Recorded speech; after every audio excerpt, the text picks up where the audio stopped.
So this is my first time that actually I'm doing a very prestigious announcement, so bear with me. So I tried many times last night, so hopefully everything goes okay. So distinguished guests, staff and students of SMI, good morning. For those who don't know me, my name is Mohsen Yahyaei, the director of Julius Krasnich Minerals Research Center, or generally people, they know it as JKMRC.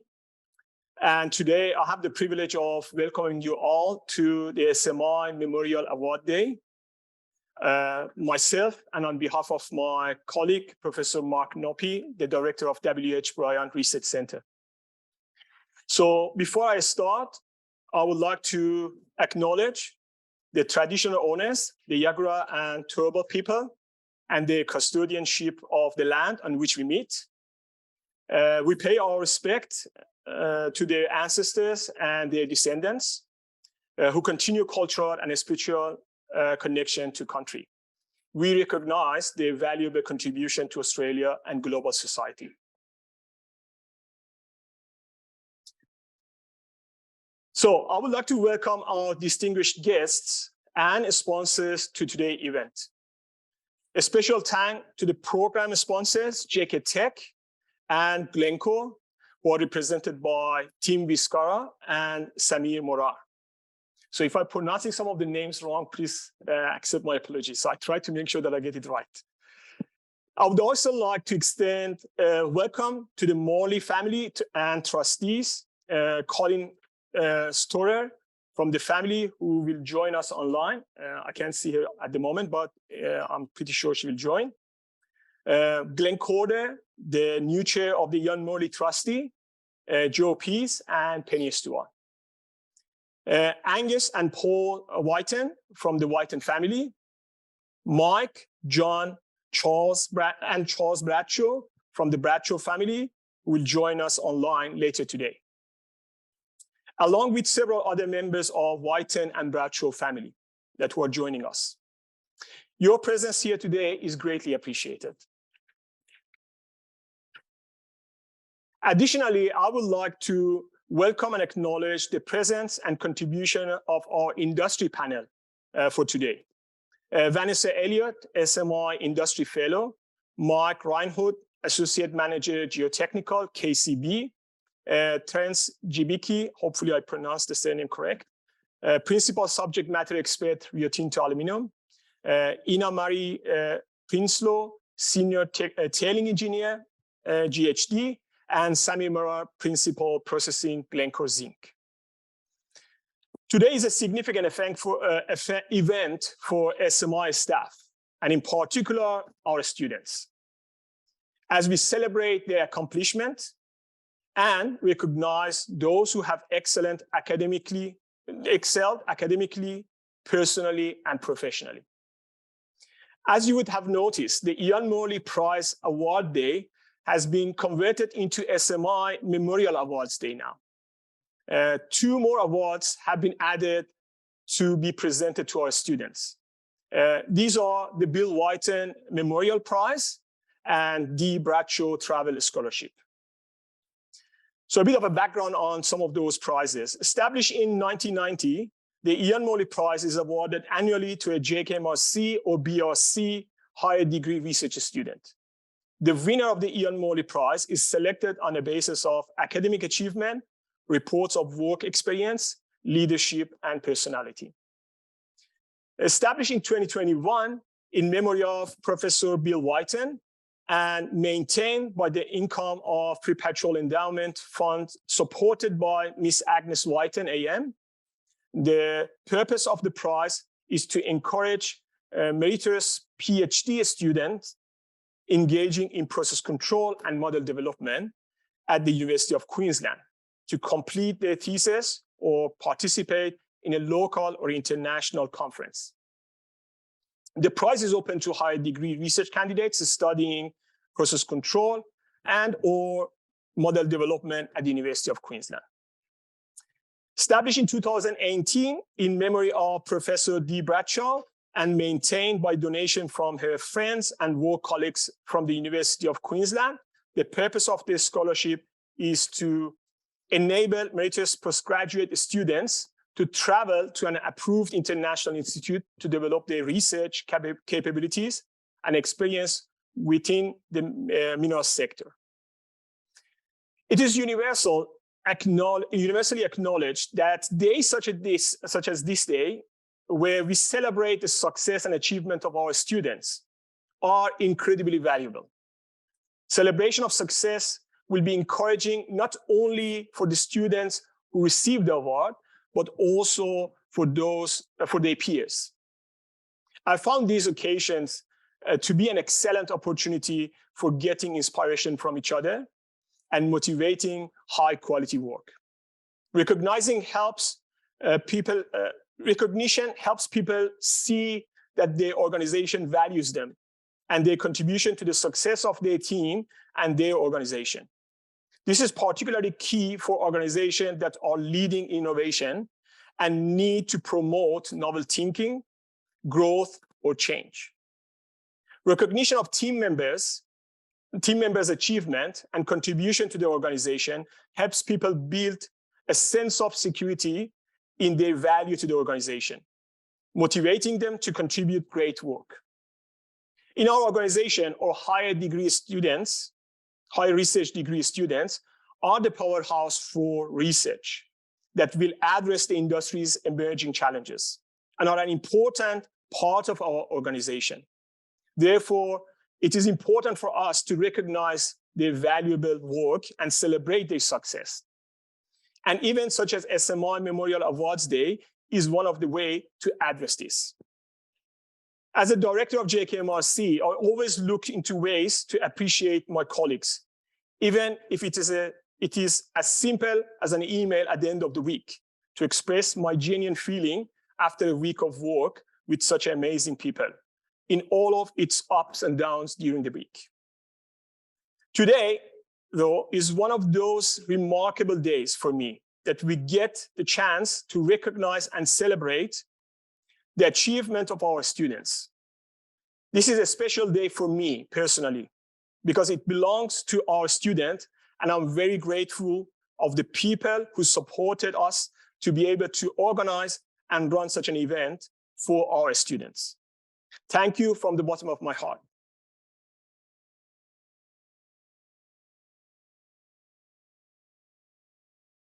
So, as you will see through the rest of the program, so the organizing team have planned a day full of technical talks, which will showcase some of our students' cutting-edge research, and a panel discussion, which will delve into one of our industry major challenges, tailings. However, here I would like to thank the organizing team for their significant effort to put such a fantastic program together for us. My colleague, Associate Professor Liza Forbes, who coordinated the event in partnership with Dr. Partha Narayan Mishra from BRC, and our administration team, Melinda Winton, Shane Brundle, Gillian Lewis, and Sasha Akfan. And many people who worked behind the scenes to arrange this event, and everyone who had a part to play today. Your effort is greatly appreciated, and I would like to thank you all. So let's give a round of applause for our fantastic organizing team and to start the program.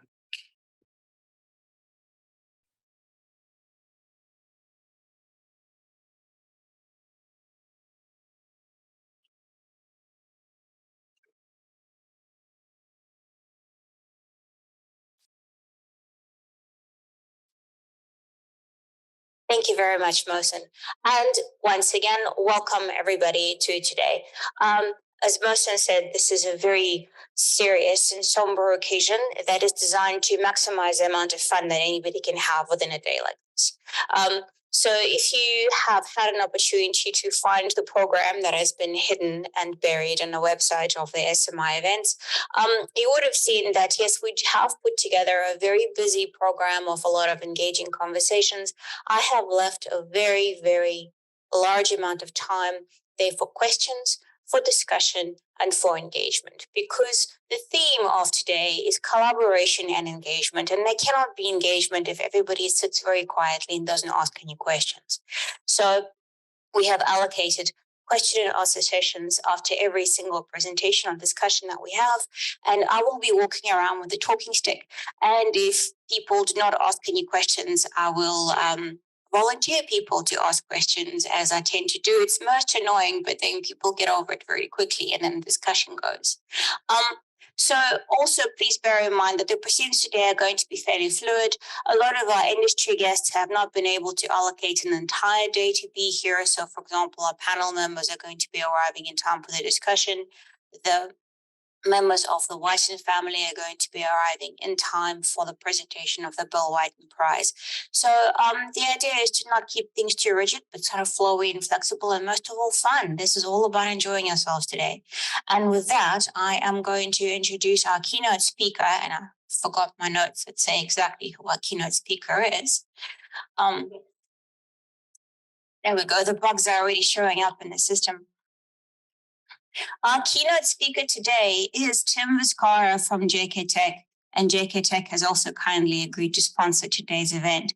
Tim has over 10 years of experience in a range of mineral processing design, engineering, optimization, and technical support roles. He is currently the senior consultant with a key involvement in JKTech's process consulting engagements. He obtained his PhD right here from the JKMRC in 2011 and was one of the past year Morley winners. Prior to his current role with JKTech, he worked with a specialist capacity with Ozenko's Technical Solutions Group, as well as a metallurgical lead at Rio Tinto's Processing Excellence Center. Please join me in welcoming Tim Vizcarra.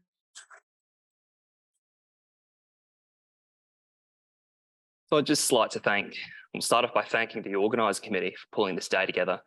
As Mohsen alluded, the Ian Morley ceremony used to be a much more low-key affair.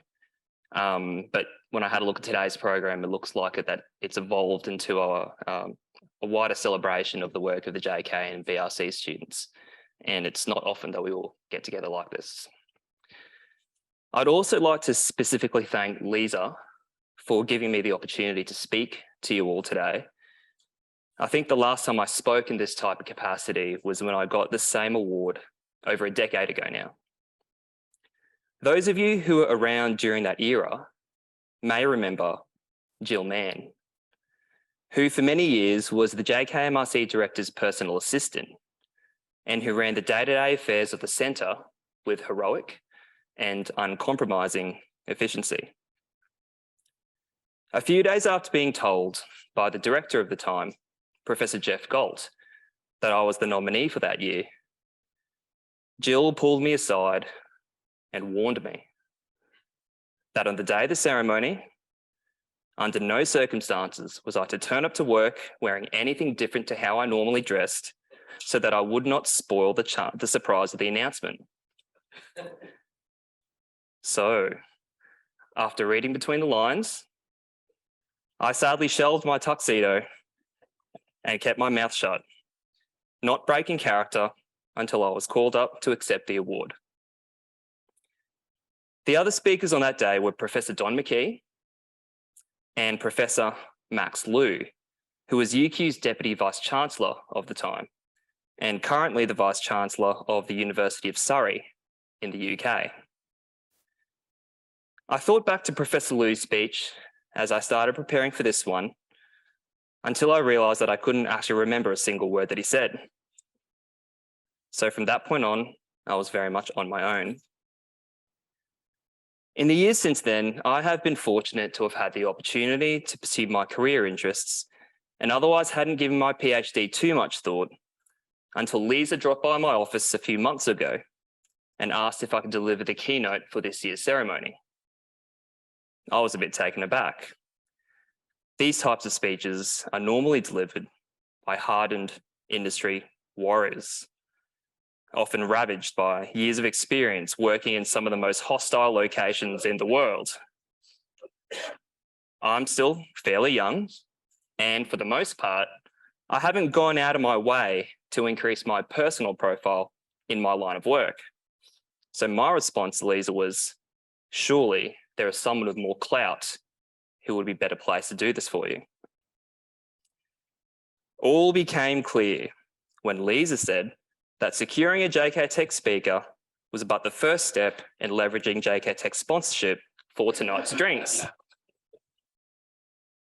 And with the stakes suddenly so high, saying no clearly wasn't an option for me, although I did babble something about not having much I could talk about. Liza parried and said that I could talk about anything. And on her way out of my office, breezily suggested that perhaps I could just offer the students some advice. Not wanting to be forever known as the guy who denied everyone their drinks, I did my duty. And for the first time in over a decade, took the time to reflect upon my PhD years. The more I did, the more anxious I became over what I would say. Each of you are here with your own professional experiences and your own lived experiences. Many of you are completing your postgraduate studies with English as your second, your third, perhaps even your fourth language. We all have our own stories, and I was conscious that mine may not necessarily have any relevance to the current student cohort, which is about as diverse as they come. So, after weeks of procrastinating, which is one of the skills I acquired when I was a student, I decided that the only way I could get through this was to have a conversation with my younger self, to convey the things that I know now that I wish I'd known back then. Looking back at the postgraduate student that I was makes me uncomfortable as the working professional that I am now. What I see is a kid who was in a hurry. Everything I did was with the lens of finishing up as quickly as possible. And while the day that I was to submit my thesis remained a distant point on the horizon, I elected to pursue it, not as a marathon, but as a sprint. This mindset largely dictated the manner in which I undertook my PhD. I did not make enough of an effort to learn about things that I felt were not directly related to my topic. I did not undertake all the training courses that were offered to us. I did not participate in as many field trips as I could have. There was analysis that I elected not to complete on data I'd already collected for other purposes because I knew that it would not necessarily inch me closer towards submission day. In my quest just to get on with it, I was denying myself opportunities to learn and to grow. And what I didn't appreciate was that these opportunities would be harder to come by once I finished and entered the workforce. I certainly don't mean to imply that learning and working are mutually exclusive. And I think we can all agree that there will be a learning curve to any new role. And I can't overstate how lucky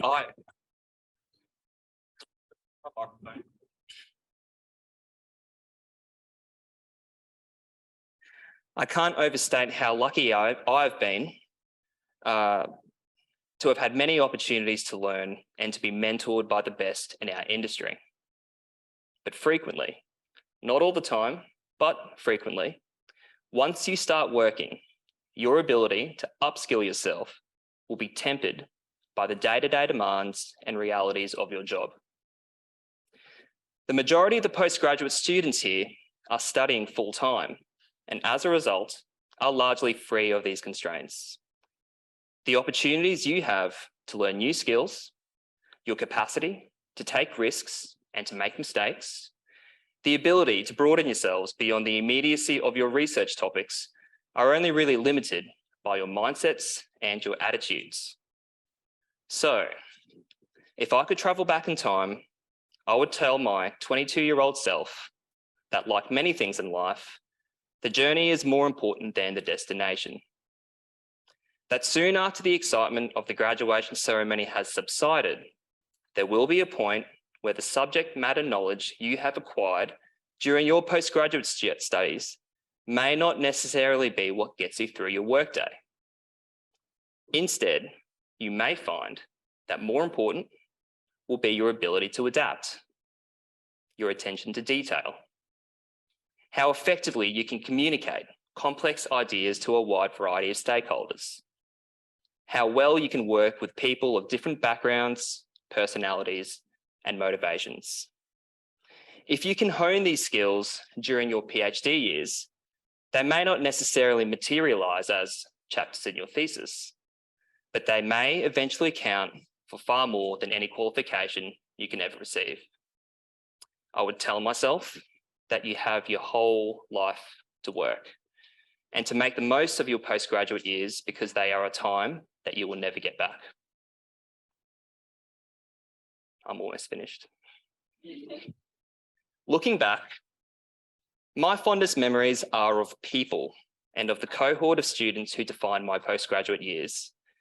I hope that in your time here at the JK and the BRC, you fully embrace the common experiences that you are sharing with your fellow students, as once you leave this place, they will be inescapable. Like it or not, at some point in the future, they will be your collaborators, they will be your competitors, they will be your clients, and in the best of instances, they will be lifelong friends. I wish you all similar friendships. And when your graduation day finally arrives, if you can't remember a single word of mine, remember those of Winston Churchill, who said that this is not the end. It is not even the beginning of the end, but it is perhaps the end of the beginning. So whether you are at the beginning or the end of the beginning, I wish you each the best of lifelong learning.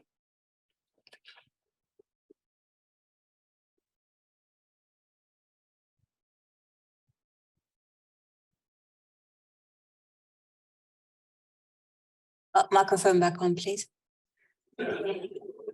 Aside from embarrassing me in front of the entire room, you're not going to pay for it, because clearly what you have not learned during your PhD time as to how to follow the instructions. I asked you to talk for 30 minutes. But so we are going to take this opportunity to take comments from all and questions from all of the students in the audience, who I'm sure have a ton of things that they would like to ask the past Ian Morley Prize winner. And as I've threatened, if you don't start asking, I'm going to start volunteering you for a question. So go right ahead.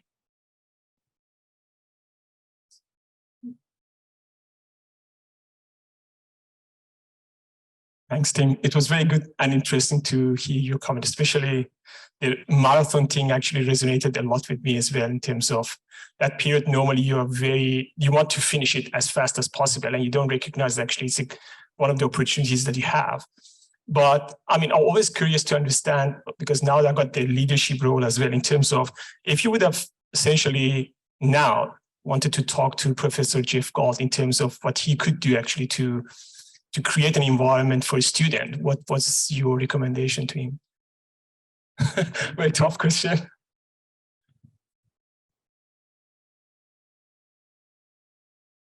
I think there's always a trap as a student to just be living within your bubble, within your research topic, and you know, you have this really tangible thing that you're trying to produce, which is your thesis, and sort of everything that you do tends to be sort of framed around what you're going to write, at least in my experience anyway. And sometimes having that focus is good. Sometimes, very often, I think, in retrospect, it's probably not so good, because it means that you can sort of close yourself off as to what the wider implications of what you're doing today are.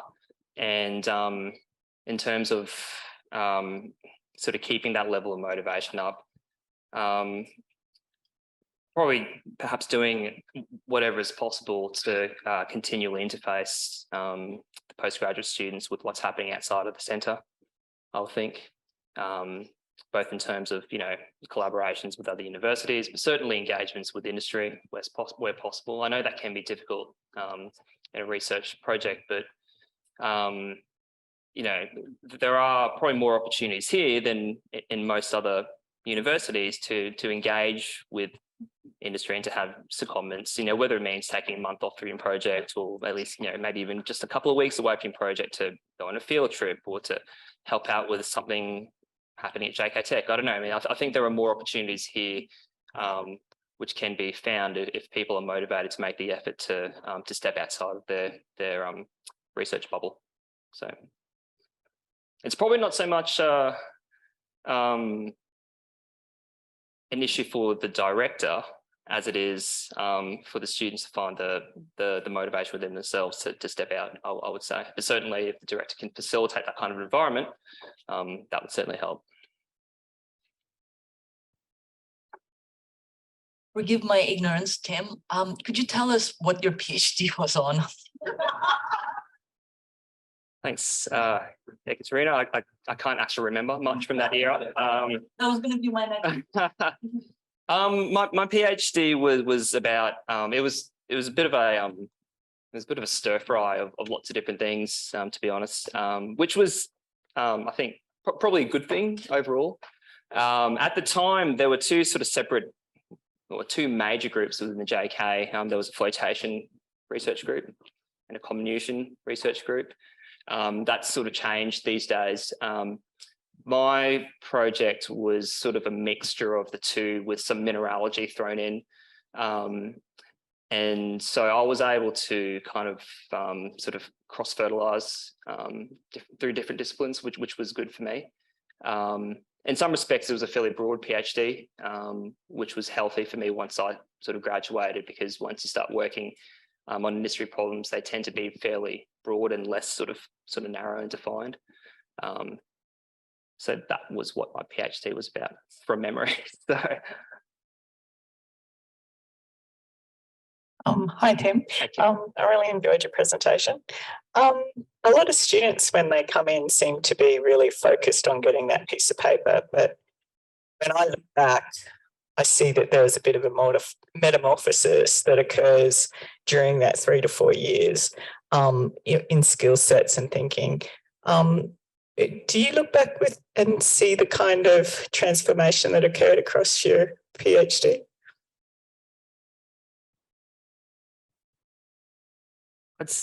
Yes. At the beginning, I was very much focused on passing my milestones, and at that time, they'd only just introduced those checkpoints, those candidature reviews, and so I did find that at the beginning it was very, very mechanical in a sense. I didn't even have an engineering background, actually, Kim. I came from a different department, and so I had a lot of catching up to do, just to sort of get myself on par with some of the other students, let alone to actually sort of make any progress in my project. I did find that actually there was at one point during my candidature that, to be honest, I actually thought that I wasn't going to make it. Right? I think everyone kind of goes through that period. And then once I climbed out of that trough, yeah, I did feel as though I was kind of ready to sort of go out and start doing things outside of the bubble I'd been working in. So I think yes is the answer to your question. I did sort of feel that kick in probably maybe at the 2.5 year mark from memory. But prior to that, it was really sort of just about trying to make it to the next milestone, trying to make it something for the next sponsor's presentation. And it was less so about what I would do next outside of my my candidature. Any other questions? Yes. Hold on, Elaine. I'm going to give it to Mark first because he's closer. Then I'll get to you. Okay. Thank you. I knew I had to ask a question, otherwise I'll be in trouble. So, Tim, thanks very much for the discussion. And I must say, I can't remember a word of what you said, but I can remember the quote on Winston Churchill. So thanks very much. But I did hear you say that your PhD was a stir fry. Is that correct? A stir fry or salad. So Tim did say he came from a different department. He didn't say it was the cooking school. So thank you very much. And I must say, I always thought process engineering was. I used to think of process engineering as a big washing machine that we put the ore in. and something else comes out, but now I know it's a kitchen, so thank you. You mentioned, I think, about learning and the opportunities while doing a PhD to have done additional access to opportunities to learn, and you're sorry that you hadn't taken them up when they were available. Finishing your PhD and moving into industry and working, did you find that you found it important in your everyday workday to continue that additional learning around the topic, that it wasn't enough in your workday itself to get on top of everything there was to know, and if you really wanted to get on top, be ready for the challenges facing you, you had to do, continue that learning in your own time and make use of your ability to learn? That's exactly what I was alluding to. A lot of this is sort of stepping outside of my PhD now and into sort of my early career.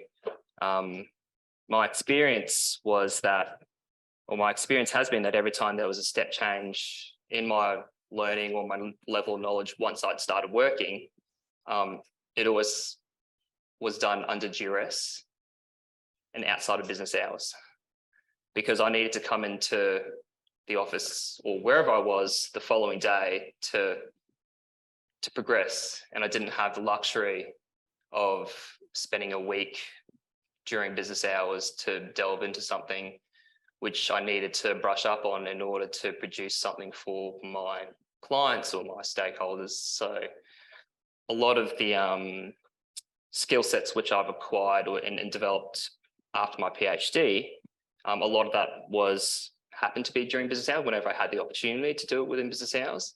But also a lot of it took place at home on the weekends, not necessarily because I wanted to, but because I had to, because I had stakeholders breathing down my neck. And in effect, it's a good way to motivate yourself to learn when there are other people who are relying on something you're about to say or do to make some kind of decision on their part. But it's not something that was necessarily stress-free during each of those periods. So that's one of the things that I was kind of alluding to in my talk. As a student, you don't necessarily have this type of pressure or context kind of bubbling away in the background and facilitating your learning, which is an opportunity that I think I didn't really appreciate when I was a candidate.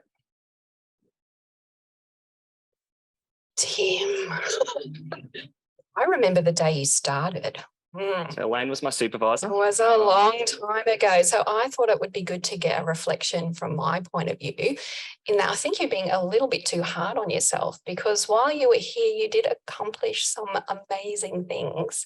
And you did go outside of your bubble and you did participate in a whole bunch of other stuff. And that was one of the reasons why you were a Morley Prize winner. So well done, Tim. And that's also a lesson for everyone else. Don't be so hard on yourself. You're doing really well. I had a lot of fun. Let's put it that way. And the cohort of students that I went through with were good fun. And I think in that environment, we kind of brought out the best in each other, I think.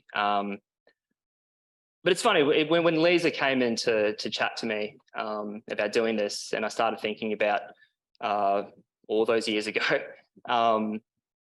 there were things that I thought I could do differently if I had my time. So I guess it's always, with the benefit of hindsight that you can say these things. But thanks for the feedback. So almost 20 years in the making. So thanks, Tim. Quick question for you from the geological side. We're always trying to merge more with so that BRC and JKMRC works together. Do you see that improving, and do you have any comments along that line as to how we're going down that path, and any hints, I suppose, for the students here as well? I think it's certainly improving. For the most of my time when I was a PhD candidate, the BRC was actually off-site and located at St. Lucia. So I think physically being here in the same facility is a great start, right? Do I see it improving? Certainly. I think there's everyone talks about geometallurgy these days, and I think it's one of those things which particularly sites often talk about and are often motivated to do, but don't necessarily know how to undertake it at their end. And I'm not saying that, I'm not suggesting that we necessarily have all the answers ourselves too, but I think we have probably more capability and more of the tools and more of the know-how than most other sites and providers to lead them that way. In fact, I don't know, this is a discussion that I've had within JKTech with my colleagues and with Bevan. I think geometallurgy is one of those spaces where we can actually operate a niche.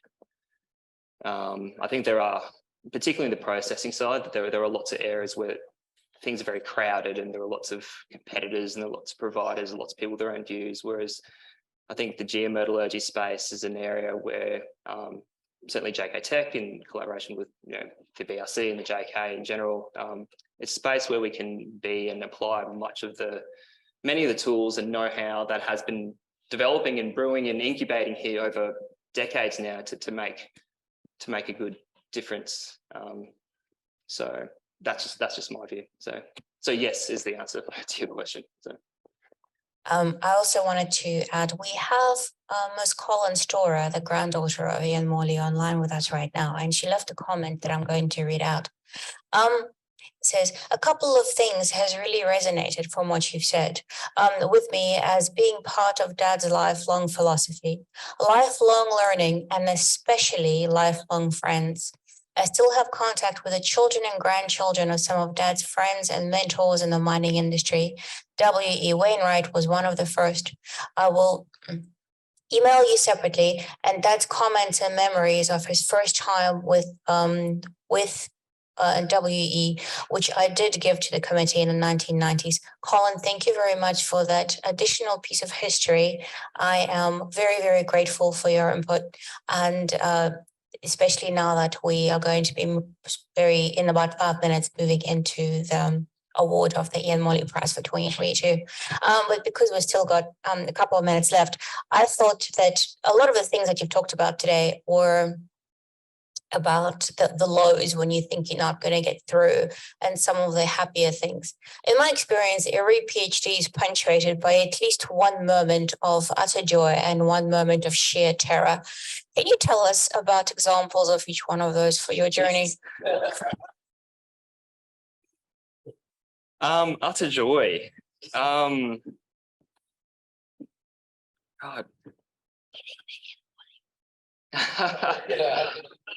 The Ian Morley Prize, I'd actually already submitted. I was actually working with JKTech already by that stage, so that sort of came afterwards. Utter joy. It's hard to pinpoint. Like I said, when I look back at that period, it's really dominated by people and by my interactions with the other students and meeting people from ministry for the first time when I was a student.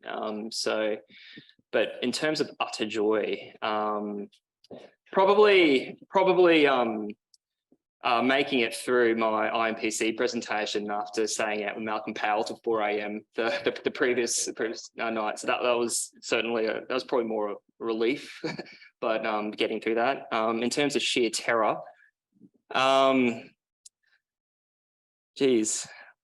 every time Emmy would come into my office and ask me for an update presentation for the upcoming sponsors meeting, I would say. So.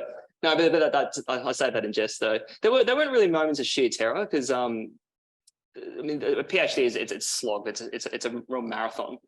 So there are times where you sort of question a lot of your motivations, I guess, and question how you're going to get out of them.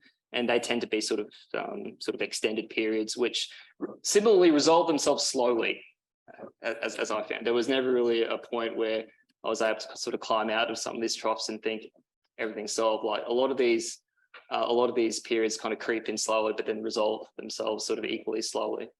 So I think that's probably the best response I have to your question. So. Okay, thank you very much. So we're going to stop torturing you now. And everybody, please join me in thanking Tim one more time for being our keynote speaker.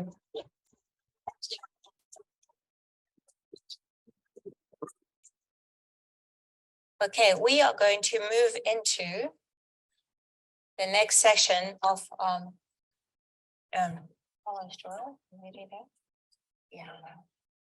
Will she be presenting? No, he needs to be visible.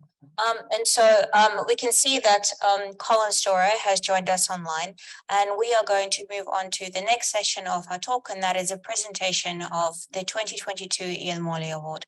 And I would like to welcome the new chairman of the Board of Trustees for the Ian Morley Award, and that is Glenn Porter.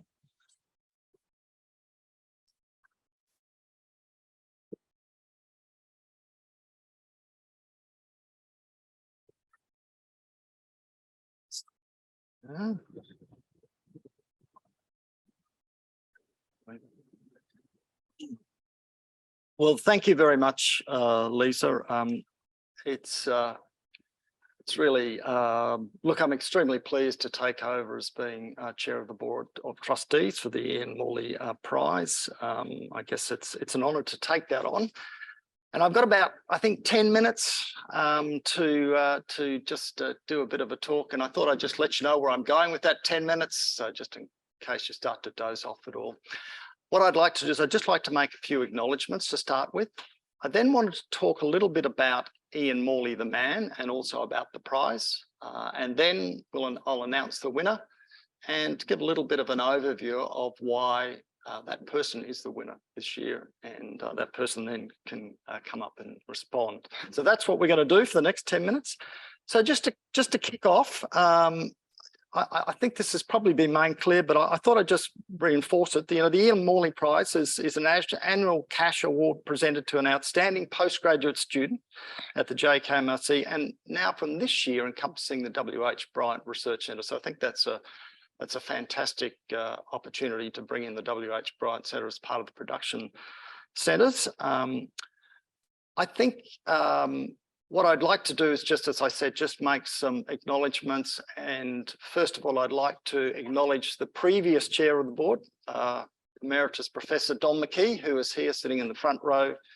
I'd like to thank him for his efforts in doing that for, I'm not sure how many years, Don, but many years. And thank you for asking me to be part of that Board of Trustees. I'd also like to just acknowledge my fellow Board of Trustees, Joe Peace, who is here from Miller Ellis, who's had I guess a long association with the JKTech over many years, probably more on the client side and the sponsor side than the other side, if I've got that right, Joe. And of course, Penny Stewart. Penny's unfortunately not here at the moment, but a previous Ian Morley Prize winner from, I think, going back to the early 2000s. I did get a list of all the previous prize winners, so it was good to know who they were. I'd also like to just acknowledge Ian's daughter, Colin Storer, who's online. It's lovely to meet you online, Colin, and it's great that you can be part of this presentation on what has been a very prestigious prize over many, many years. In fact, I first joined JKTech in 1991, and that was the second year that's awarded. So I know many of the prize winners over the 30 plus years. So thank you very much, Colin, for being online, and thank you for sending through the visitor book signatures from yesterday. I'll make a little mention of that just a little bit later in my presentation, because it was really interesting. It was really interesting to see that people had visitor books that people would sign when they were going to the house back in the early 60s, which is, I guess, something of a bygone era from now. So to talk about Ian Morley, the man. This prize, well, before I do that, this prize recognises the role that the late Ian Morley played in the Queensland mining industry. So Ian graduated as from mining engineering from the University of Melbourne in the 1920s. He then worked at Broken Hill and in Papua New Guinea before being appointed the joint positions of the State Mining Engineer and Chief Inspector of Mines in Queensland in 1940. He then retired in 1969.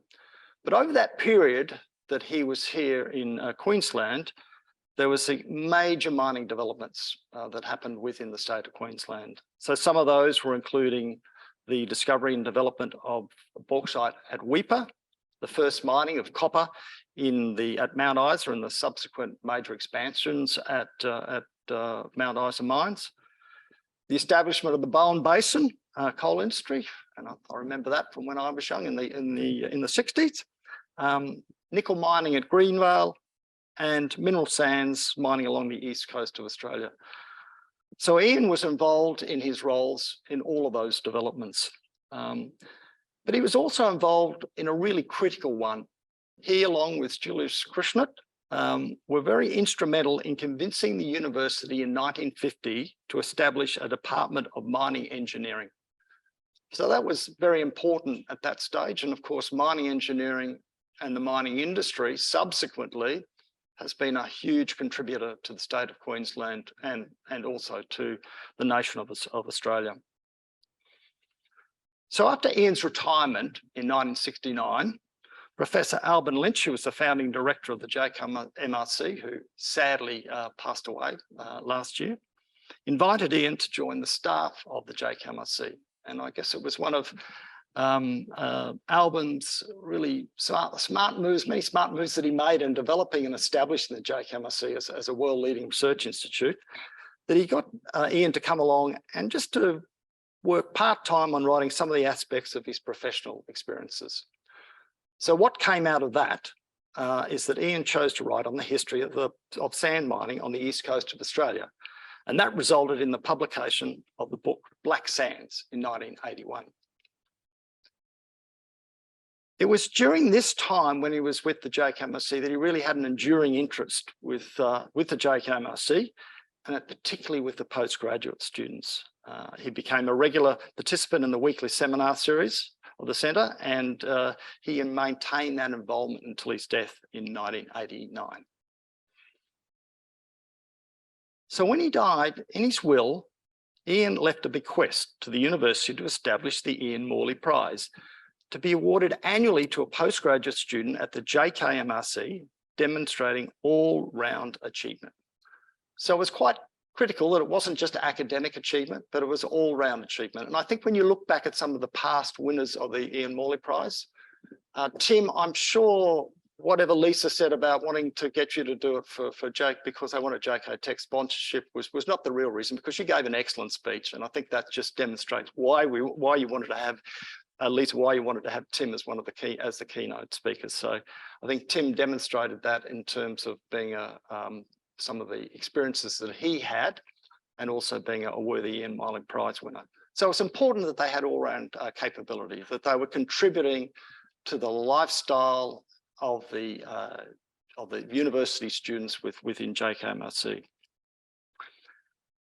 So since the initial establishment of the prize, the associated fund has been augmented by donations from friends, in particular from Ian's son, Ian's son and daughter, Don Morley, and of course, Colin Storer, who's online today, as well as Alban and Barbara Lynch have been also generous donations. And as I understand it, Xstrata, which is now Glencore, which are sponsors of today, were also contributed to the prize.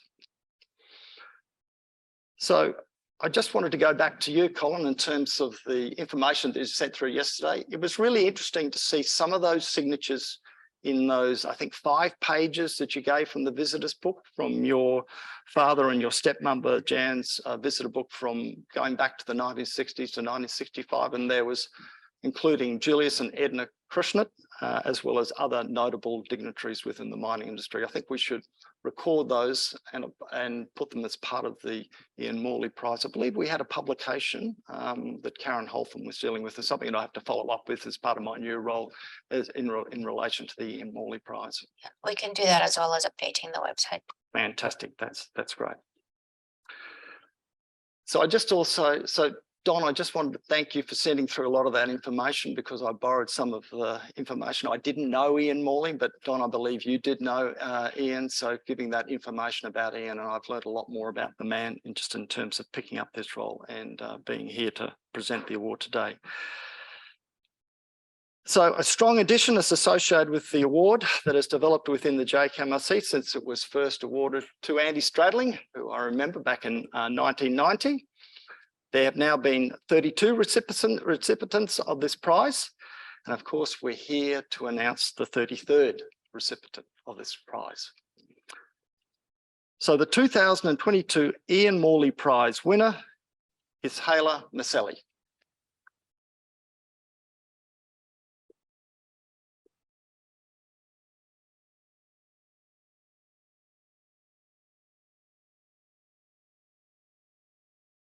Sorry, Hayla, I haven't had the opportunity to meet you, so I had to look around the room. I knew what you looked like, though. So I'd like to just say a little bit of information about yourself, courtesy of your nomination, which I think was from Mohsen, just to really outline why you are this year's winner. And I'm sure there was a lot of strong competition. So those people who are also nominated, I'm sure you had great applications as well, but this year it's Hayla.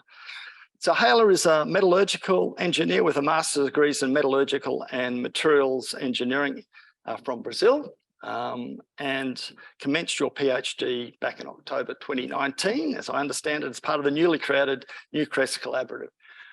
You represent, I think, a strong tradition of having a lot of people from Latin America that have been Ian Morley Prize winners. I can think of quite a few off the top of my head, so it's great to see that there's another person from Latin America. So your research, which is part of the Collaborative Consortium for Coarse Particle Processing Research, focuses on, I need to read this so I can get this right, primary breakage of coarse grain ore with different textures and mineralogy to investigate and examine their behaviour, including the breakage energy, product size and product texture and liberation. That was a little bit of a mouthful. But I guess the main aim is to develop a methodology to assist in simulating grinding flotation sheets with teeter-bed flotation cells for coarse or waste rejection in copper sulfide application. So you're building again on a long tradition of modelling and simulation modelling within the JKMRC. And the outcomes from your research, as I understand, will improve modelling of the behaviour of materials with different textures and common use of classification units. So that sounds like a very worthy research area, and as I said, building on a long tradition of work within that area. Now that's just on your academic side, which sounds extremely interesting, and like a lot of research within JKMRC and within BRC, very much having impact and will have impact in the industry. But you've also demonstrated great enthusiasm for participating in the centre's activities and helping organise events such as morning teas. So being that catalyst to bring the students together sounds like a key criterion for being part of an Ian Morley Prize winner, and instrumental in bringing the students out of the production centres together and playing an active and vital role in the JK Jackals, which is the social club for JKMRC, as well as organising, and of course, I guess the JKMR Jackals organise the international nights, as well as other activities such as barbecues, lunches, sporting activities, and Christmas and birthday parties. So it sounds like you keep yourself very busy with those, with involvement with those social functions. But you've also had contributions that have ranged more broadly than just JKMRC. So you're a tutor with the UQ undergraduate course of process mineralogy with Elaine, and I'm not sure if Kathy is here, but it was run by Elaine and Kathy Evans. And also helping the CSRM team, the Centre for Social Responsibility in Mining, with Sarah McKenzie, to proofread the Portuguese course on community relations and exploration. So obviously your native tongue has come in particularly helpful there, and hopefully that was interesting to read about that coming from a technical background. I believe you're also a skilled presenter, and you showcase your research to a number of industry sponsors and academics with great confidence and knowledge on the topic, and I'm sure that's true. So you sound like an extremely worthy winner of the Ian Morley Prize for 2022. So please come forward and accept your award. And the award will be presented by one of the members of the Ian Morley Trustees Board, Joe Pease.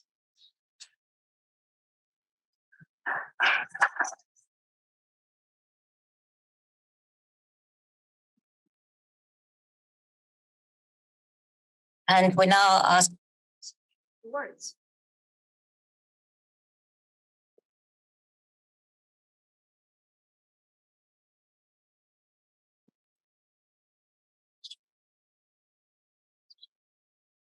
Thank you so much, everyone. So morning, first of all. So I just have a few words. So life always surprises us in many different ways, and today is definitely one of these days. I cannot stress how honored and grateful I am for being this year's recipient of the Ian Morley Prize, a long-standing tradition at the Production Center. I first would like to thank Colleen Storr, the daughter of Ian Morley, and the trustees of the Ian Morley Prize. Glenn Cotter, Joe Pease, and Penny Stewart. Thank you so much. Doing a PhD here at the JKMSC has always been a big dream, but I don't think I was aware of the huge challenges ahead. So as soon as we started here 3 years ago, so that was me, Mussa, Sujat, and Flavio, we had a chat with Neville, and he explained to us the concept of the Valley of Despair in a PhD life. And I remember just laughing and thinking, what would be the chances of that happening? And I couldn't be more wrong for sure. This journey has been quite a roller coaster. And there were several times I just wanted to give up, even thinking that I was not the right person to be here. But luckily, I have a fantastic supervisory team to back me up, and that they are always ready to support me when I need. I can't thank my supervisors, Mohsen, Kim, Marco, and Marcelo enough. I'm extremely grateful for all the encouragement, guidance, patience, insightful feedback, and mentorship, and also for not giving up on me. People often say doing PhD is a very lone work, but I actually think that's wrong. It takes a village to complete a PhD. And without the help of some very important people, I wouldn't be able to be where I am today.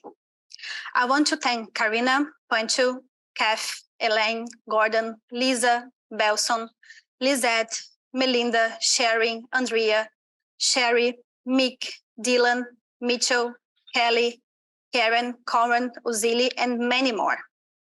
You all, in different ways, have been helping me with the important things for the development of my research. Your support means a lot. Also, the daily dose of happiness and fun times I have with the students and postdocs for sure makes the difference. I like to think we're all here to help and contribute somehow to each other's journey. Participating in the social life and being part of the production center is one of the many great things we're exposed to here. A special note goes to Joyce, Mayra, Mussa, Lem, Hawani, Flavio, and Sujat. Thank you all always for being there for me. Besides that, I want to dedicate this award to my mom, grandparents, and brother they are all in Zoom now. Thanks for always believing me and showing me the importance of hard work and continuous education. It's not easy to be so far from you. I miss you every day. And last, but definitely not least, nothing would be possible without the strong support of my husband, Flavio. Thank you for always dreaming with me, supporting me, and being by my side, no matter what. This prize is, beyond any doubt, the reflection of your positive influence on my life. I'm more than grateful for all the achievements we've had together. Thank you. I still have quite a few very busy months ahead trying to finish my research because I'm not quite there yet. And I would like to emphasize how thankful I am for doing my PhD here at the SMI JKMSC. It has been quite a steep learning curve where resilience has been my best friend. But that comes alongside with personal growth, professional skills development, industry engagement, and enthusiasm for the mineral processing area. I'm so happy to be joining the long and prestigious list of the year Morley Prize winners. Thank you to every single one of you that made it possible.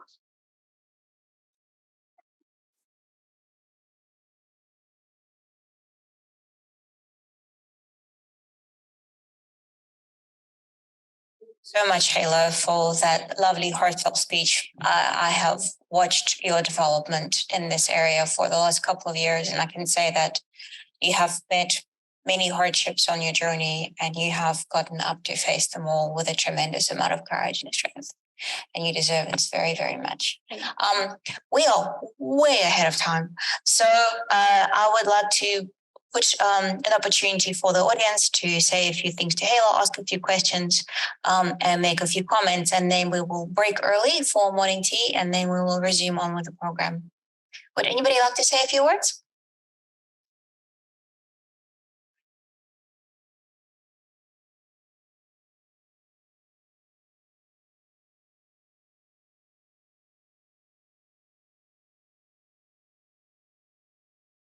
Thanks. Congratulations, Hayla. Well deserved. I'd just like to thank you for being part of the student group and being very active in organizing most of our functions. And I hope you continue to do so, and wish you all the best. Thank you. Anybody else? Okay, well, I think I'm going to, at this point, also say a great amount of thank you to Colin, who joined us online, and also a big thank you to Glenn, the incoming chair of the Ian Morley trustees, but also a very big thank you to John, who has for very, very many years served in this very important role to come in here year after year to present the winners of the Ian Morley Award. Thank you very much for doing that for all those years. And of course, to Joe and to Penny to continue to serve on the board of the Ian Morley trustees. Alrighty, thank you so much, Hayla. And if all of the members of the Ian Morley trustees, as well as the winner and the supervisory team, please stay behind for some photos with Sasha. I can hear that the morning tea has been served outside. We're going to have an extra long morning tea break, so please use this opportunity to network and socialize and have fun, and we will reconvene here at 11:20. Ladies and gentlemen, the next session is about to start. Thank you. So hello everyone, welcome. My name is Partha Mishra and I work as a research fellow in VRC. On behalf of the organizing committee, I'm happy to chair this session and to help our students showcase research that they are doing within the centers. So each student will be given 5 minutes of time to present their research projects, and there'll be a 5-minute time that has been allocated for any question and answer that follows up. So with that, we have 5 student presentations and 1 hour. So I think we should be able to accommodate them all with enough amount of time for question and answer as well. So with that, can I invite the first speaker for today? So Hayla will be speaking on a systematic approach to the primary breakage characteristics of different liberation classes.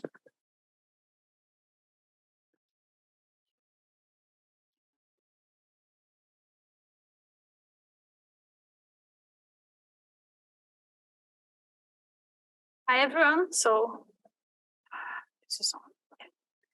It's me again. So it's working? Okay. So as Partha said, I'll try to present a bit of overview of my project, a systematic approach to the primary breakage characteristics of different liberation classes. And this has been developed along with my supervisory team. So Mohsen, Kim, Marco, and Marcelo.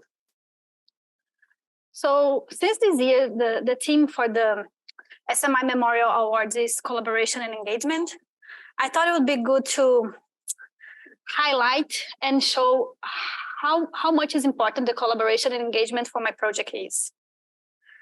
So my project, as we said before, is part of the New Crest Partnership and also the Collaborative Consortium for Coarse Particle Processing Research.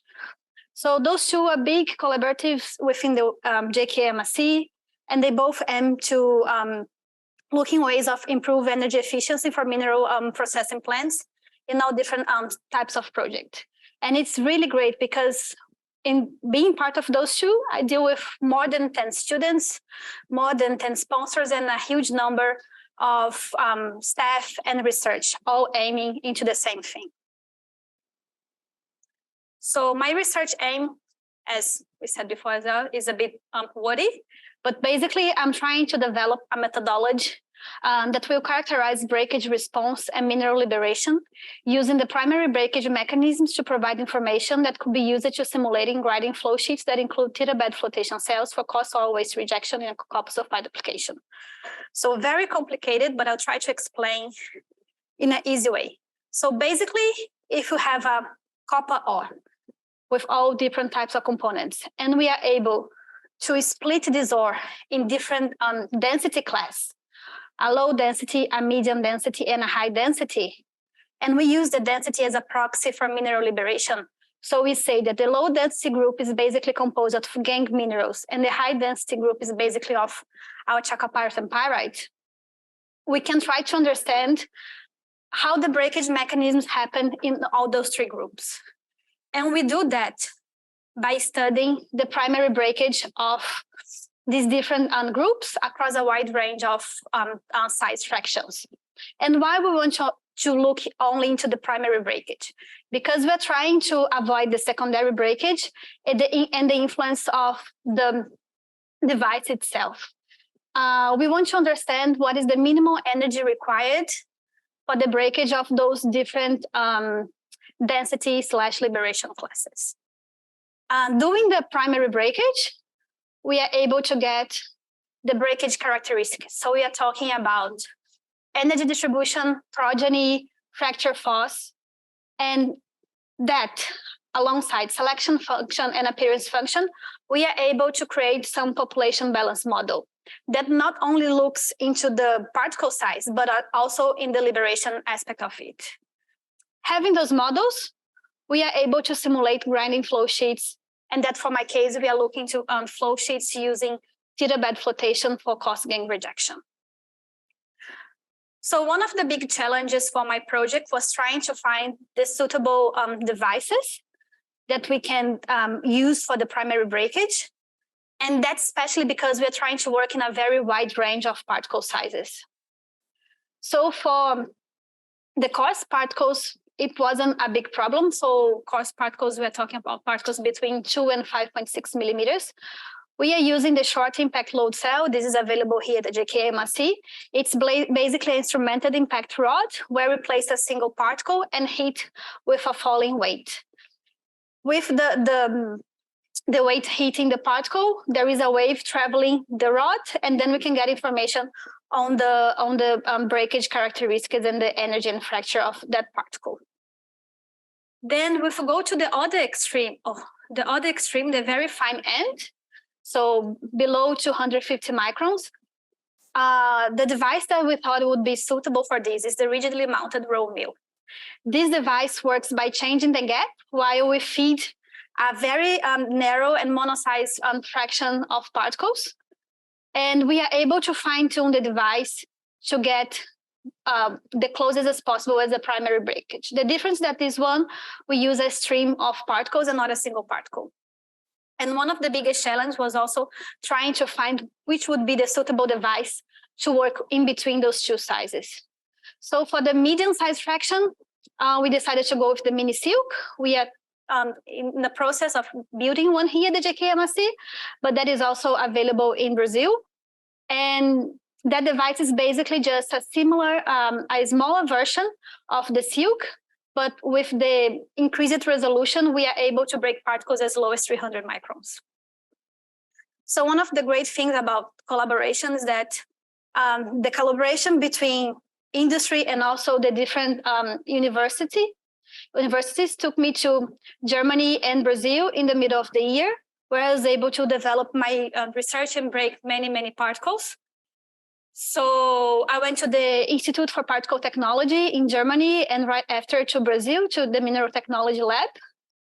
And with the help of Mohsen and my fellow colleagues in Brazil, we did some really great tests.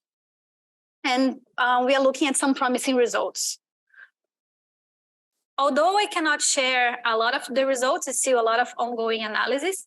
What I can say that one of the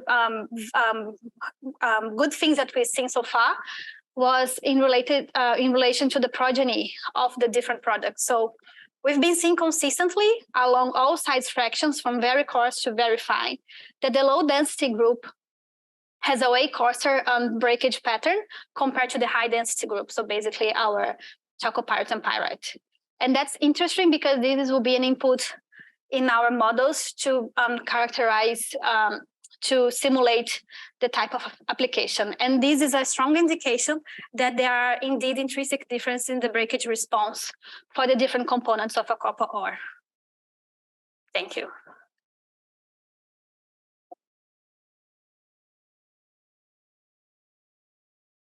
There is any questions? Amala, this is some very interesting work, and you know, it's really set my mind churning. So I understand one of the goals of your work is to, I guess, more accurately, you know, understand what those population distributions are, and more accurately characterize, you know, crushing and grinding processes. To what extent do you think your work could lead towards developing systems where we are looking at targeted breakage, where you want to say encourage breakage along specific phases within an ore, as opposed to it happening in a less targeted manner. And do you feel that there is an application for that type of thinking that could add value? Yep. Sorry, my name is Samir Mora, and I work for Glencore. Thank you, Samir, for your question. I think yes, I would say yes. Although this my project is just a tiny bit in a very complex matrix of many things that we have to do. And it started as the big aim was just to try and, it's a long history, but basically we're trying to look where was the best place to add the hydrofloat cell into a comminution circuit. And then we understood that there were many unknowns, uncertainties about that. But one of the things is that we had to understand how can we achieve the proper, how can we break the particles properly to liberate only what we want to use for that application. So I think in the long term, yes, we can definitely find ways to target the breakage of the minerals that we want to. I'm not sure if I'll be able to answer that question in my PhD, but I think it's a path. Yes. I wanted to add that Glencore is one of the signatories to the CPL program. So if you wanted to see the full suite of data, you are able to do so. Other questions? Go back. This is good. I don't have to go to the gym today. Thank you very much. I'm Mahmoud Jamalon. I'm a postdoc researcher here. About the now, you show in the presentation, you show that low density and high density ores fragment in a different manner. So actually, in coarse particles, especially from the radiation balance model point of view, so there is a phenomena called abnormal breakage. Now, the coarse particles, they give different breakage rates. And in that case, solving those models for simulation may be hard. So, what can be done about it? I mean, have you ever, maybe you can think about it. And also, I'd like to add that now, the thing that, because the high density particles, I mean, chalcopyrite and pyrite, they seem to fragment into fine fractions, whereas low density particles give coarse fragments. So this corresponds to the selective breakage mechanism. So probably they also work in high voltage pulse breakage. They also observe that phenomena. That may be good for liberation, I guess. So yeah, it's good that you said about the high voltage pulse, because within the Newcrest partnership, we also have Flavio working with the high voltage pulse, and he is actually looking into the breakage with different copper gold ores. So it's something that he's also looking at.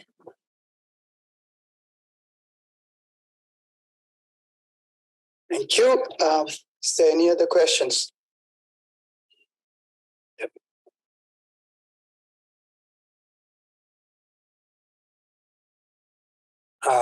Don McKee, I don't work for anybody. Why are you trying to break 100 micron particles? What's the purpose of doing that? Because you've got, I would have thought, little chance of ever being able to separate those for some sort of preferential breakage. So I think this goes back to the beginning of the project as well. We were trying to understand not only into the breakage devices, but also in the classification devices. So if we could understand how these different liberation groups behave, how can we create those groups and then characterize that also in the classification, we'll be able to have a broader picture and model not only comminution, but the classification as well. Okay?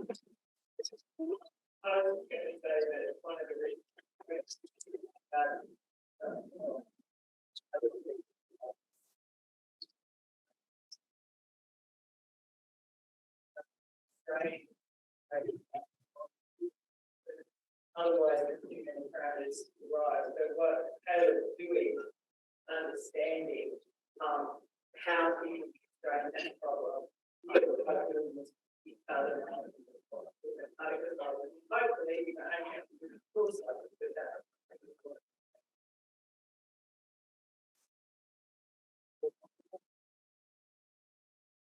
Stephen Raywood, previously Stephen Gay. I would have many comments about what you're doing, but I worked in the subject area for many years, and there are mathematical techniques you should be using to simplify your strategies. At some point, you might like to talk to me. Yeah, I have to have a chat with you. Thank you. Okay, if there are no further questions, we'll move on. But before we do, can we put our hands together for Hayla? Okay, we have our next speaker right next to me. So Mayra, and Mayra will be talking on relationship of pyrite texture and composition on flotation performance.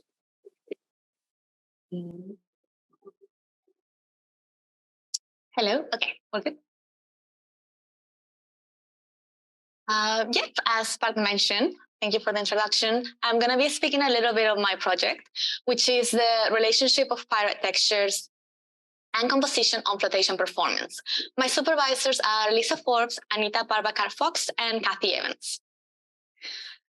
So pyrite is the most abundant sulfide mineral in base metals and precious metal deposits, and its processing has major economical and environmental implications. Pyrite can generate acid, causing acid mine drainage and preventing land rehabilitation after mine closure. It can also be highly reactive, meaning it can self-ignite during mining operation and material handling. And it can report to the base metal concentrates, decreasing their economical values and causing issues downstream during the smelting of those concentrates. And now we're also seeing that for some of the complex ore bodies, the present the pyrite is becoming more and more complex, and it's not completely understood why. So to tackle this issue, first we need to understand that there's not just only one type of pyrite. We can have different types of pyrites depending on how the deposit was formed. We can have pyrites in different textures, meaning they can have different shapes, grain sizes, and associations with other minerals. Some of these associations and these textures can be very complicated and very complex. They can have micro-inclusions of other sulfide minerals inside or in between the pyrite grains or even around them.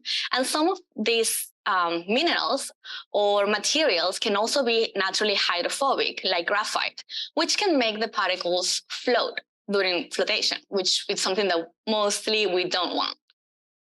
And the pyrite itself is not homogeneous. We can have different chemical compositions for pyrite depending on where they are and what textures they have. We can have other elements like gold or cobalt or arsenic in them. And all of these type of textures and types of pyrites have been studied throughout the literature individually and have been found to affect how they behave in flotation for different reasons. The thing is that in a base metal deposit, we don't have only one type of pyrite. We have a mixture of different types of pyrites in one single ore body. This is an example of the different pyrite textures in the Mount Isa copper ore bodies. In particular, this type of textures, these complex fine textures, have been singled out as the main cause of several metallurgical problems, including problems depressing the pyrite. And this is not exclusive to the Mount Isa concentrators. And even though these particular textures have been identified as a problem, they're usually not quantified. We don't know how prevalent they are within the ore bodies. And this is mainly due to some of the limitations in the characterization techniques that we have available. For example, STEM-based technologies like MLA would have issues recognizing the mineral borders in this type of textures, finely agglomerated textures.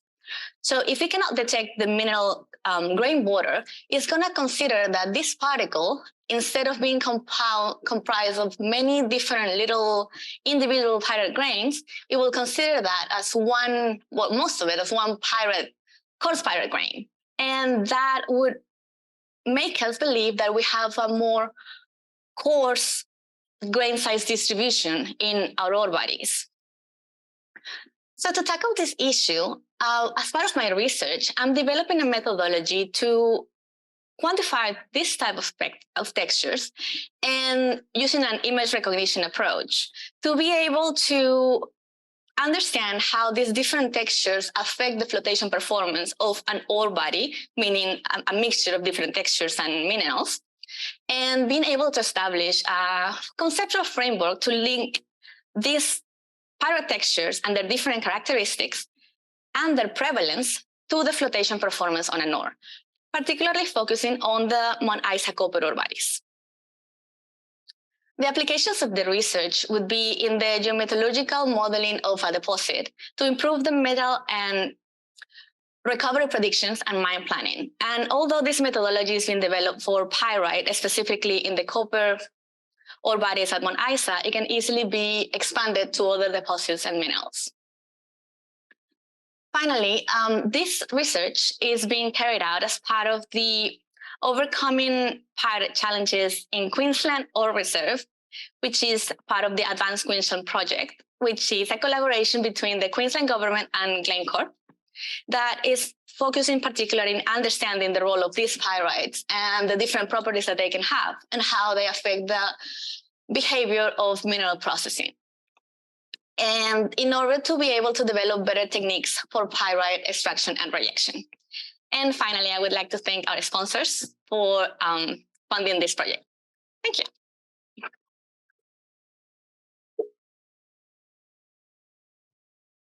Any questions?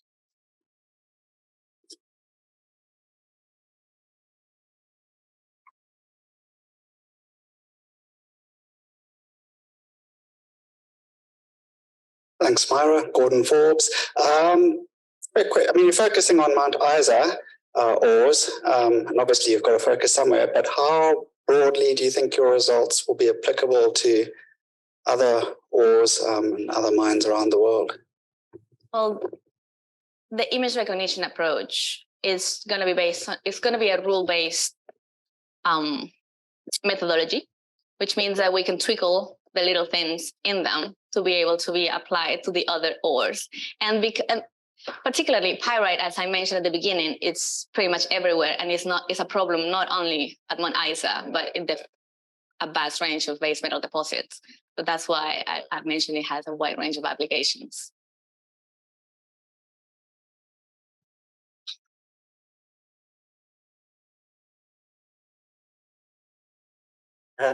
Thank you. Now, I may give a slight contribution. So maybe 1 or 2 years ago, in my country, we studied super hydrophobic coating techniques. Now, when looking at the literature, so they are trying to, to generate a super hydrophobic surface. So what they're saying is that they are trying to generate rough surface textures, like a pecan valley shape. It's also said that the rough surfaces, they can increase the hydrophobicity somehow. So maybe, may give you some idea about how the flotation response of a rough surface will be made. You may look at these literature studies, maybe. Yeah, absolutely. One of the reasons why we can see difference in the flotation performance of pyrite is, one, some of those pyrites can have graphite on them that would make them hydrophobic. And also the difference in the texture would affect would affect how reactive they are and the electrochemical reactions occurring on the surface. So yeah, definitely we're looking at that type of studies as well.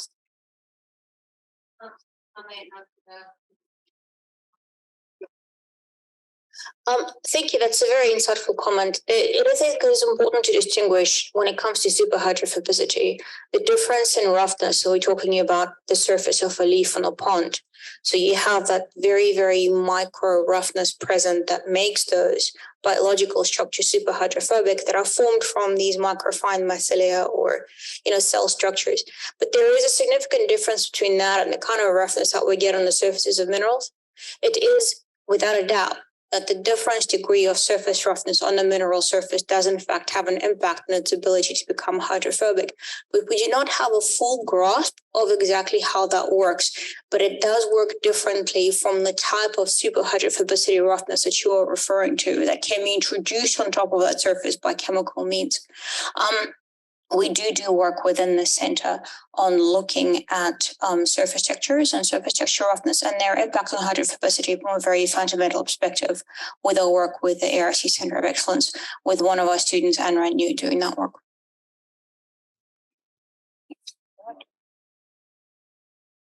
So any more questions? Nick, yeah. Was great. How scalable do you think your image technology is going to be in terms of, do you think you can go up to meters or centimeters, or I'm thinking if you could apply it to hydrospectral images or something like that? I know that the BSc is doing a lot of work in that, like the macro texture range. The work that I'm doing is focusing on micro textures. We're talking about samples between a few hundred microns in size, pretty much right before flotation.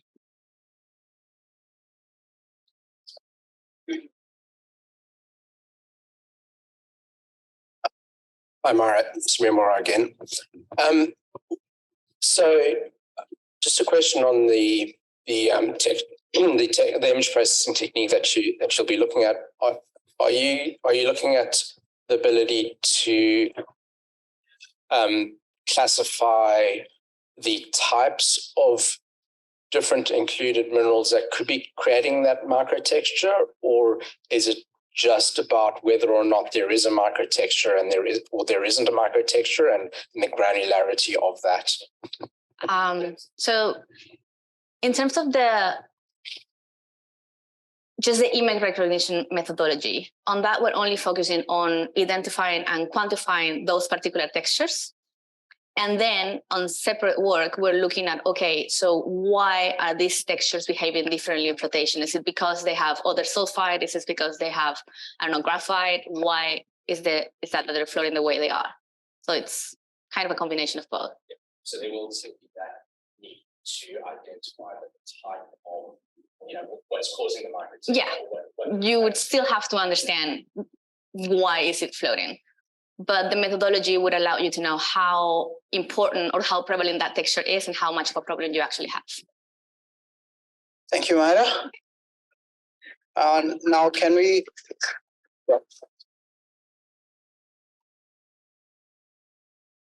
let's move on to our next speaker, Mussa, and Mussa will be talking on understanding and modeling the performance of semi-inverted hydrocyclones.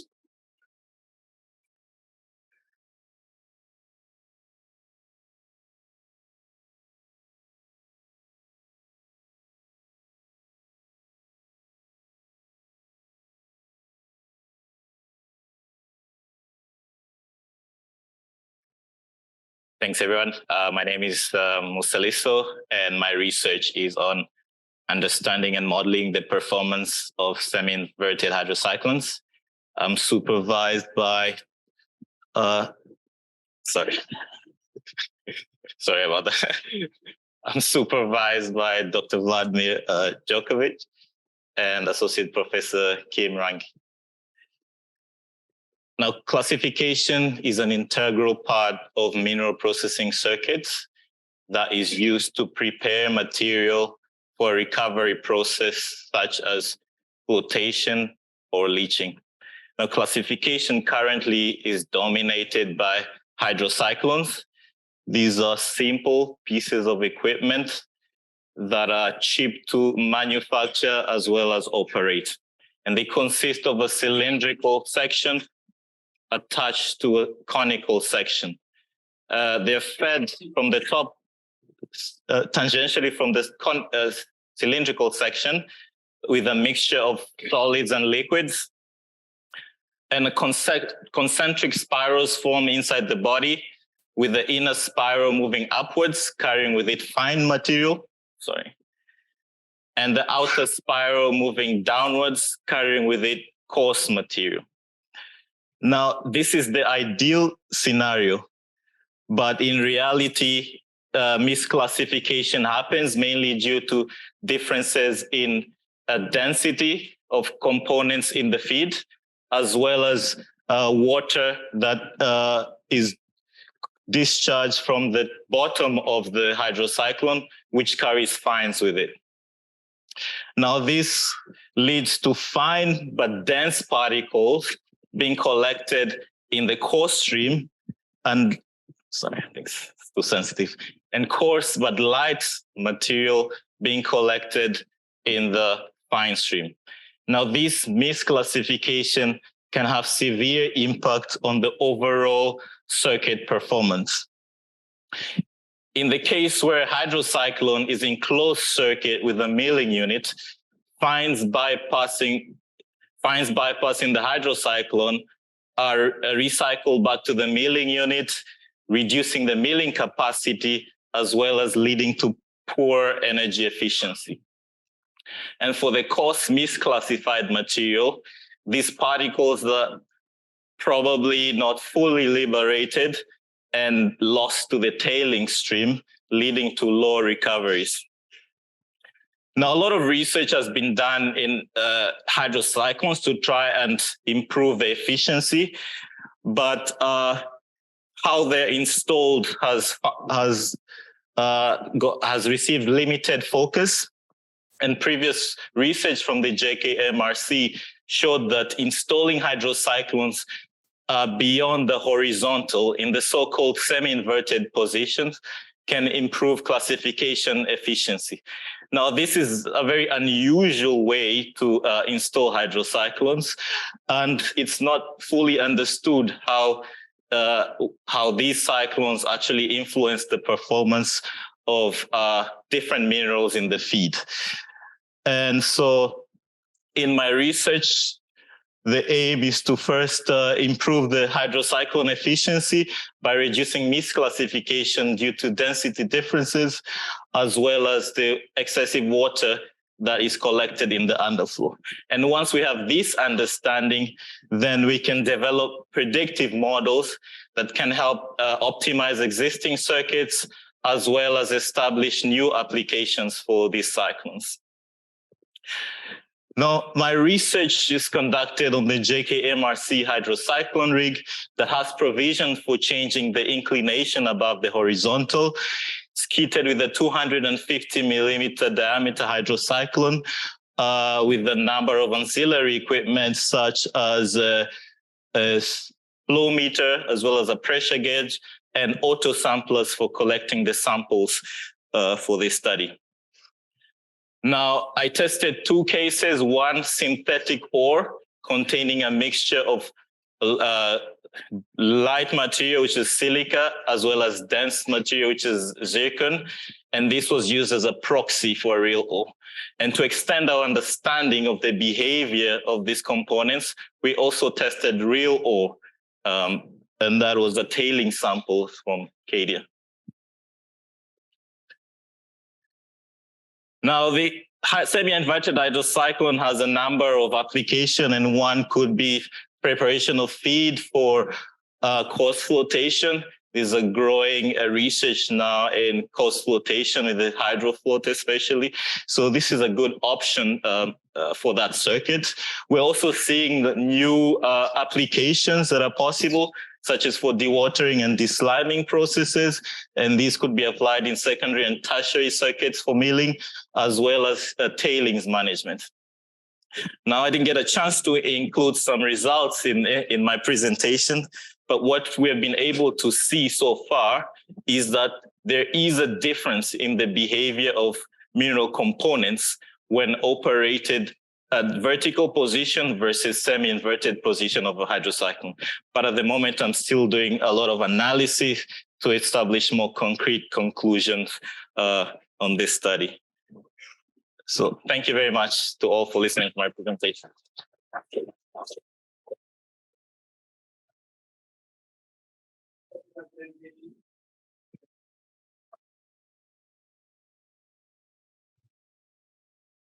Thank you. It's a very interesting project. It always struck me that the people in the Northern Hemisphere run their cyclones the right way up. We should probably run them upside down. But putting that aside for the moment, would you like to comment on the likely relative effect of an angle of inclination on large versus small cyclones, the large ones generally running at lower pressure, the small ones at high pressure? Do you think only large cyclones will benefit from this idea?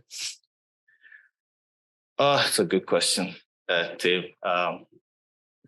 I think both large and small cyclones would benefit. The only thing is it all depends on the application. So with the smaller cyclones, you can get high pressures even in vertical positions, but the issue of capacity comes into play.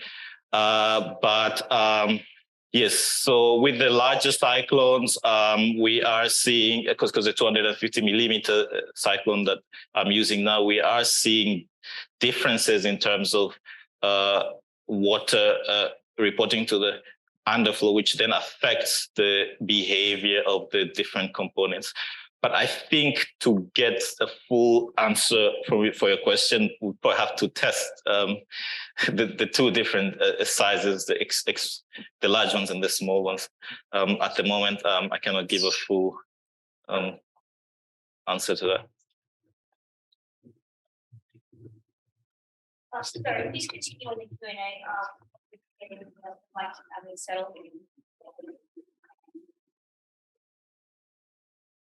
Hi, Mussa. Thanks for that. My name's Tim. I work for JKTech. When you start modelling your results, is your intention to develop a new model from scratch, or do you think you'd be in a position to modify the existing negation or our hydrocyclone model to include the angle of inclination effect? So the intention was to use a different approach that has been attempted before, but with a lot of limitations. And that is the settling rate approach, which is slightly different from the NAGU model. And so that the intended approach will help me sort of separate the effects of the different minerals, and will allow me to also incorporate rheological effects as well.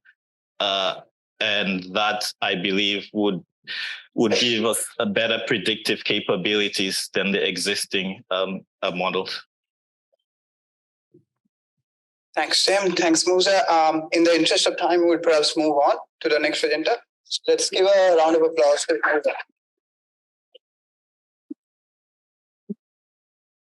So our next presenter is Olivia, and Olivia is going to talk about integration of handheld LIBS, microanalytical techniques, and programming to develop workflows for in situ analysis of indium.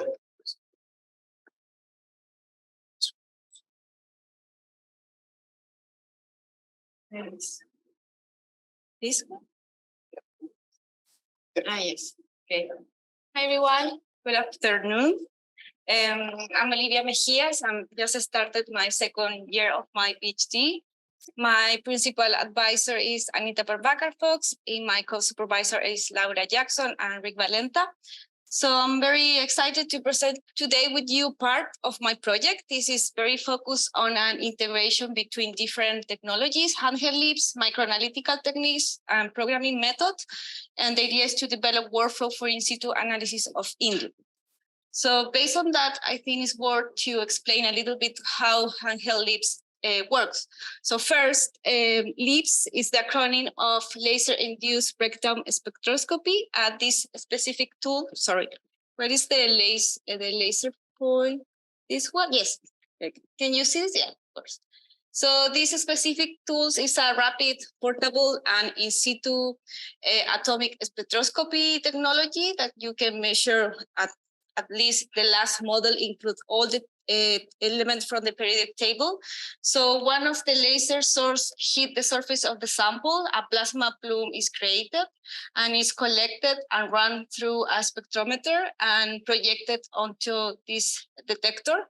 And this detector creates this spectrum. This spectrum in the x-axis is the wavelength, which this model includes this range of nanometers, and the y-axis is the intensity of the element. So each element has like a fingerprint. So if your sample has the content in high concentration of this element, this handheld technology can detect.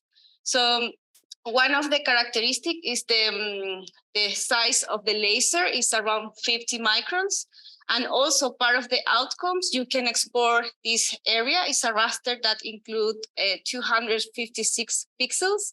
And you can see the distribution of the element of your interest. So the red color represents high concentration, but normalized. And the blue color represents low quantity of that element. Even though it's a really emergent technology in terms of hair science, because since 2016, I started to use like a geochemical use. This is still a gap of knowledge in terms how we can use this in trace elements. That means critical metals in most of the cases, indium, cobalt, etc. So one of the opportunities is to create methodologies and strategies using the raw of this technology, raw data, but also quantify the information, because at the moment, if you don't have calibrated technology, you cannot know the concentration of your element. So this technology is more focused now in major elements, but no interest elements. So these are a really high opportunity to create this workflow and using field work, and you can have information about critical metals in ore or waste materials. So based on that, the case of the study at the moment, I have been focused on Balgamon. This is a abandoned mine located in the northeast of Queensland. It's already classified as an indium resources worldwide. So based on that, here it was review the drill core geochemical data first. Second, it was selected specific drill core samples. Then was logging and the idea and based literature review to know what type of minerals can host indium. It was selected different minerals made of that sulfide with different texture and select specific areas. So after it was run the LIBS, but as a visual identification, you can assume a homogeneous mineral. But after run the LIBS, that we already know the laser is just 50 microns, one of the outcome is the heat map, but also you can recognize it's not the same pattern.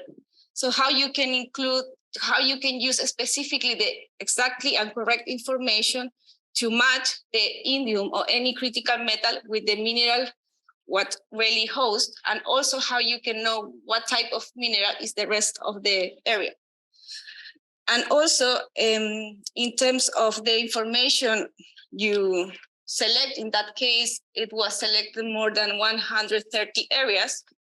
So in that case, the exportation of data is more than 30,000 of data. So you cannot at the first start point work with this information. So for this reason, it was necessary to start to include programming method. And in this part of the workflow, we have support from University of Chile, from Martin Valenzuela, using MATLAB. So at the moment, we start with the idea to identify emission lines of indium based on this information, but now we start to find new gaps to identify and improve the information of each pixel. That means flag each pixel with the indium-bearing minerals, but also the opportunity to flag different minerals and have more information in fieldwork. But as this technology for trace element is still semi-quantitative or qualitative, was necessary to include and prepare mount for exactly the same area. And all these samples were run using microanalytical techniques such as SEM, microproof, and laser ablation in different universities. No, it wasn't not only in University of Queensland, we was also in QUT and University of Adelaide. So this is also for my first year was very important to have new collaboration, expand networking, and know people who is already characterized critical metals.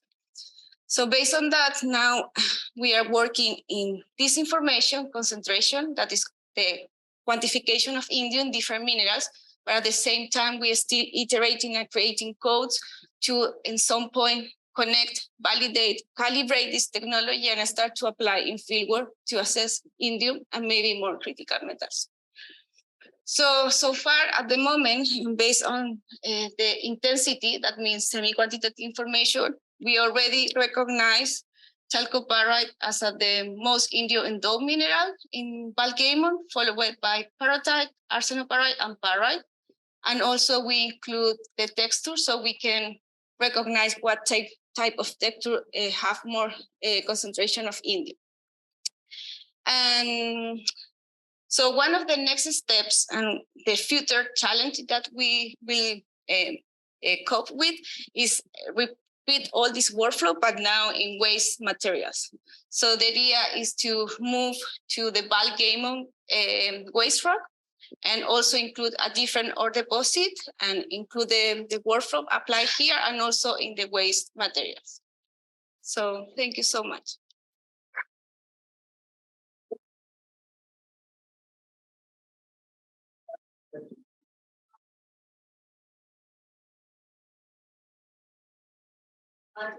Question, but I have been notified by people who have dialed in on Zoom that, and I've asked me to let people know that if you're going to ask a question, please wait until you have a microphone. It can be very difficult to hear on the other side.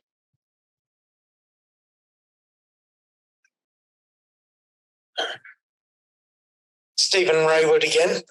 I didn't follow everything, but on one of your slides where you showed the huge amount of data that you're collecting, have you thought of using principal component analysis to reduce? Yeah, good. It's part of the next step. Yeah, you want to? Yes, we didn't include now, but because it's 5 minutes, but really if I can show this part of the info. I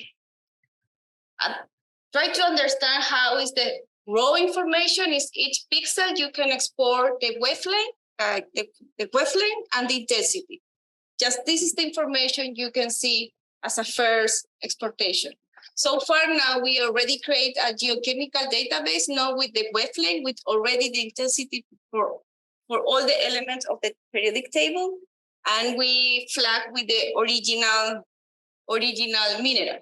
So the next step is use the same intensity, but not just for indium. So like a specific element for mineral. For example, if I know chalcopyrite is copper, iron, and sulfur, the idea is try to use multivariate statistic to match, try to recognize if the rest of elements from intensity is useful to include in the codes and identify minerals. That makes sense? So it's part of the next step once we have the geochemical data already done. Yeah. Do you want to follow? Thanks. I won't dominate too much. You very similar to what I was suggesting, but principal component analysis would be used prior to doing your conversions to elements. So it just reduces the number of wavelengths you're dealing with. Yeah, but the idea is to use that one also to, but maybe, the idea is to use principal components and maybe K-means. So with K-means, can I categorize the elements and with the principal component reduce? So it's a part of the next step to include multivariate statistic once we create the geochemical database with this information. Yes, thank you. Thanks, Olivia. We'll move on to the next speaker. But before we do, let's give a round of applause to Olivia. So the next speaker is Torben, and Torben is going to talk on photography for geometallurgy, unlocking pathways towards comprehensive and efficient ore characterization.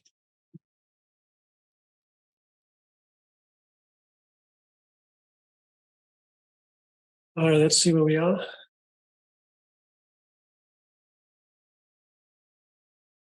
Here we are.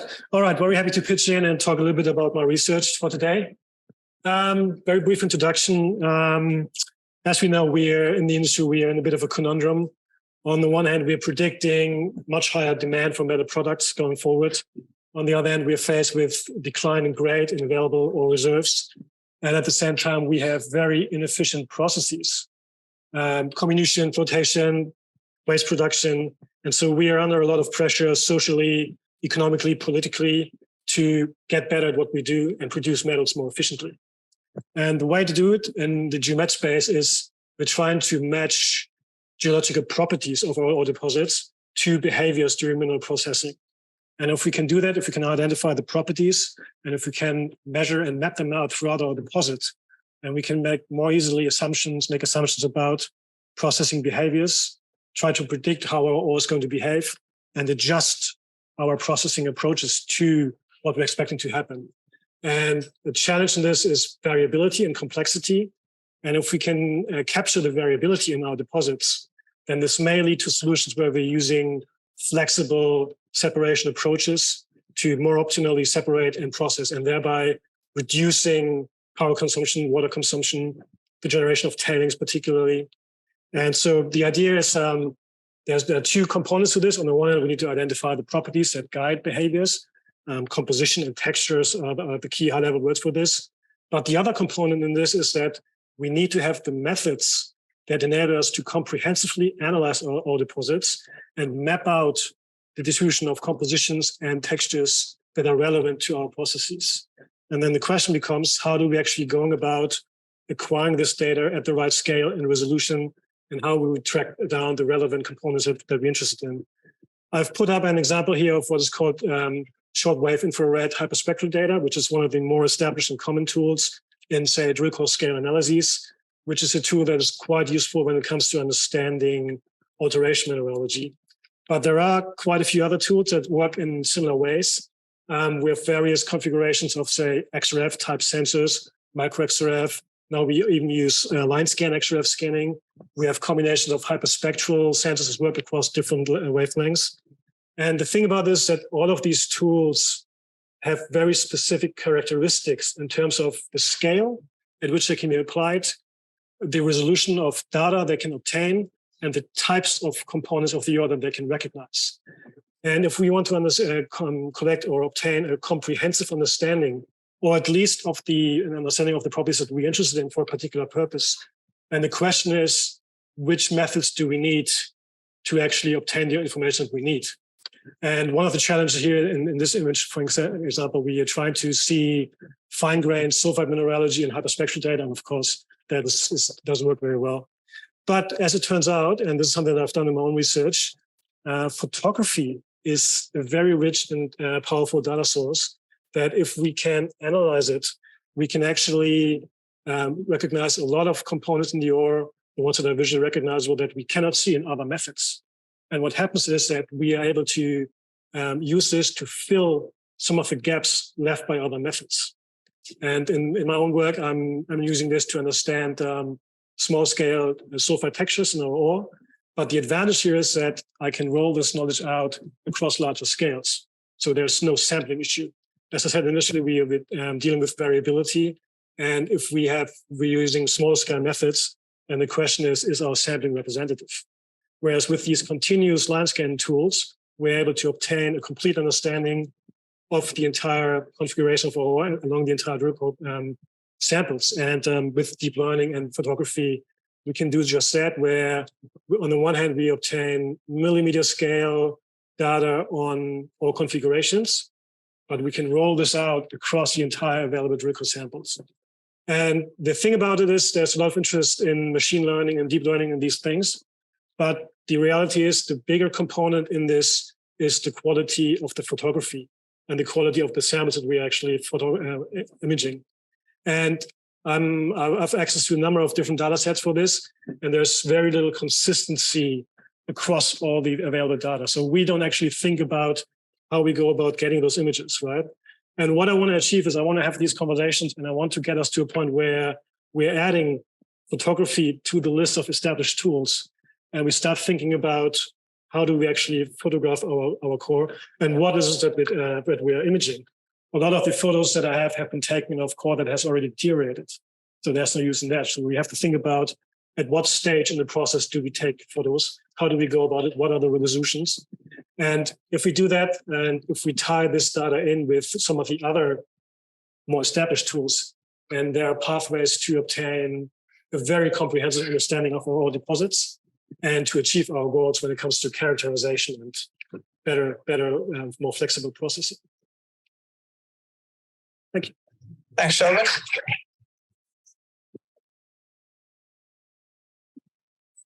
Any questions for Torben?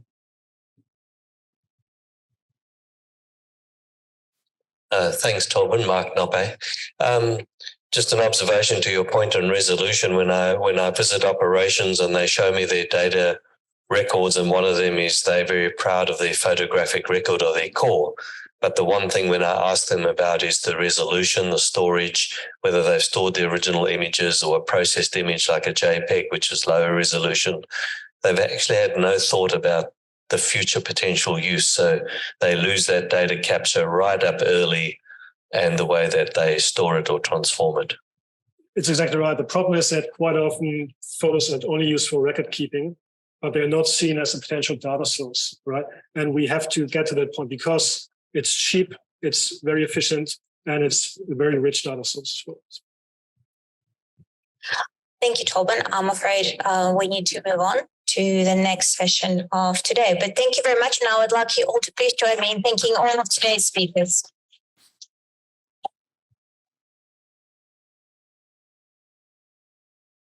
Next up, I am very honored and very glad to be joined by Agnes Whiten and Paul Whiten, who flew in especially for this day, and members of the Whiten family and friends of the Whiten family for joining us here today to help us award our very first inaugural Bill Whiten Award. And to do so, to introduce the award and to say a few words about Bill, I would like to introduce our first speaker, Tim Napierman.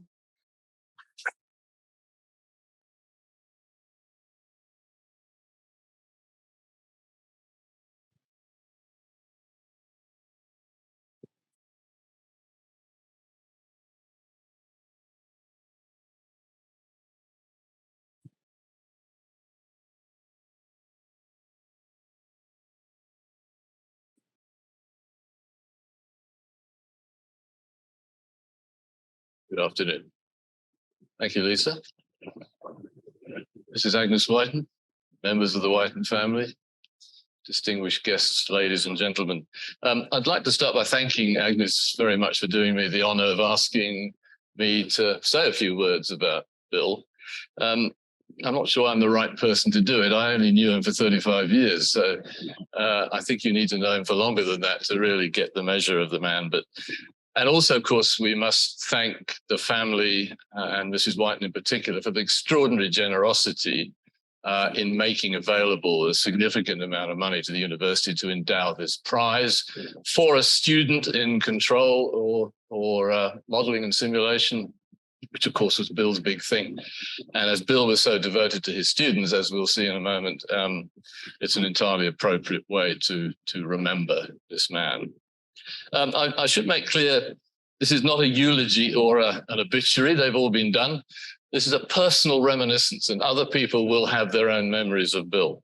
This is what I remember about Bill and what I saw in the man.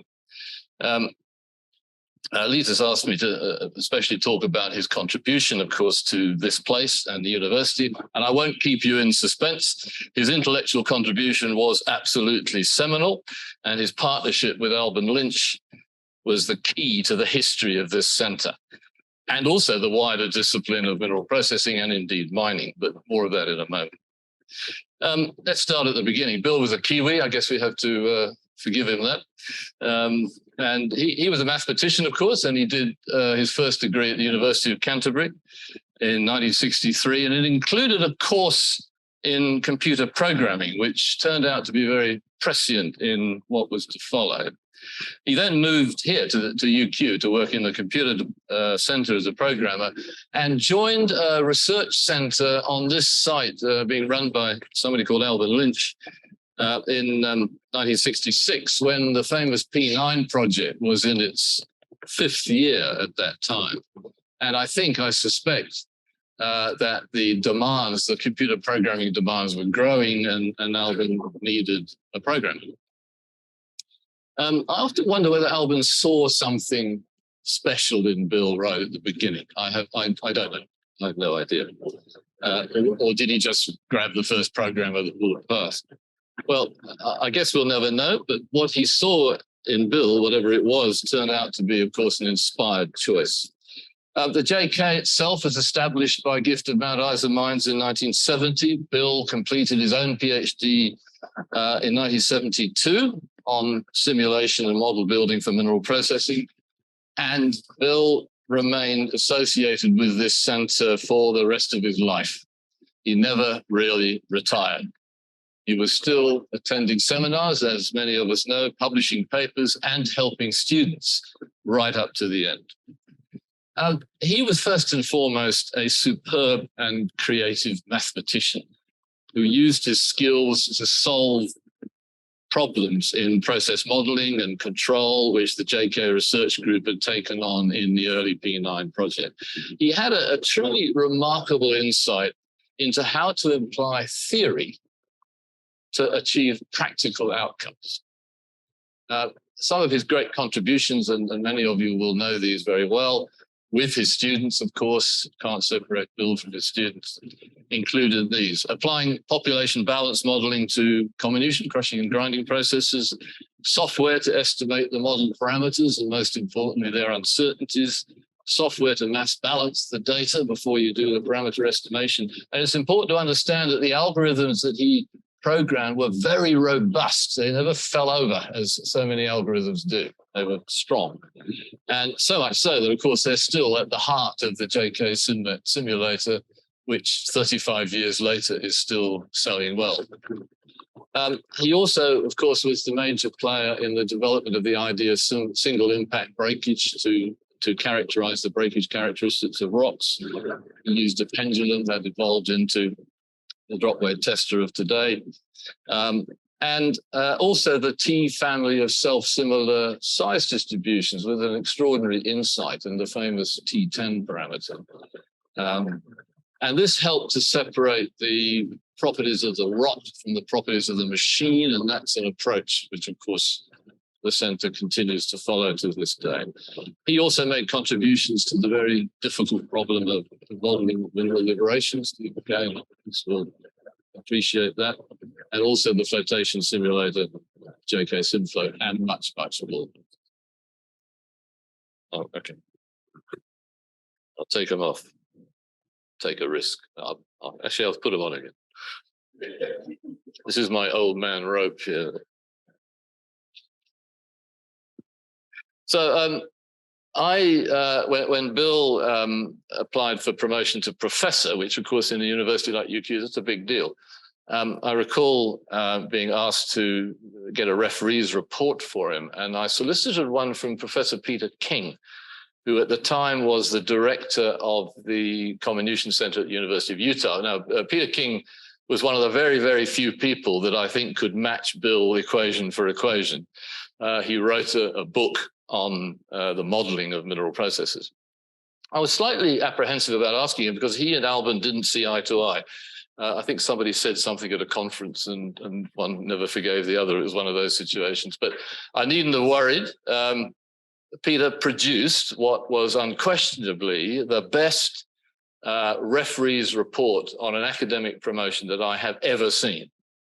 And Peter was qualified, I think, more than most of us to understand what Bill had contributed. Peter, in fact, used Bill's idea of the T-curves himself in his own work, and that is the greatest compliment he could possibly have paid. So in a very real sense, all these achievements still form the foundation of what we all do today at the JK, and it's a key part of his legacy. However, I always felt he favored simplicity over unnecessary complexity. He had a real way of making difficult ideas comprehensible to mere mortals, which is a great skill. He was the embodiment of Occam's razor. When faced with several possible solutions, the simplest is always the best. And one of his most important legacies, as we all know, is, of course, his work with students, both those he formally supervised and those who just asked him for help, which was about 90% of them. His devotion to them was complete, his influence on them was profound, and his care for them extended to help in their private lives, in which his whole family played a role, and I think we might hear a little bit about that later. Many of those students are now in senior positions in Australia and around the world, but all of them remember him with gratitude, affection, and respect. And in fact, I think one of his students still holds the record for the fastest PhD ever at the JK. David Ginsberg wrote a thesis on clustering data. It took him 2 years. So you students out there, you've got a bit of a track record to follow there. Of course, it helped that David was very clever, but I think it also helped that so was his supervisor. His partnership with Alban Lynch, I think, was truly made in heaven, if I can put it that way. I think it was one of the most important in all of mineral processing in the second half of the 20th century. And I realize that's a big call, but I'll stand by it. It was certainly crucial to the success of the JK Centre. And it was remarkable because to me, they were complete opposites. Alban was the leader, the strategist, the man who established the ethos and modus operandi of this place, raised the money from industry. Bill was the low-profile intellectual heart of the technical advances that resulted.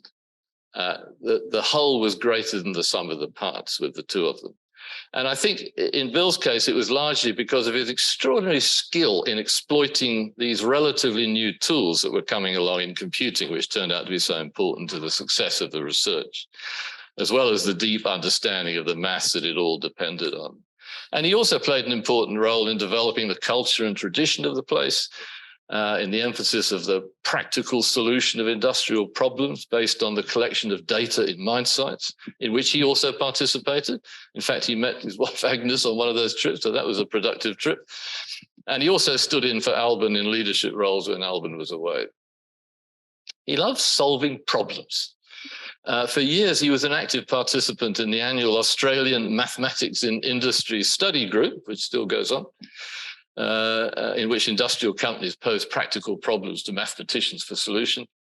He had many successes, and one of the ones he was particularly proud of, I remember, was a model of a washing machine, which apparently was highly regarded by the company that was looking for the solution. He could probably have been a successful and well-paid consultant, but he just wasn't interested in that stuff, interestingly.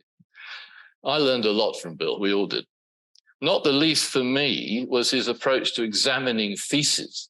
When I started to examine theses, of course, I wanted every I dotted and every T crossed and the grammar to be correct and the thing to be, suitable for a Nobel Prize in literature.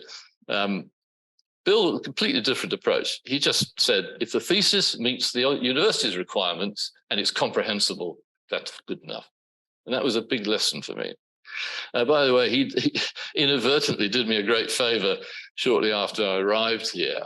I'd been working at a technical center overseas, and it was the beginning of the PC, the personal computer revolution, when we were liberated from the mainframe computer and those people called systems analysts that used to tell us what to do. You may remember that a person called Steve Jobs invented a computer called the Macintosh, which had a graphical user interface, and it had a mouse, and it had drop-down menus and integrated software, including Excel, which was written for the Mac, of course. Well, I gravitated to that straight away, and I got the company to buy me one. And when I came here, I looked around for all the Macs. There weren't any. This was PC land. So I went out to Myers down the road and bought a Macintosh. It was a fat Mac because it had 0.5 megabyte of memory. And I started using it. And I was immediately sort of looked down upon by my new colleagues. They thought the Mac was a bit of a toy and not very manly. Well, the next person who bought a Macintosh was Bill Whiten. And everyone went, okay, we might have to revisit this. My cred went up a tiny little bit. Of course, I bought it because it was easy to use. He bought it because it was the best computer for the purpose. So I was grateful to him that I could actually bask a little bit in his reflected glory. It was also my ambition to write a paper with Bill, a scientific paper for the literature, which never happened because we never really crossed paths until right at the end. It had to wait 35 years. And we did an experiment, and some of you were involved in it, looking at the very interesting bias you get when doing hand selection of rocks for inspection or analysis. We did 2 experiments 10 years apart, and Bill was involved in both of them. So we decided to write it up for the literature, and I did the initial analysis of the data, and I used various recipes and got quite a good result.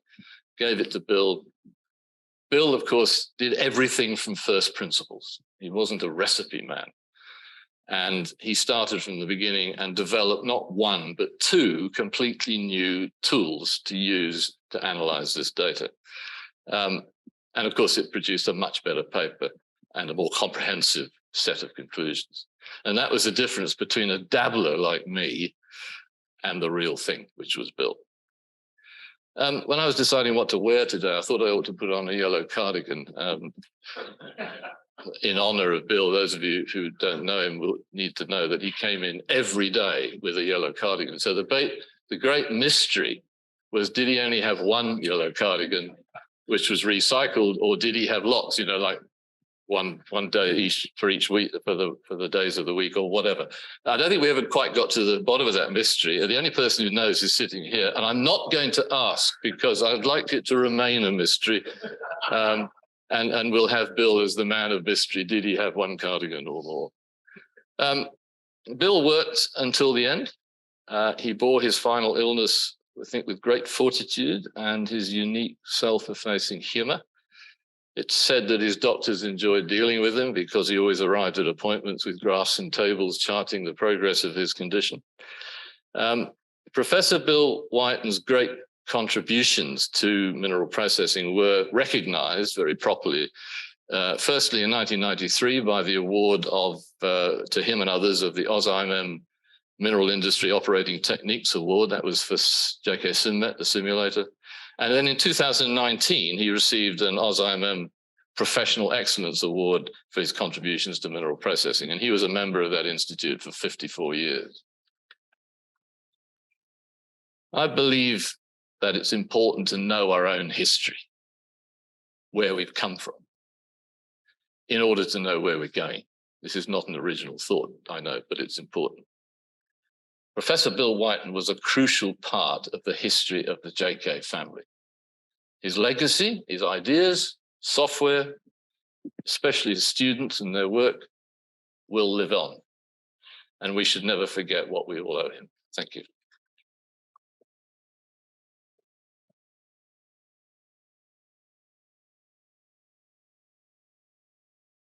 Thank you very much, Tim. I would now like to invite Paul Whiten to come up and say a few words.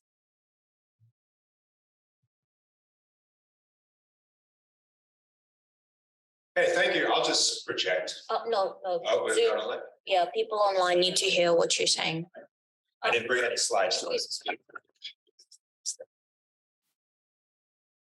Good afternoon. My name is Paul Whiten. Tim, thank you very much for that overview. Touched the heartstrings. Really great to hear that aspect of my dad. I definitely remember getting a Mac Plus back in the day when all my friends had PCs and video games. So now I know the origin story of that. I do want to say something about the cardigan, but per your wishes, we'll just leave it as is. So for those that don't know me, my name is Paul Whiten. I'm Bill's eldest son. I've flown in here today. I'm honored to represent the family, his wife Agnes, my brother Joseph, in awarding this memorial prize. Now, I think Tim's covered it, and I know we're before lunch, so I'll do a really quick overview. I wrote this on the plane. During a long career at the JK, starting almost 50 years ago, Bill made numerous contributions to academia and industry. You could see that, the contributions in the photos along the walls here. You can see his published papers, his mathematical models, which are still used. And you know, you can talk to some of the familiar faces around the room. It's good to come back here. I was last here probably 10, 12 years ago, and I still see some familiar faces. I remember some names from back in the day as well. Now, for those that knew him or had a chance to work with him, you'd probably describe Bill as having a unique intellect, being able to take complex problems and solving them in elegant ways. But he was also known for his dry wit. You know, he was a man of few words, but he was very apt at summing up a situation in very succinct ways. As mentioned before, his biggest contributions were around students, postgraduate students in particular. He always had time for them, whether it was being a supervisor, PhDs. I think there was tens of formal supervision over the years, whether it was just providing insights and feedback to students who came and asked him for it, whether it was hosting them at Christmas because students didn't have any other place to go. My dad was always around and very generous with his time when it came to the students. So in that spirit, it was a no-brainer in terms of organizing this award. When I got together with my mum, we decided, how can we keep my dad's contributions to students alive in perpetuity? And that really was the inception for this award. So with that, for this inaugural Bill Whiten Memorial Prize, I'll share a bit of background on the recipient before inviting them to the stage. So Conrad Demir is a PhD candidate nearing completion of a project aiming to develop a model of the hydrofloat cell, one of Bill's passions in the flotation area. The hydrofloat, registered trademark, is a potential game changer for the mining industry, enabling flotation recovery at a much coarser size. And Conrad is pioneering the JKMRC research in this area. It should be noted that Conrad's PhD started out working with my dad. So my dad was supervising and mentoring the initial stages. Together, they published a paper developing a semi-empirical model of the hydrofloat trademark cell, part A hindered settling classification model. I did not follow my dad's footsteps into the mining industry. And that was presented by Conrad's supervisor, Kim Rungi, at the Flotation 2019 conference. So this award here can be used to fund a trip to South Africa, hopefully where Conway can present the results of his PhD thesis in 2023. So please join me in welcoming him to the stage. I have not met him before, so it's very exciting to accept the award.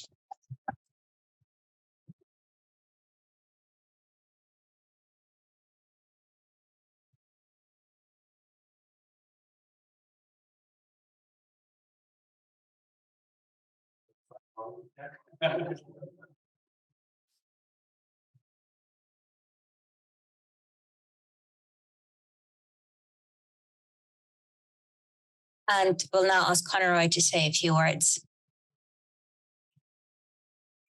Yeah.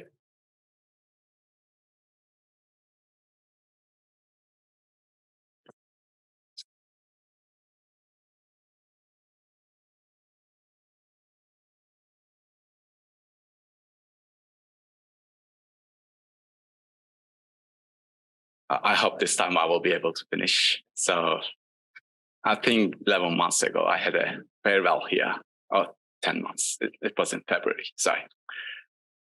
And I wasn't able to finish my speech at that time, but today I do my best.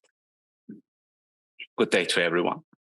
I'm extremely honored and humbled to be receiving Professor B. Whiten Memorial Prize.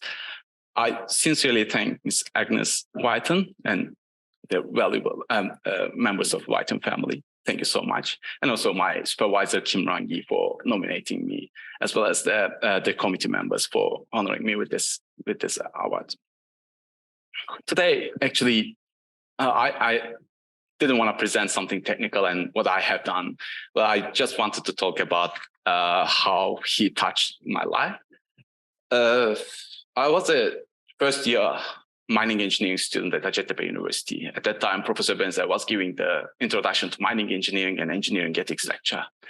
And he has been talking about modeling and simulation. Maybe you know him. He's working on comminution modeling area, mostly in dry comminution. And he has been talking about crusher models and population balance model. And I wanted to learn. And I was just first year, and I have never heard what does modeling and simulation. I have no idea. So I went to one of his research assistants, Okay Altun. He gave me the blue book. And I started reading. One of the first thing that I learned was the Whiten's crusher model. I put it in Excel. I tried to run the model. And I was able to predict something I mean, probably it was wrong. I can't even remember. But I was so excited that I sent all of my that Excel files to my friends, to my father, my mother. They had no idea about mineral processing, but I was so proud. And, you know, I mean, at that time, I was a first-year undergrad student. I thought that I did something really good, which was just replicating, I'm putting the formulas in Excel. Then after that, I wanted to move forward. While I was reading the book, there was efficiency curve model. So I said, okay, this is again Bill Whiten, so continue. I did the same thing for the first screens, then after that, hydrocyclones. It was my first time to do something like an engineer, I will say. Then, like those names, like Tim Napierman, Bill Whiten, Alban Lynch, they were like up in the class for us. And JKMIC was like a dream for me. I mean, I have been saying this like 100 times. Maybe people are bored about that, but from Hacettepe University, I was able to come here. Thank you very much, Kim, again. And I think I'm much more excited now than my interview at that time. So, but I was sweating like hell on that day. It was in December in Turkey, and it was really cold. And I was able to come here in July 2017. I started reading. For the first 6 months, I was just reading, and I did my master's on vertical roller mills on dry comminution circuit. And I tried to learn. Kim helped me a lot at that time. Then after that, Kim introduced me to Bill Whiten, and he was always sitting there. After the Friday seminar, we had a really quick chat, like 5-10 minutes in the Angular Hub. And he didn't tell me anything. I just explained what I think about hydroflow cell, how it works. Probably he knew, but I just wanted to explain. And after that, what were my ideas?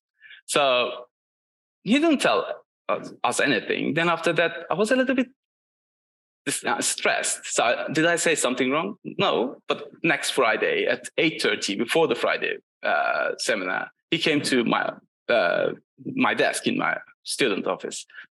And I was so surprised that he was there with a paper.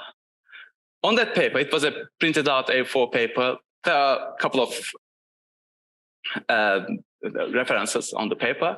And he said that just start with this thesis. There was a modeling of hydrocyclone thesis, which had a really special formula for the actually that model was predicting the transition zone for the settling rates. It was, I have never heard about it, but there was a paper with Can Ekinözer, another Turkish guy.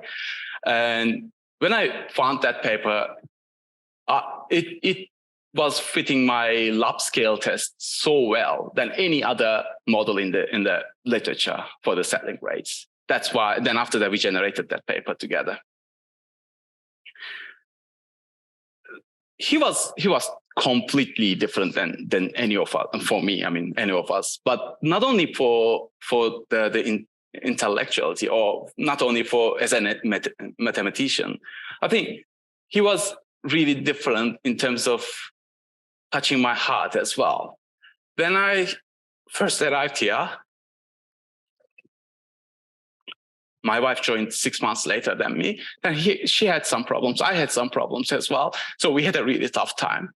And he has been every Friday, he was visiting me in my desk and asking me, how is Sevcan doing, my wife, how's Sevcan doing? And then after that, we had our son, Leo, and he has been always asking about Leo as well. So, and even if during the COVID time, we were not able to see each other here, I mean, outside as well, but yeah, he has been sending me emails, and I was sharing my family photos with Leo, with Sevcan to him. A couple of months ago, I had my citizenship here in Australia, and I think Kim has contributed a lot, definitely. JK contributed a lot, but he has also contributed a lot to stay, for me to stay here and have a family life in Australia. So, anyway, so unfortunately, I couldn't see him for the last time due to COVID. I sent an email to him, and he replied in a couple of hours' time, and I will never lose that email. And yeah, anyway, thank you so much. I really appreciate your time, and hopefully I didn't bore you. Sorry, sorry about it.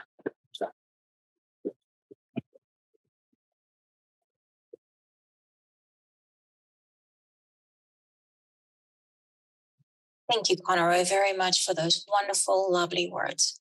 And I would like to ask, we've got a few minutes before we have to break for lunch. If there is anybody else in the audience that would like to share some of their thoughts, some of their memories of Bill, as well as, of course, Agnes. I am so pleased by the award, that you got the award. You know, in my professional life, most of the things I did was flotation. Flotation here for 8 years, flotation in mines in the Philippines, and we even did. So I'm very pleased. I'm very impressed, and come and see me sometime. Okay, I'll definitely. Would anybody else like to say something?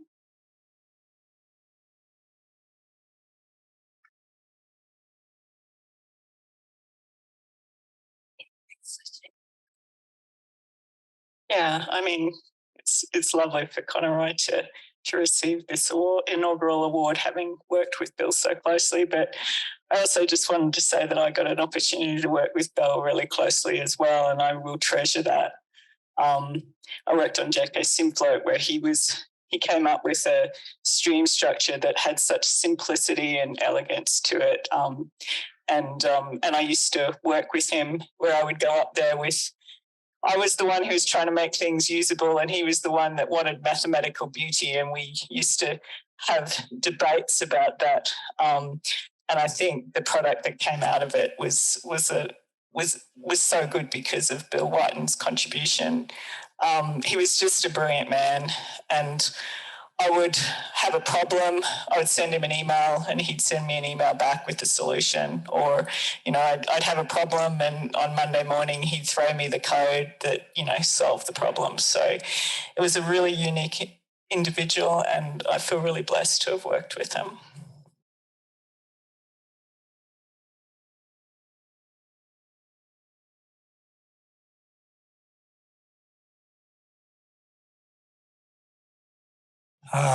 Don McKee again. I first ran into Bill in 1967, as long ago as that, when as a final year engineer, he set out to teach us Fortran programming. And the exercise I'll remember forever, which he gave us, was to write an efficient program to list out the 12 days of Christmas. And if you actually think about that, it was a clever question. And did we struggle? Tim, there was one thing, Tim, your reminiscences were superb.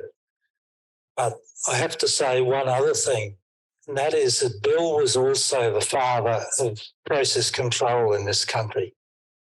Process control really began at Mount Isa in the mid-60s, and the first JK acquired his first digital computer, a little PDP as it was then. It was Bill who took that to Mount Isa at the end of 1968, installed it in Mount Isa, and that was the first digital control system in Australia, and one of the first in the world. And only Bill. Alvin wouldn't have had that capacity to do that. Bill did. And Bill really was process control in mineral processing in this country for many years. And that's another great string to his bow. And as somebody said, he was a man of few words. He sure was. And one of the other things I remember so vividly, one of his students, there was a fellow called who some might remember here. He was the first man who ever really tackled making rocks in a pendulum. Anyway, and Narayan produced his thesis, and it was sent for examination to a gentleman in CSIRO by the name of Keith Weller, again a name not remembered by many, but certainly by Tim and me. And Keith Weller didn't exactly get on with the JK at the time, although things did mellow a bit as years went on. But Weller was one of Narayan's examiners, and they just dug in. The examiner didn't like something Narayan had written. Narayan wouldn't budge. And it was a complete impasse. The examination sort of ground to a halt. And Bill's advice finally was, arguments with examiners are always tedious and never seldom won. And Orion backed down and he got his PhD. So a few other memories of a wonderful man. And as Tim said, there could not have been a JK without him. Thank you. Thank you, Don. Unless anybody else. Oh, yes, of course. Sorry.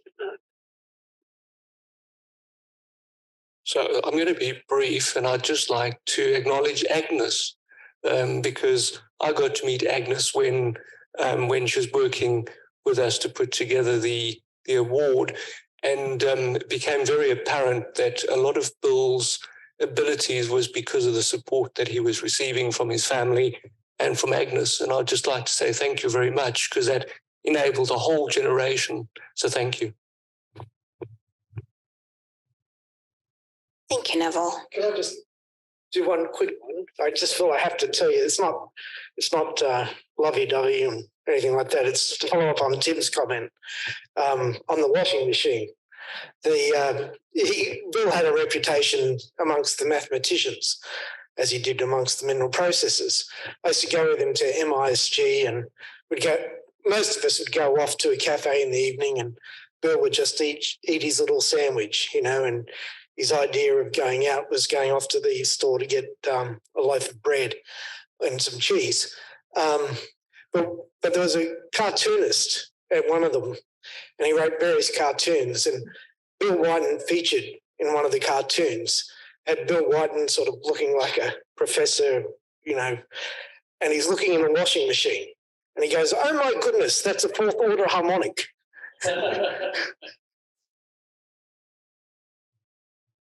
Thank you, Stephen. Oopsie. Alrighty, I think at this point we can all say one more congratulations to Conroy.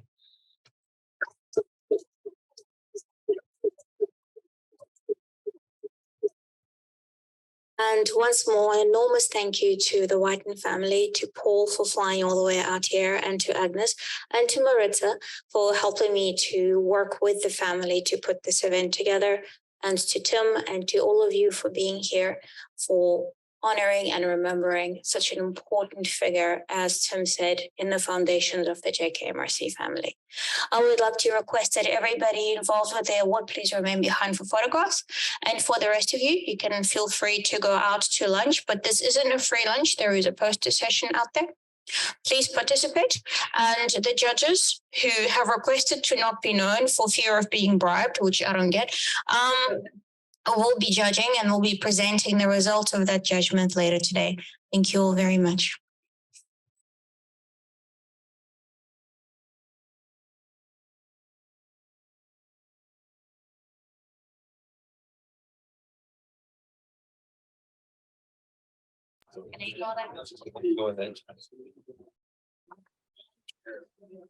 All righty.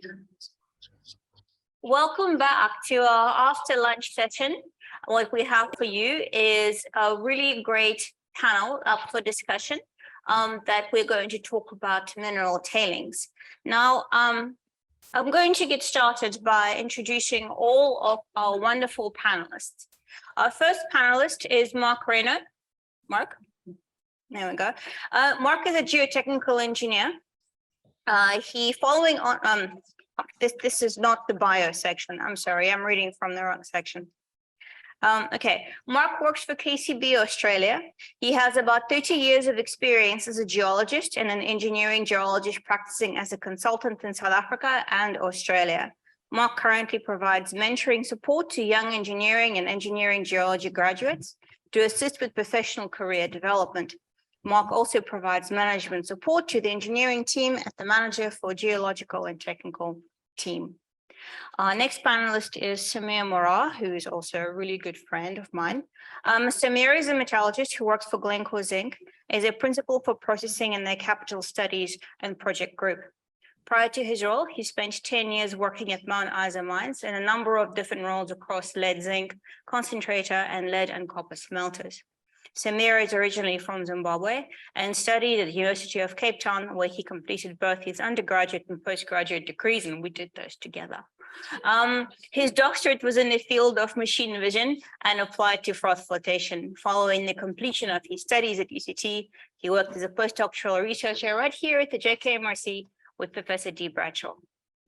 Next up, we have Terrence Jibiki. Welcome, Terrence, from Rio Tinto Aluminium. Terrence has over 20 years of experience in the geotechnical engineering of mine waste management applications with a strong focus on tailing storage facilities. Terrence is currently a principal engineer with Rio Tinto Aluminium Tailings and Water team. In his role, he provides technical and dam safety, governance support for tailings and water storage facilities, supporting operations, design, and project teams. We also have Ina Marie Prinsloo from GHD. Ina Marie is one of the team leaders for the South Queensland Tailings team at GHD and is a certified professional engineer with RPEQ for 12 years of experience in geotechnical and tailings engineering.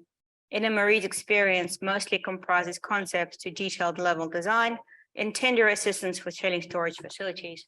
And one of my all-time favorite industry panelists that's joining us online is our very own Vanessa Elliot, industry fellow with the Sustainable Minerals Institute. Vanessa has over 15 years of experience working in strategic leadership roles, a background in sustainable development, corporate HR, corporate affairs, driving and implementing strategic change across the business. Vanessa has worked on some of the major project developments in Australia and across the resource industry, regional development and town planning, specializing in project lifecycle, land access, regulatory approvals, social performance, local content, diversity, and inclusion. Welcome to a very, very illustrious and diverse panel. And when I saw that these were the wonderful experts that we were able to secure for us today, the only topic that we could possibly talk about was tailings and how to manage tailings with all these incredible expertise all in one room. Now, typically when these panels are assembled, the person who is chairing said panel brings up a number of background material and several charts and lots of very well statistically gathered data to introduce the topic and highlight its importance. I'm not going to do any of that today. What I'm going to do today is talk about something that happened a couple of months ago. And a couple of months ago, right here at the JK Friday seminar series, we had a seminar by Angelica Andrade, who talked to us about the social cost of tailings management. Now, Angelica is the sister of one of the people who lost their lives during the Brumadinho disaster. And rather than talking about the technical challenges associated with tailings and counting up the costs of the tons and things spilt into the river, she talked about the human cost of what happens when tailing dams fails. And she put up incredible images of the faces of people who lost their lives, including several images of ultrasound scans of unborn children. And one of those victims was her sister. And when she described what happened with the disaster, things that came prior and of aftermath, I'm not lying when I can say that I was shaken to my core. I sat right there in that seat near where Cam sits and I cried like a baby. And I asked myself a profound question. Are we the bad guys? Are we the bad guys because we are responsible for this? And Rick Valenta, our lovely new director, sat me down and said, no, you're not the bad guy. You're not the bad guy at all. It is people like you who truly hold solutions to make sure that this never happens again. And what we have today is we have a very incredible panel who come from a very diverse set of expertise. And we're going to explore all the ways in which we can contribute to the issue and look at it from a number of different angles to make sure that this never happens again. And so I'm going to start with Mark. So Mark, as I described, following some of the very high-profile tailings disasters, such as Brumadinho, and a fairly recent one that happened in South Africa, there's a very strong focus placed on ways in which existing tailings facilities can be made safer.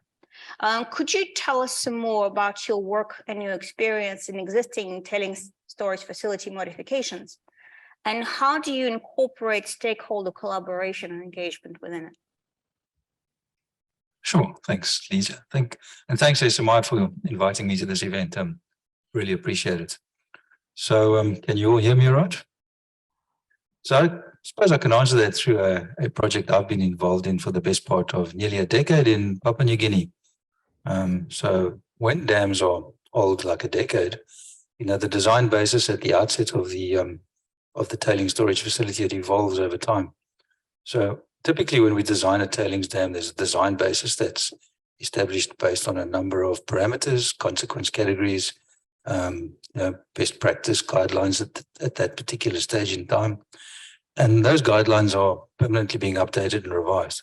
So you end up modifying the dam retrospectively to meet the evolving best practice guidelines. And sometimes that is a problem.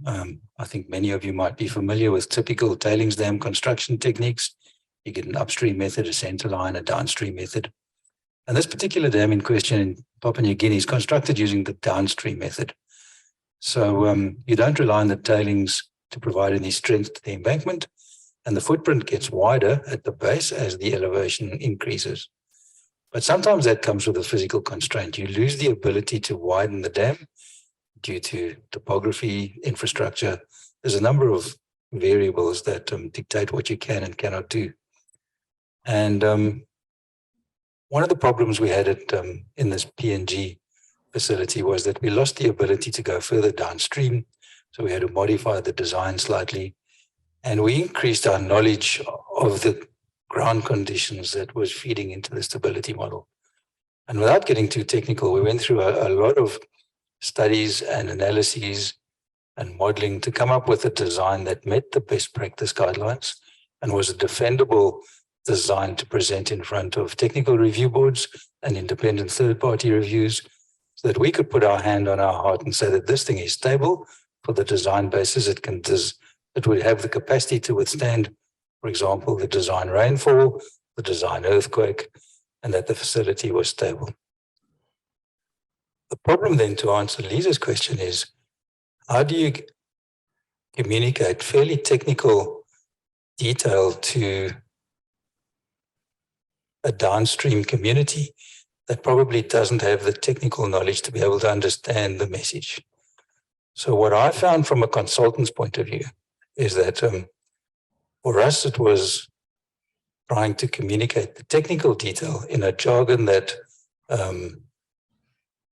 was easily understood to a non-technical audience. But the consultant never really is afforded with the opportunity to communicate that directly with the villagers. So in the PNG example, we would collate all the data, break it down, provide it to the owner, and then the owner would generally consult with the community affairs group of individuals who would then, it would be their task then to set up the community forums, the community chapters, and distribute the information at a communication level that enabled everyone to understand the message. For example, you can, in the design process, we develop fairly complex ideas and concepts, and you present it in a 2D plan. And one communication medium that I found worked really well was to spend a bit of effort, and it's really easy these days with 3D printers, to generate 3D models. And then, for example, with a tailings dam rise, then you could have the base topography set in the model, you drape the aerial photography over the model so it's all in color, and then you stitch little building blocks to show embankment geometries, and then there's another block to show the pond level when it's full. So that, and then you can show where the villages are downstream, so that at a visual level, at least everyone could understand exactly what's been proposed and how this is going to be managed. And what this mine did in PNG, once the design had been resolved, they decided that there was a requirement from the regulator to de-risk the dam breach scenario. So part of the design process is to develop dam breach models, try and understand the flood, the extent of the flood and the elevation of the floods. And in PNG, there's a lot of activity in the riverfront, in the river valleys. There's panning of gold, there's the collection of water, there's washing of clothes. So although it's a really steep and rugged mountainous terrain, there's an activity that takes place at the river level, at the valley bottoms, and then all the villages are up on the riverbanks or up on the crests. So there's this continuous migration of villages downstream of the dam in what the mine would consider as a high risk environment. So what the owners did was they developed an emergency alarm system. So as part of our design, we developed trigger action response plans, TARPs, which would give you predetermined signals, and there would be a trigger that would set off the alarm. And this alarm would then send off a siren that could be triggered by mine management at the mine. And if there was a communication breakdown, you could set it off remotely from Australia. And then this alarm would set off the sound that would then, the community understood that was a trigger to evacuate the river valleys. So as part of the emergency response plan, the communication to the villages, there was an agreed elevation that the villagers should climb if the alarm goes off, so that they're outside of the flood impact zone. And then this alarm would be one of the vehicles that the mine was using to try manage the risk to the community downstream. And then there was a few pretty neat little additional extras added to the alarm system. The alarms were set up in all the villages. They had solar panels with little charging stations in so that the guys could charge their mobile phones. They had a speaker system so that they could communicate directly with the mine. So there was a couple of social benefits to those towers. And that was essential because often there's vandalism associated with some of these remote areas, and there needs to be a tangible benefit to all the communities. So I thought that was a great win-win example and a great outcome to try and manage the risk of a tailings dam breach to the benefit of all the communities downstream. So there's, I think, a pretty neat example of how the design basis was modified to meet with best practice. Some of the risks were identified, and then a mechanism was developed to clearly communicate that to the downstream communities and then give those downstream communities a tangible plan should the dam start to threaten a breach. Thank you, Mark. That was a very nice example. Can I ask Vanessa, do you have any questions or comments regarding the way that the community outreach was handled in this example? No, but for me, I think it's the thing that we have historically with First Nations people or villages, as was described, is being trapped in the trauma of downstream activities and not being able to be positioned over the life of mine in more upstream planning opportunities. And I think if we're going to get to the heart of tailings, it is a life of mine planning process. And I believe First Nations capability, in the same way that other aspects of environmental management through rangers have been engaged, I think there is a prime opportunity to increase the number of First Nations engineers involved in environmental stewardship, in particular around tailings, things that we know are high risk impact areas, particularly for me as it relates to climate change and things that we may predict to be 1 in 200 year floods. We know from recent occurrences in Australia that these things are happening within a decade. So what we've anticipated and planned for, time and the rules of time is changing that for all of us. Thank you very much, Vanessa. So that was a very interesting example talking about how to mitigate future failures for an existing facility. But now, Anna-Marie, I imagine that tailings facility construction, building new storage facilities, that technology has not been standing still. So can you please provide us your perspective on how the technology of constructing new tailings dams is evolving? And what kind of interdisciplinary collaborations and the new technologies and new skills are being brought into this field? Sure. Thanks for the question, Liza. I think from a tailings perspective, the way forward is probably the best practice, or the better future would be to minimize our facilities or not build them at all. So I know that ICMM has recently released a really, really good document, a roadmap on tailings reduction, which gives quite a bit of background in terms of the different processes that are under development, their progress and how they're going. And it's very much a chemical, mechanical and mining field. So I wish I could tell you more about those, but definitely not my specialty. So what I do want to give you is my perspective as a tailings engineer, how we've been growing. And we've been working in probably about 3 fields or 3 areas to improve our understanding of the facilities, which is the first point. The second is to use our time better, knowing how stretched our resources are.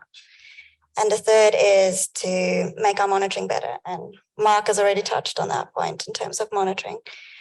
So on the first point, in terms of understanding our facilities better, when I started as an engineer, which is, as you mentioned, not too long ago, I mean, 12 years is just a decade, we focused very much with academia on bridging a gap between what we need to model technically and what we need to set up technically to talk to the programs that are available. And we used universities and so forth to help us guide us to set those up better so that we can actually model the complex problems, which is tailings facilities, because it's not a stagnant structure like a water dam. It's got many layers, many facets that changes to it. Where we've gone from that is now, for one of my projects, we are in the process of developing a fully integrated 3D geological model. So we've got our borehole logs, our site testing data, all the information available from site, logged onto a system. From there, it generates, our instrumentation is actually included also in there. From there, it integrates into a 3D space where you can visually see your models. You can see how your site interacts across the different areas. And you can cut sections and export that into other softwares. But that's interconnected to this one software. So you've got one whole face which connects all your softwares, all your difficult programming in one space. And then you can run it from there. So we've gone from something that's very manual, very spreadsheet driven, to something that we can use and actually more tailings user friendly in a sense. So you can speed up the time that you spend on running your projects. So the second point was primarily on how do we manage our time better. So through the programming and software collaborations we've done, there's a fair amount of work just speeding up the process of doing our calculations, speeding up the process of doing all of that. It's taken us leaps and bounds ahead, and it made technical staff, which should be doing more academia-based work, more available to focus on getting us further and creating that better understanding. So at GHG, what some of the projects we've been running with, and that's in collaboration with our digital teams, which is a good step because historically we were sort of the ones running the spreadsheets and so forth. We now have teams that set up smart programming so that when you've got heaps of testing data coming in, your senior staff and so forth can spend the time to look at the data, but not typing in the data. So you can have your engineers that are training up, focus on learning how to do the designs, how to work with the data, as opposed to spending hours and hours. You can now use a bot, and the bot just transfers all your data from a folder and then pops out with a dashboard that gives you all the information that you need at the touch of a button, or not even a touch of a button, it automatically happens. And then the third point, in terms of monitoring better, for the last 2 to 3 years, and that's actually part of one of the projects we've been doing for a few of our clients, we have been converting our systems on site to a live system. So as Mark said, with the communications for the emergency, we also have our instruments on a live system. So you've now transitioned from a system where you get one reading, once it takes about a week to get that one reading over a whole month. You now get a system that live reports. So if anything changes, anything happens that shouldn't, you get a warning on your phone that tells you, okay, no, something's happening. So I think we've, in collaboration with especially software, digital and technology-driven disciplines, I think we've grown significantly. There's definitely still room to grow. And I think technology probably has surpassed what we can do with all the data we get. So we're probably heading towards a phase where academia will probably form a different role. So, and instrumentation specialists and all the other collaborations with other teams would need to happen for us to properly use how far technology has brought us so far.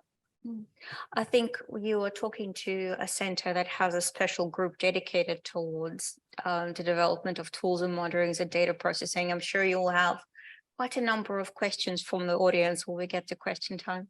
Thank you very much for that perspective.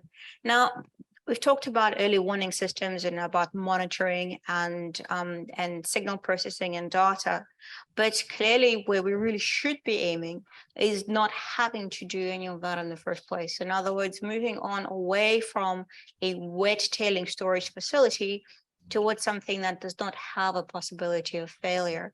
But we are very much constrained in terms of the nature of the tailing material itself and how we store it. So Samir, I would like to ask you, as somebody who has worked across quite a number of different aspects of the minerals processing value chain, what do you think, what are the possibilities of completely eliminating wet tailings in a way that we process our minerals in the first place? And who would be the type of key stakeholders in the tailing storage space would be to work together with on that front? Thank you, Lisa. So I guess there's a fair bit to unpack in that particular question. We need to acknowledge that mineral resources that we've got lined up for future mining operations are becoming more and more complex. The challenges around there are related to liberation, grind size, and being able to actually extract valuable materials. All of those challenges go against the goals associated with creating safer, more geotechnically stable tailings facilities, and also going against increasing the difficulty and cost associated with generating dry tailings. So, to unpack some of those challenges, we've got to start thinking more strategically about how we set up our flow sheets and look for those opportunities for value across the overall project life cycle, as opposed to just the instantaneous point within a project. I guess one of the problems that we have in the studies space is ensuring that we've got accurate costs associated with rehabilitation and reclaim as part of that project, and then assessing what benefits we can do in terms of reduction of those costs by creating safer tailings facilities up front, and looking at that from a value proposition at the inception of a project, as opposed to trying to deal with it as a mitigation through the life of that project. So the things that we need to be doing to start looking at opportunities there are all these technologies which have already got a bit of a start, and that's along the lines of, well, let's work out whether we can separate the material that we need to grind finely before we've ground all the other material that we don't need to grind finely. We can then end up with a product, a tailings product, which is more easily separable, more easily dewaterable, and will have better properties in terms of geotechnical stability. In terms of how we get there, really that's got to be a multidisciplinary approach around being able to enable newer processing technologies. So we need to be looking at all of those technologies which are assessing our ability to separate out coarse fractions of material as waste, and then only focus on the finer materials. So some of the collaborative work that's already happening is the work around hydrofloat type work, teeter bed technology, all of that, those type of technologies are what we're going to need to be reliant on in the future to be able to achieve that vision of safer tailings within more complex ore bodies on the track. Thank you, Sam. Can I ask a follow-up question? So you've mentioned that a lot of the thinking around the space happens in terms of the value proposition, and I do understand that currently the thinking for a lot of mining corporations still goes back to the underlying basics of NPV. Do you foresee there being some form of movement towards placing not necessarily a monetary value, but definitely a value on more intangible aspects of tailings dam failure, and how that might start being included in the calculation of when you propose to build a plant and the cost versus benefit? Absolutely. I mean, all projects should be going through rigorous risk assessments and rigorous assessments in terms of sustainability. And we're seeing in various regions around the world, we're seeing more and more pressure being exerted for mining companies and challenging mining companies to retain their license to operate from a social perspective. However, all of those aspects are intangible in the sense that you can't easily put a measurable number or quantification on it. But there is very definitely what we've seen in the last 10 years or so with tailings related issues. We are seeing a lot more pressure for us to certainly at greenfields, but also in brownfields type studies. We've got to be presenting responsible solutions to these problems. Thank you very much. Now that we've talked about the difficulties in producing the sort of tailings material that doesn't require wet storage, can I just redirect the question back to either Inno or Mark? How do you feel about potentially your area of expertise being made obsolete by the absence of wet tailings? Good question. I do not necessarily foresee it completely being taken out, because at the tail end of the process, I'm no mining engineer, but there will always be some sort of end product that needs to be stored in some location, either if it's input or underground, or even on the surface, which some bauxite mines have been doing in South America. So no tailings facility, but you do still have some sort of management and responsibility, especially because of the products that's coming off of the mining process. So if we do get there where the processes are, where you don't produce something that's got some sort of chemicals in it, which some mines do, but then maybe we could probably convert. We can always become water dam engineers. It's always an option. I think it's a good thing. We make mistakes, we're human. So despite the best intentions, there's always the possibility we've overlooked something. I can recall a senior colleague of mine being concerned when Mount Poly failed, because the consultants who were involved with the design of Mount Poly were a tier 1 company in Canada, and they got it wrong. They made a mistake. And for that reason, it probably makes sense to, it's obvious we need to use the best technology and get away from hydraulically placed tailings. But there's a legacy. There's a lot of them around, and they're going to be around for a long time, and we need to manage them. So whether we like it or not, we're going to have to be able to manage and de-risk slurry tails. And if the technology is there to try remove them from the suite of waste management practices, it can only be a good thing. Excellent. Thank you. Thank you very much.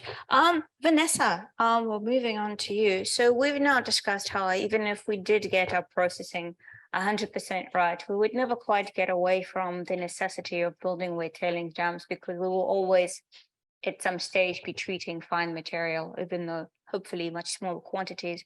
And there are existing tailings facilities that are around, that will be around for a very long time.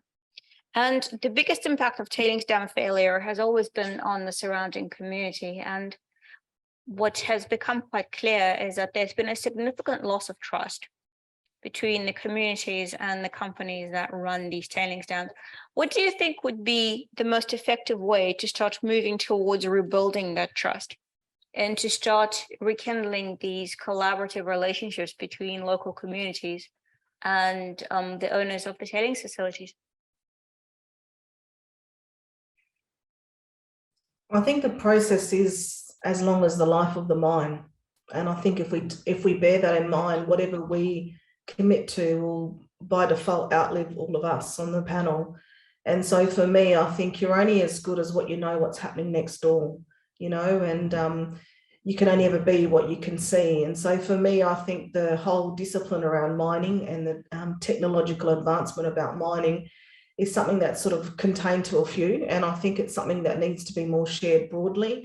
I commend companies and organisations that share the problem with the people, because by that sheer process of conflict orientation, crisis orientation, and even crushing at times, everyone gets a shared understanding of systems failure, structural failure, but also the will of the people. And where mining closely neighbours villages or communities are Kalgoorlie in Australia, the community awareness of mining activities increased. But if I think of it in the context of Australia, tailings is quintessentially, well, it's essential to mining in this country, but very few people would understand what tailings is. So there is, I think, also a moral responsibility on behalf of the miners and the third party contractors to mining to increase the general population's awareness of aspects of mining so people can lean in and participate more. And so for me, if I just draw a parallel of Australia now in the state that we're in is for the most part very familiar with the First Nations dreaming, and that dreaming being a creation story, but also part of First Nations sensibilities, or if you're not First Nations, your folklore, is the disruption story of land use. And so I think we need to really think about mining in the context of not having a ring fence around it and being separate to societies, but how is it more integrated, and therefore how is the science of it shared more broadly? Because when you look at the demography of people that participate in mining, it's those that have had exposure to it that choose to operate within it. And so for me, I think that's the biggest challenge that we all have, and particularly at SMI, is how do we share the stories, the good, bad and indifferent out there, so more stakeholders become more informed, more aware, and also lend their hand to the wheel of the problem that is mining. Because for me, it's not just about the big operators. It's about how mines are often abandoned, how mines are often sold down to more junior operators who don't have the capital to be able to respond to these critical incidences that have been described, like what Mark shared earlier. And so for me, it's about how do you regulate that environment and how do you regulate more around tailings to make sure that land use is well planned for. Thank you, Vanessa. I've got a question for you, a follow-up question. You've mentioned the discussion of the dreaming and the stories of creation and destruction. Do you think there is space for mining within the dreaming and within creation stories that isn't solely focused on the destruction of the land, that it could be good in some ways? Do you think there's space for that? I think that we're all beneficiaries of mining if you choose to live in Australia. You know, we are a first world nation with second world regional infrastructure and a third world First Nations people group. So all of us from mining royalties have benefited some way, shape or form, even as we drive our car down a freeway, you know, so there's no denial about that. So for me, it's about how do you coexist and how do you have the right type of conversations? And those conversations do have provisions for conflict, but out of conflict orientation comes innovation.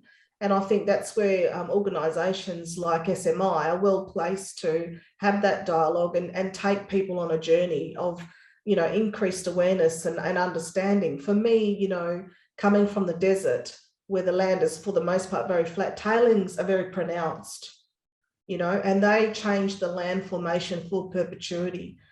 And the narrative around what is a tailings, whether you want to call it a waste stream or a toxic, you know, tip is what is often expressed in the desert. You know, there has to be more provisions around how people have acceptance of it. And then from acceptance is how do we work with it? You know, there's increased desire to go back and mine it.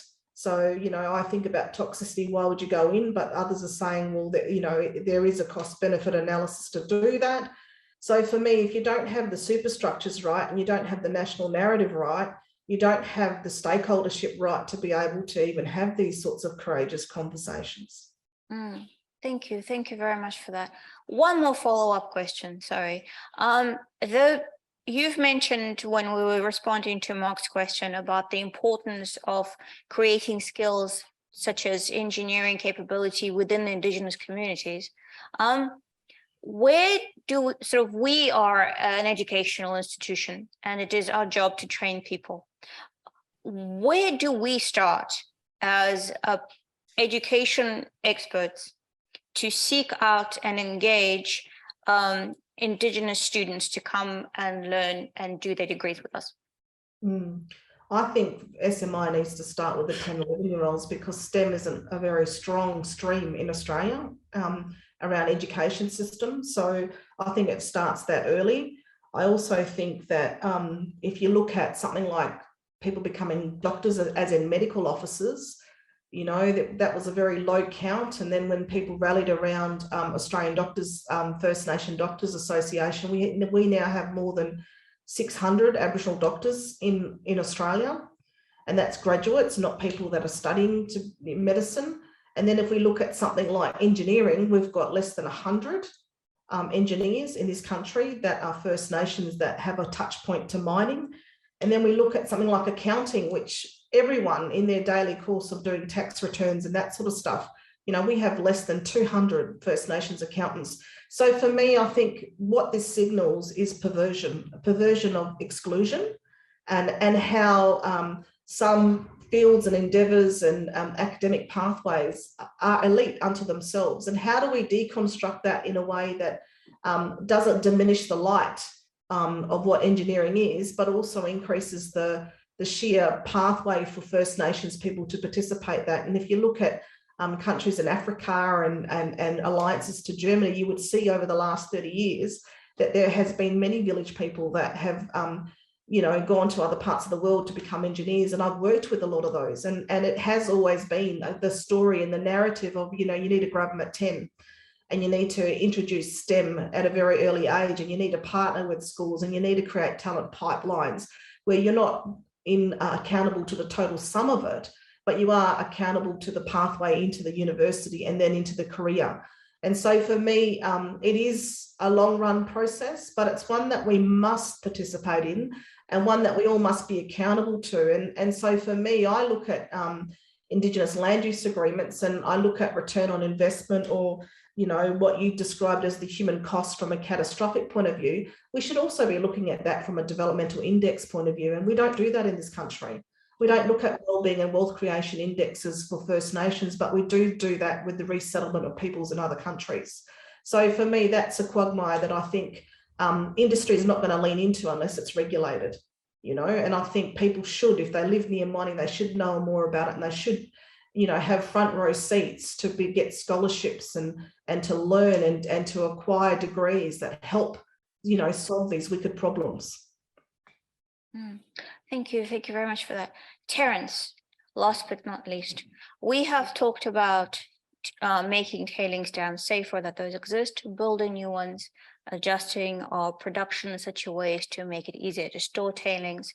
We spoke at length about community engagement. Your specialty is governance. Governance is something that can tie all of these aspects together.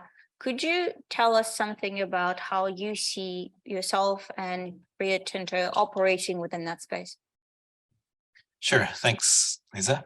That's right. At Rio Tinto, the governance of tailings is managed through a standard, which we call the D5 standard for management of tailings and water storage facilities.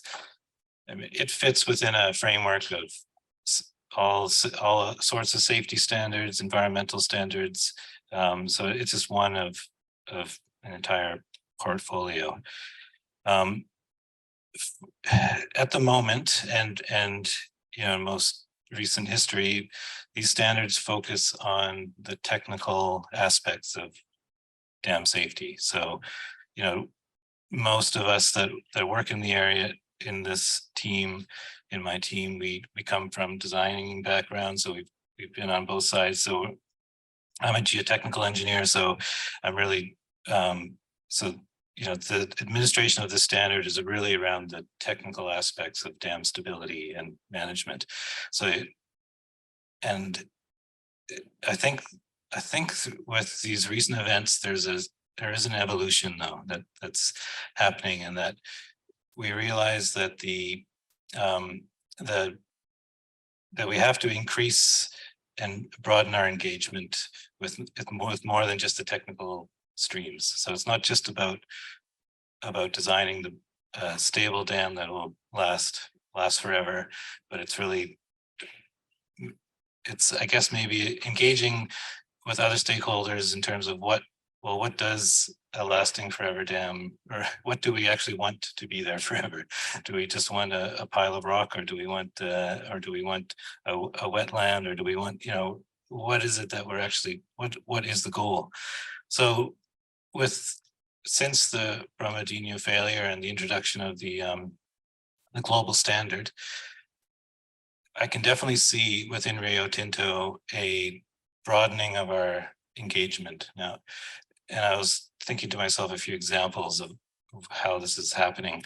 So one, in terms of within Rio, engagement is not just on the technical level, but it's now being pushed up, further up the corporate ladder, and through the GISTM has something called the accountable executive. So now we have a managing director who now has to take responsibility for tailings dam risks across the business. And so that there's now conversations happening at that executive level, where I'm sure they really didn't want to even know that that they had these tailings risks in the past. But so that's a new area. Secondly, we're trying to improve the connections between our dam safety team and the environment and community teams within Rio. So yet while we've always tried to maintain, we know that we have to meet environmental standards, and we have to engage communities before developing dams, and often that's mandated by regulation. And you know, when you want a permit, you need to go perform the right community engagement. But now we're trying to bring that in throughout the life cycle: operation, construction, closure. So that's one way that, anyway, we're trying to tackle the problem, is improving those connections and data sharing, etc. And then finally, the GISTM is really pushing for external engagement, informing the community around the tailings risks that affect them. So this is still a very, we're at the early stages within a company like Rio that you know, I guess in the past have not been very comfortable talking to communities about the risks that we impose on them. And you know, I guess there's a lot of fear of legal repercussions, this and that, but it is I think it's a really, yeah, it's a very positive kind of a trend, I guess you could say, and as a result of this new standard. And so, yeah, well, the way I see it from my perspective is because I'm not going to be the one standing that needs to kind of communicate these issues, but I think where the technical teams, we need to help educate, I think, and that, so I think if we can try to bring everyone to a common understanding about, well, yes, we have dams. Occasionally, well, I guess in the very worst cases, they can fail, and when they do so usually catastrophically. But there's so much that we do, or that we can do, and that we can do to manage them safely, and that, you know, even with the extra transparency, I think that can only be a good thing to hold ourselves accountable to, like, we're accepting these things would pass muster if we had to advertise that to everyone that we're accepting these things in this way. Yeah, I think it's a very interesting time in the tailings world, especially on the owner side. Yeah, I'd like to ask you a follow-up question. So you've talked about how we're developing our frameworks around governance, and in many ways it is a new field for a lot of companies. Now, in all of our respective technical fields, we have a century of research and development and innovation to rely upon to know how to do these things. When it comes to governance, how much do you rely on actual governance research?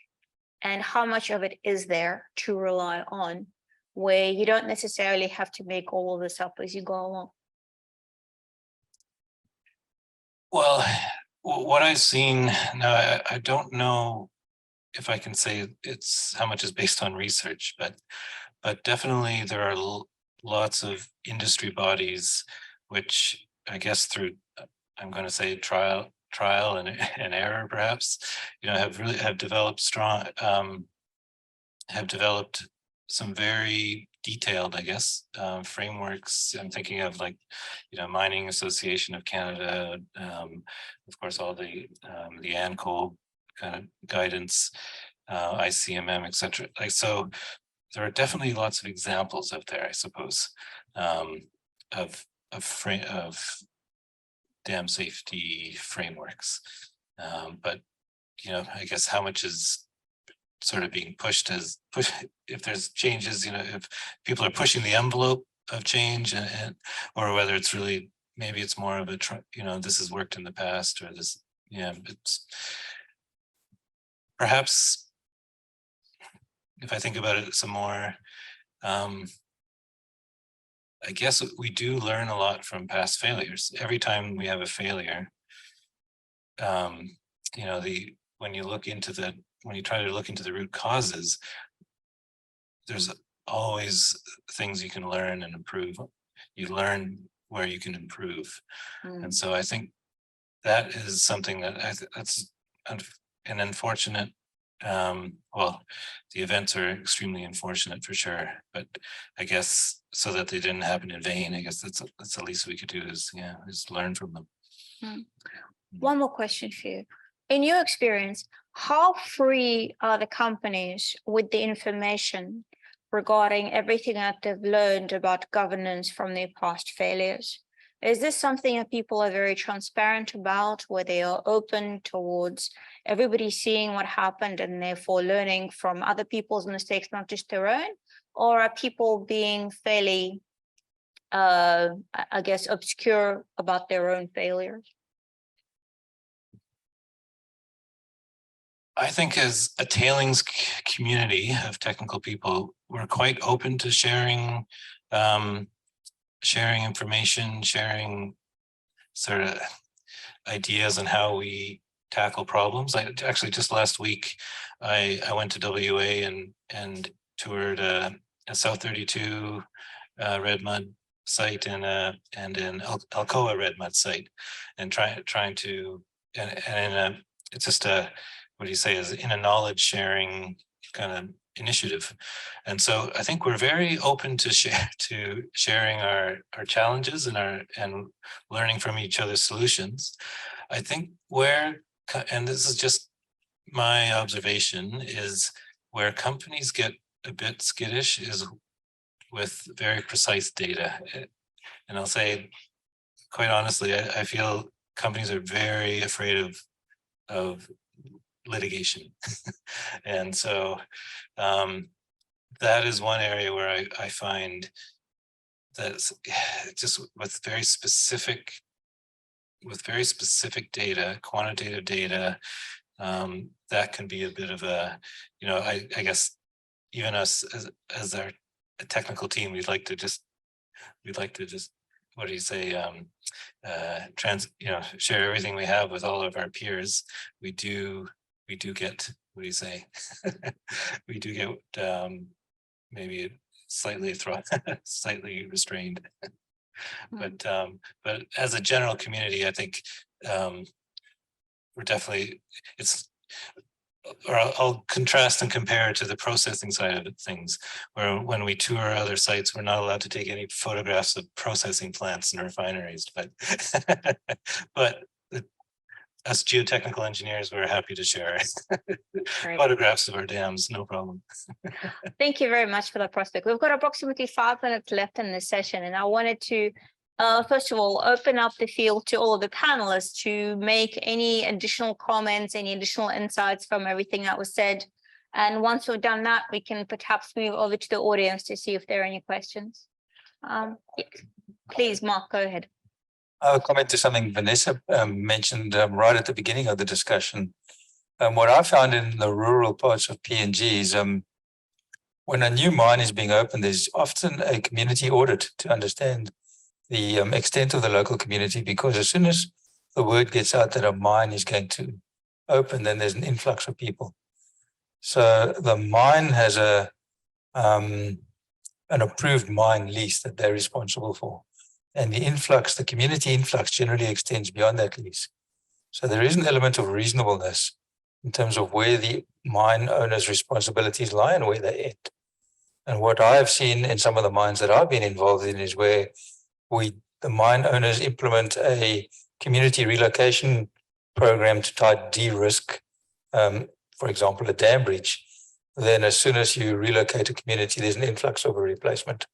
So it becomes a never-ending problem for the mine owners, and they just draw a line in the sand. So although we can try manage the risk by elimination of the risk, it's not always a practical solution. Thank you. Danielle, could you kill the AC, please? Thank you. Inna. Yeah, I think something that closes off nicely is, there's been governance documents for a very long time. We started with one of our clients way back in 2011, developing a very robust governance document that ties in different consultants, different mining houses, but you do need that driver. And I think with the release of GISTM, we've definitely seen, as in tailings industry, a change towards doing things better, being more transparent, and planning for future. So we've seen a lot of projects go into post-mining land use planning, and that ties in nicely with Vanessa's points as well in terms of stakeholder engagement. So all of those components have now got that one specific driver that some mining houses did do it in the past, but I think it's slowly going to progress into hopefully lower tier mining companies doing the same and following suit, heading towards best practice. Great, thank you very much. Any other comments, Vanessa, or anything? Yeah, I just wanted to end my contribution, and I often use this quote by a guy called Jacko, who was a traditional owner to the Woodcutters mine in the Northern Territory, which I worked very closely with that group of traditional owners on the tailings facility. And if I can just echo some of Mark's first presentation sentiments, he used the term to deconstruct tailings to the village. So for me, it's about how do we make sure that First Nations are in the loop and therefore then become in the league and then become part of the innovation. And so for me, it's not the binary of the us and them or the black and the white or the knowledgeable or the unknowledgeable. It's actually around how do we create a discipline and a discourse that has reach to everybody. And so for me, Jacko used the term, he said, when we're negotiating mining agreements, we are the VIPs, the very important people. But once those agreements are made, we become the PIV, people in vicinity. And so what I just want to do is ask everybody, how do you maintain the momentum of yourself as an individual to be a VIP to this experience? And how do you rub shoulders with the least of these to give them some of your agency and currency so they don't get trapped in just being a PIV? Thank you, Vanessa. On that note, I think I would like you all to please join me thanking our panel for this fascinating discussion. Thank you.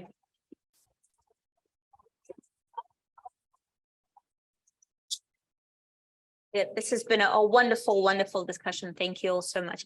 I will ask you to all please have a seat in the audience, except you. And and I now would like to give the floor to Samir. Come on. Change. It's not changing.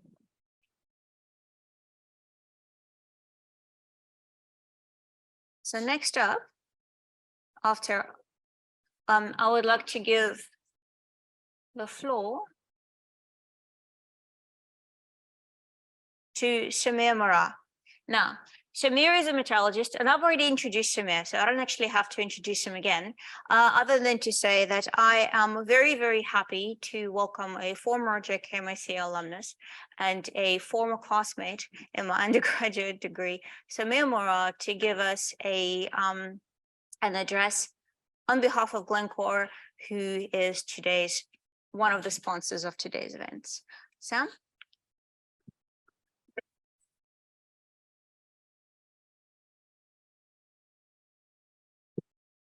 Does this work? Good afternoon, everyone. Can you hear me? Great. Firstly, I'd like to say thank you to the organizing committee for giving us the opportunity to sponsor an event like this.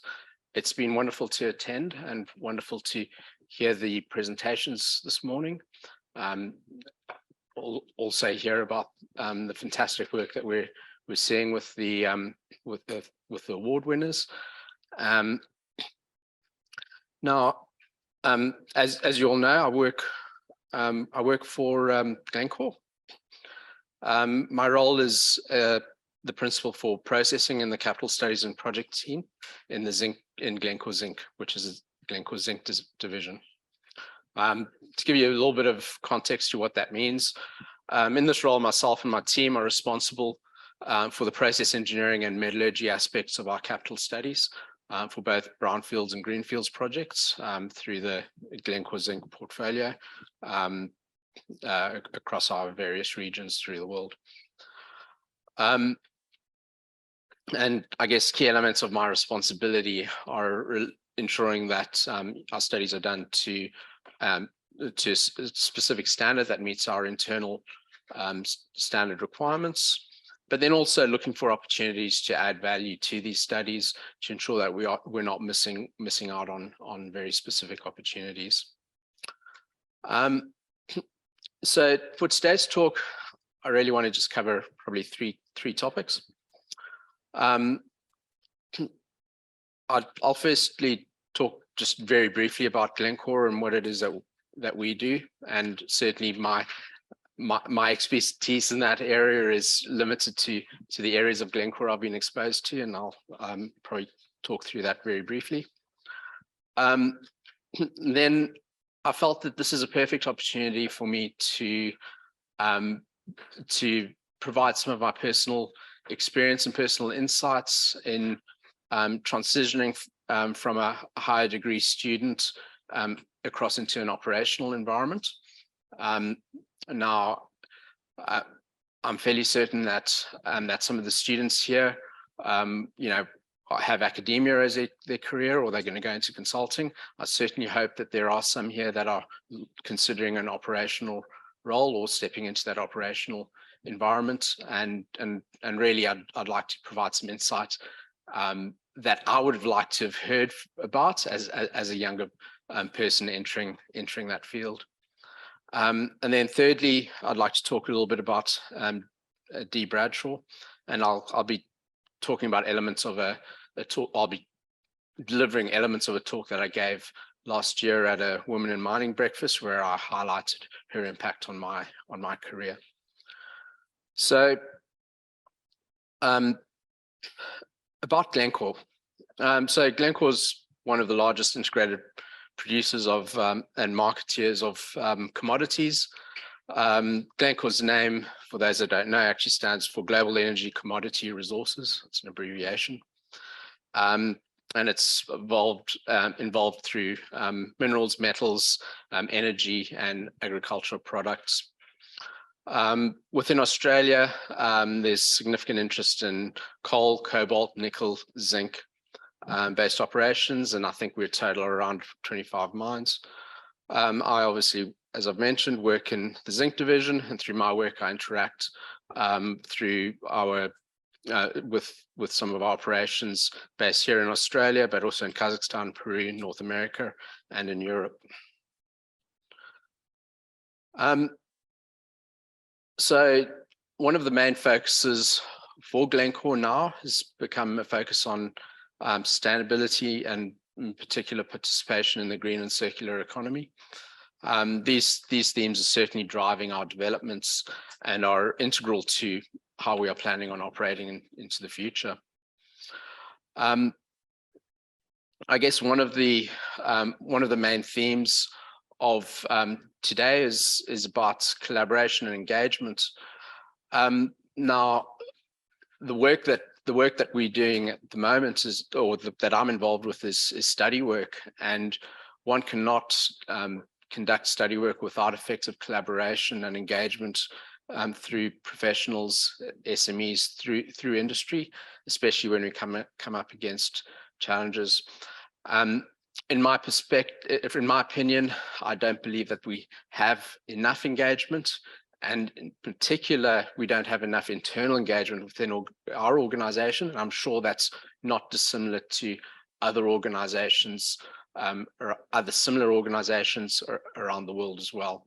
So, you know, that's something that as professionals that could be entering some of those organizations, we need to be cognizant around, well, how do we enable that engagement and collaboration internally, but then also open the doors to the external collaboration, because multiple perspectives help you get to optimal solutions.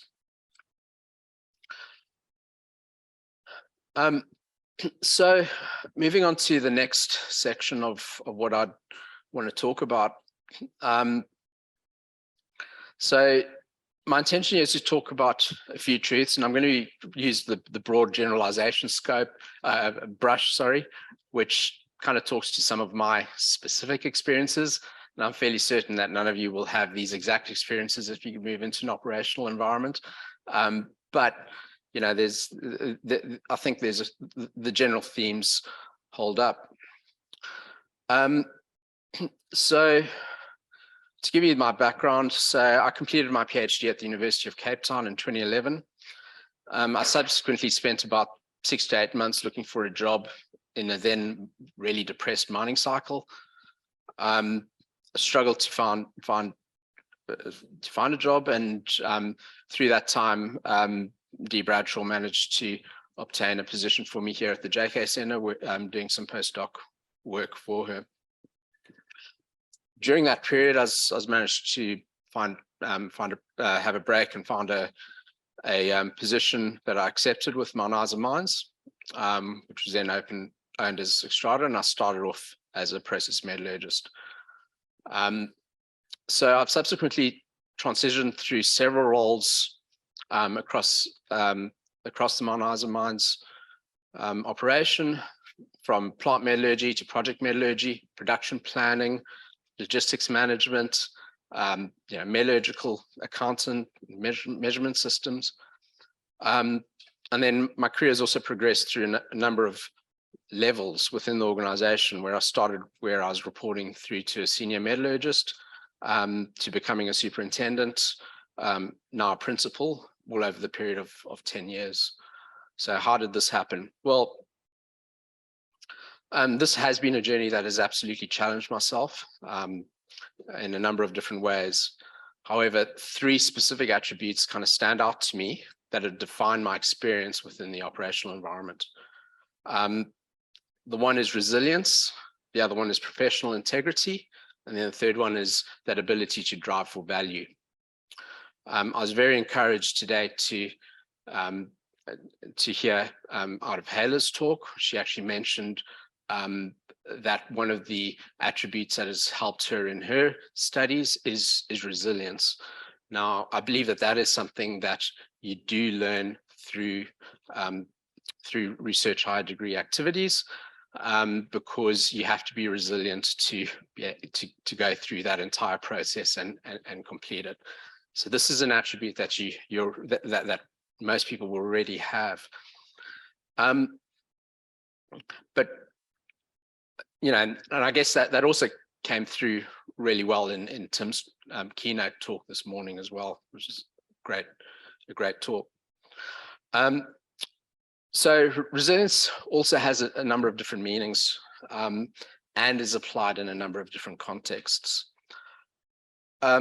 Now, there is both a large skills deficit within the minerals processing and metallurgy field.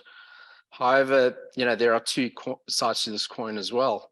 While companies lament not finding the right skills, they're also very reluctant to hire more people to cover those lack of skills with people, you know, without the skills. What this may mean is that you could end up in an operation where there's some various obvious gaps, and you're going to be asked to be doing roles and activities which are clearly not either in your job description or in your skill set either. You know, so for me, the great example comes to mind was you know, during shutdown work, having to get on the tools and completely disassemble a cyclone pack of CVX 400 cyclones, inspect them, reassemble them, and then get them ready for operation. You know, obviously stuff like this will, you know, certainly tested me at the time, going, well, why am I doing this? I should be doing something else. But it talks to, you know, your willingness to do that and your ability to engage with that process, you know, helps you embed yourself into that organization, develop new skills, new attributes, and develop credibility with your colleagues. However, in the end, you know, at the end of it, we all have to take, within an organization like that, you all have to take collective responsibility for all the metallurgical equipment that directly impacts our KPIs, you know, such as things like the cyclones, the mills, flotation cells. I guess to Mussa, this illustrates that, you know, what you should also be thinking about in your project is, you know, what is the impact on maintenance for cyclones, you know, in terms of your inverted cyclone project. That's just a, you know, minor thing that's not related to the technical aspect, but it's actually really important from an operational point of view. So then another element of resilience is the ability to keep going in your role when things get tough. Within my time, I've had many challenges put in front of me with conditions that are completely outside my sphere of control that made my role significantly more challenging. The effects of this puts us into a position where we're constantly battling with our colleagues and other business constraints to maintain continuity and even improve production. However, it's through these challenges where one's greatest learnings occur. The satisfaction and the knowledge that the interventions you made allowed the business to be in a better place than previously. The other aspect about resilience is it does get recognized. However, it never gets recognized immediately. It's always recognized after you've demonstrated it over a longer period of time as well. So I'll move on to maintaining professional integrity. What does that mean? The operational environment is often based on empirical evidence and applying solutions that work once to subsequent problems. This can be problematic for a few reasons where, if subtle conditions change, all of a sudden that solution no longer works anymore. However, the operations staff know that it worked, 2 years ago when we had a similar challenge. We're going to try it again, and we're going to keep trying it until it works again. As an HDR graduate, you've got the opportunity to apply fundamental understanding, or actually break down. You got the skill set to break down the problem and understand what the problem is from a fundamental perspective. In my roles, there have been several situations where different people have opposing views in relation to a particular technical matter. In these cases, obtaining an objective view and conducting test work using rigorous experimental design and statistical methods for evaluation are absolutely paramount. The one example that comes to mind is we're looking at an alternative collector for our lead flotation circuit, and the cost of this collector was between 3 and 4 times more than the collector that the incumbent collector. Now, within a base metals environment, you're always under pressure for your operational costs. You're always looking at opportunities to reduce those costs. So all of a sudden, when you're bringing something that costs 4 times more to the table, and you're saying this is going to be better, you better have the data that actually supports it. So being able to produce work which withstands a high level of scrutiny and is absolutely robust is absolutely key in those types of situations. And I found that my research experience prepared me very well in that regard. The other aspect in terms of professional integrity is you've got that opportunity to upskill colleagues who haven't gone through that research background, and provide them with that knowledge on how to conduct good and robust trials with, very importantly, with conclusive outcomes. So the last aspect is probably one of more of those challenging aspects, and that is driving for value.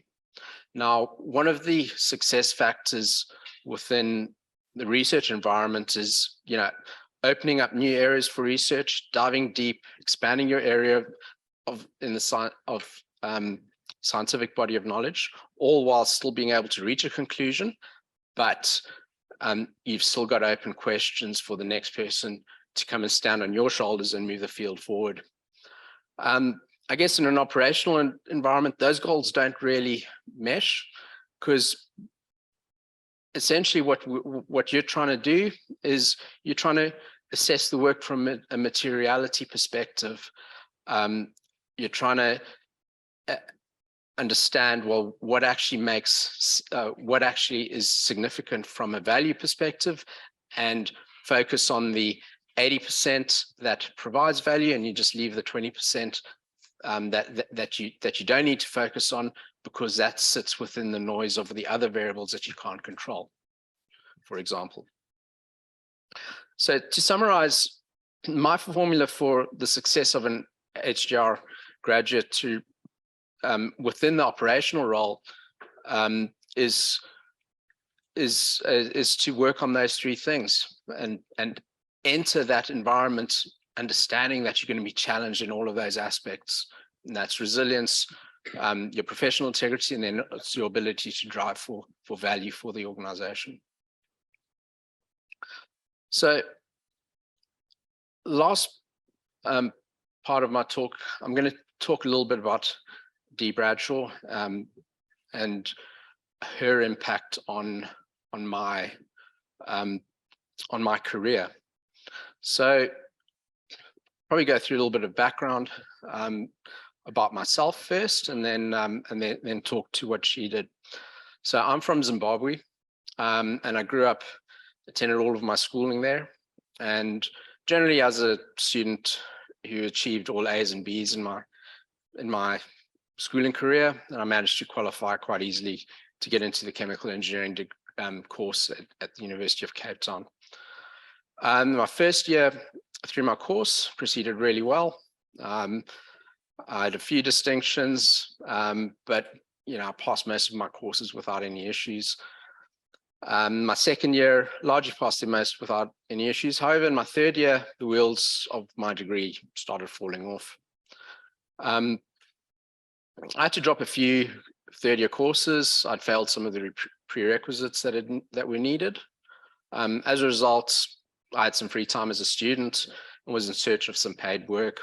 One of the people I approached was Dee Bradshaw, who at the time was working in our chemical engineering department. Following a review of my CV and a few reference checks, notably her son, who I was a good friend with, she learned of one of my successful projects in my residence, and this probably also explains why I was struggling in that third year, because I was doing other things. So this project connected our residence washing machines to the internet to save our fellow residents mates the hassle of carrying down their washing to the basement and finding out the washing machines were all full, having to carry them back to their room and then rinse and repeat. You can imagine the challenges of this at that point in time. This would have been in the late 90s. Washing machines didn't come with Wi-Fi or a network port. Wi-Fi had only been invented probably 3 years prior to this point in time, actually, and it was not in wide use. I coordinated a team to build the electronics and the software infrastructure to do this. So in hearing all of this, Dee decided to gauge my interest in her machine vision research project. And this project was developing technology to analyze video images on the surface of froth flotation cells and measure performance indicators that could indicate or could be used by a flotation operator to indicate whether a flotation cell was operating properly or for optimization. However, at this stage, I was a failing undergraduate student, completing my third year for the third time. My studies had suffered. I was actually in a state of despair and depression. So tell you a little bit about Dee, and I'm sure a lot of you in this room know this already. She was someone who took her time to actually understand people's potential, their strengths, look for opportunities to put them into situations where they could excel and shine. I was just about one example in many people's lives and careers she impacted. She provided so many with opportunities that were actually unheard of. To quote a close friend and previous colleague, Craig Sweet, who I think last year on her birthday said, missing this inspirational person on her birthday, she touched so many lives through her constant outpouring of encouragement, as well as her devoted mentoring and coaching. I'd say that she went a little bit further than what Craig said. As an undergraduate student, Dee commissioned me to lead a team of software developers to build the next version of our froth analysis software. I had a hand in specifying the software architecture. She then went to coordinate sponsorship from Rio Tinto to send me to collaborate with other university researchers conducting their PhD studies at North Parks, followed by a visit to work here at the JK Center and then to Kennecott in the US, along with a few other university visits along the way. What Dee actually did for me at that point in time was she put her reputation on the line with both the department and her research sponsors. Because remember, at the start of the year, I was a failing undergraduate student, and then she put me forward for this opportunity. So I was at the stage, and I was actually at that stage where I had to apply for exemptions from the University Admissions Board to continue my studies. So in the following year, I was finally accepted into my final year for the course. However, the expectation was high. And the final year of the course, as I'm sure everyone here knows, includes design and a research thesis, both of which are challenging to put the theory into from your prior years into practice. So Dee had given me the space and encouragement to shine, and the final result was that I ended up my final year as one of the top marks in my class. So just to reflect, the opportunities that Dee provided me actually made me yearn to enter the industry and operate as a technical expert, as I'd been during that incredible opportunity as an undergraduate who was completing his third year for the third time. So I went on to study my PhD with Dee in the same field. So I guess what are the lessons that we can learn from my story? Well, in my time at university, I did not have a clear goal or vision for what I wanted to do with my life. I'd heard that chemical engineering was a good and challenging discipline to study, so I just went for it. During my studies, I actually became distracted with a number of things that were interesting, but weren't really related to what I was studying. I was interested in technology and spent a large portion of my time playing in that arena, and my studies suffered. For me, this spiraled into avoidance, despair, depression. What Dee did for me was to find opportunities that allowed me to shine and regain my confidence. However, more importantly, through my time interacting with the industry-based leaders, she allowed me to find and develop that vision of what I actually wanted to be when I grew up.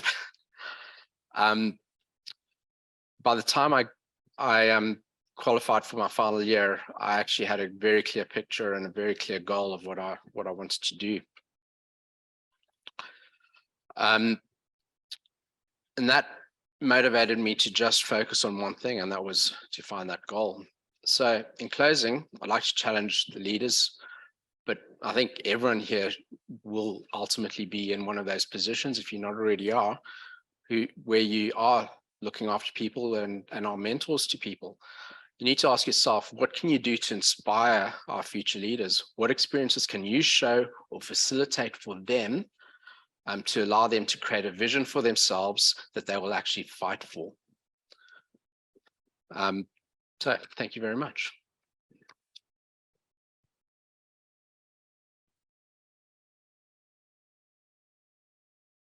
Thank you so much, Samir. Thank you for that lovely talk.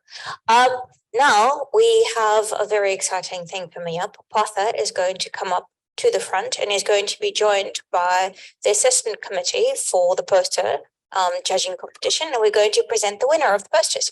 So Cam and Nathan and Duke, please come forward, as well as Partha.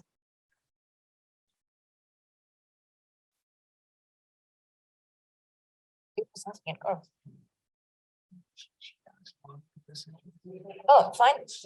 Okay, Mark, do you want to present it? Oh, of course, but of course, go ahead.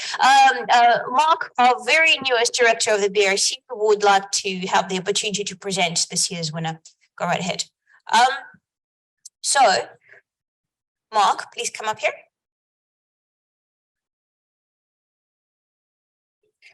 Before you do that, Cam and Duke, would you mind telling us a little bit about the qualities of this particular poster that made you nominated as the winner?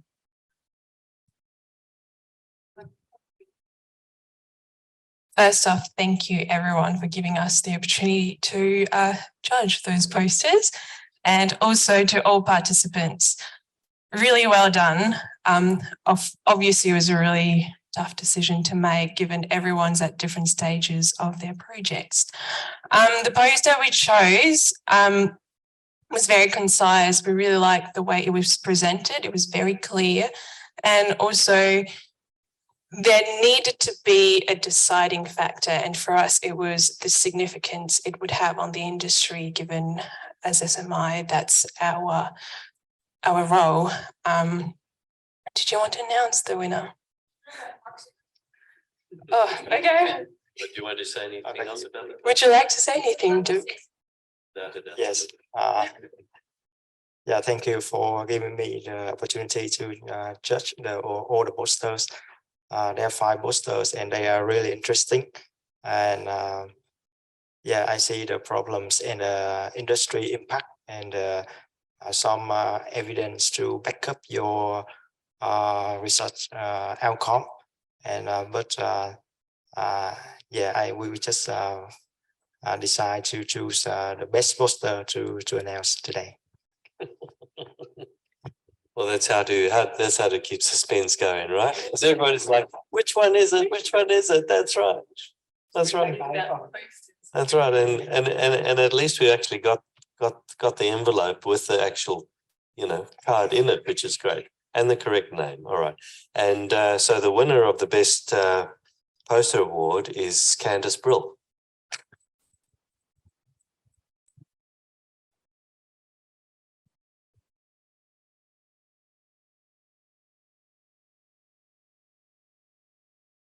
So Candice, really, really well done. Thank you.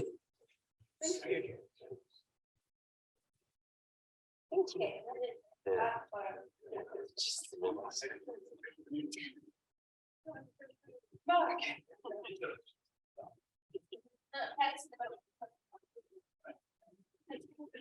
Probably don't know who's taking the photo.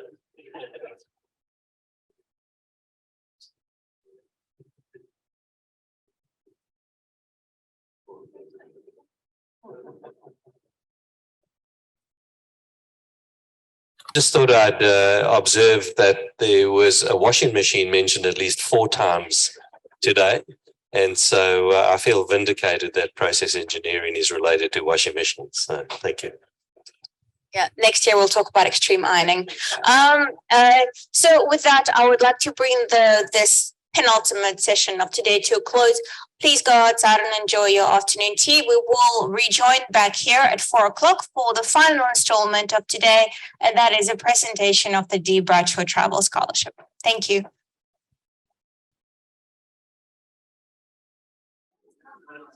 Right.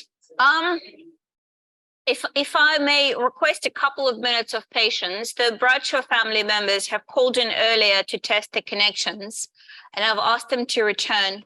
Oh, here we go. Oh, hi, John. All right, you guys are dialing back in. That's Good great. afternoon. Excellent, excellent. I'm just going to make all of your windows bigger. All right. Okay, what happened to John? John vanished. There's John. Okay. Sorry, I will stop vanished. And Kim, hello. Okie dokie. Welcome to this last session of what has been a very eventful, a very long, and in my mind at least, a very interesting day. We are now getting down to what I think is my favorite portion of the day, is when we are going to present a very special, once more, inaugural award that we're running for the first time here at the JKMRC, and that is the Dee Bradshaw Travel Award. And equipment is starting to fail this late in the day, unfortunately, so I'm just going to do this. So in order to say a few words about Dee Bradshaw, I'm going to hand over the floor to her son, John, who is going to say a few words about Dee and all of the wonderful, important work that she did. Go ahead, John. Thanks, Liza, and thanks for organizing this thing and making it happen. Hello to all of you in Australia. Greetings from Cape Town, where we are. It sounds like you've had a long day, so hopefully you've had some caffeine to help you get through the last stint. And Liza tells me there might even be alcohol waiting for you afterwards. I feel like I had a unique vantage point on Dr. Dee Bradshaw, as she was to me a mom. I joined her in her 3rd year of chemical engineering. which was a little bit of a surprise to everyone. And she was one of the first female engineers at the University of Cape Town, certainly in chemical engineering. So I'm pretty sure that she was the first person ever to give birth while enrolled for an engineering degree at the University of Cape Town. But they don't keep records on things like that. So my mom really believed in being there. And to be there, you had to get there, you had to go there. And going there might mean going to a mine, it might mean going to a government conference, it might mean going to another university in Turkey or Australia for a few years. And it definitely meant going to conferences, going there, meeting people. And she had a very clear strategy for when you were at a conference. Yes, the sessions and the plenaries were nice. The coffee moments in between were even better. But the real place to be at a conference was the smokers' corner. So even though she didn't smoke, she always used to find a way to the smokers' corner. She said that was where the real interdisciplinary work happened. My mom believed in at least 3 strong things. And as I thought today, I thought I would share them with you. The first thing she believed is that everyone should do a PhD. Whatever you were studying, you should definitely upgrade to a PhD. She herself did her PhD over 7 years by waking up early in the morning while working and while raising her 3 boys. We were teenagers at the time. In fact, she finished her PhD in 1997, the same year that I finished high school. That is linked to the greatest surprise she ever got, which was when Charles, my youngest brother, who's also on the call today, managed to trick my mom and surprise my mom by getting a PhD without her realizing. And she only found out that he had upgraded his master's to a PhD when she came to cap him at his graduation. So I think that was her best surprise ever, apart from me. And the second thing she believed was that whatever you were studying, you would probably be more valuable to the planet if you worked in minerals research. And so it was always a risk when I introduced a friend to her when I was at university. In fact, there's still a friend of mine that's working on some poor mine in Canada because he met my mom while he was studying maths at university. And I think I may have seen just in shot Samir Morar in picture as well, who may be a victim of her strong belief that whatever you were doing, you were probably more useful. Sam Morar is in the audience. Well done, Sam. It's worked okay for you, I think. And the third thing that she really believed was that there was living gold in every one of us. It may have been the technical and intellectual challenge that drew her to ChemEng, but it was the strange collection of people in chemical engineering and mining that kept her there, that enthralled her to it. She was always looking for the living gold in us as children, which was sometimes quite exhausting. But this is what made her such an incredible connector. She would do the most incredible connections where she would take the best of you, she would see into you and take the best of you, and she would go and introduce you to someone else and introduce you to the best of them and connect 2 pieces of gold. And it was embarrassing to both the people being introduced, and you had to blush a little bit, but that's why she was so good at creating networks and webs of people that they just must see. And she was so energetic and determined in doing that. And I think that's why this is such an appropriate award, such an appropriate part of her legacy, that travel is such a key way to build connections, to strengthen connections. She believed that no one could do it alone, that it was networks and connections of people, preferably across disciplines, that made the real magic happen. And that happened in conversations, in talks, and in relationships. So I just want to thank Liza, the judges, all the other contributors who have contributed to this travel scholarship. I think it's such an amazing part of her legacy that she's left. You know, my mom strongly believed that everything happened for a reason. And I think this scholarship is a very special one of those everythings. Thank you, Liza. Thank you, John. Thank you so much. I would now like to invite Kim to come down to the lectern and say a few words about Dee as well.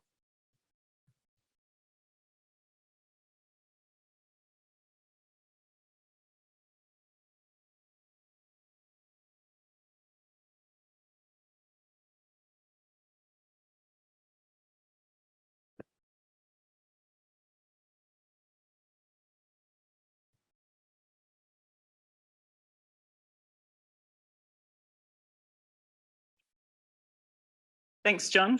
You're a hard act to follow, but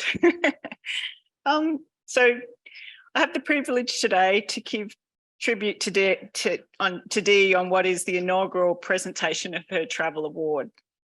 Dee was a world-renowned mineral processing researcher who was treasured and has earned a special place in the hearts of many of us all around the world. I first met Dee whilst a JKMRC student visiting Cape Town. Over the years, when I met her at overseas conferences, she took me under her wing, introduced me to leading researchers in my field, included me, talked passionately about my research to other research fellows. This meant a lot to a shy young researcher, and she did this despite me studying at a different university to her own. She had a gift for making connections and building new initiatives. She originally studied and then worked at the University of Cape Town, where she helped to establish the Machine Vision Research Group that we've heard about today, the Depressant Research Facility, and process mineralogy.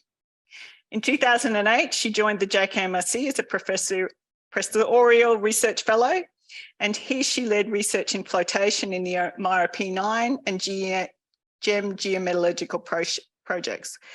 She also had a vision to build flotation chemistry at the JKMRC.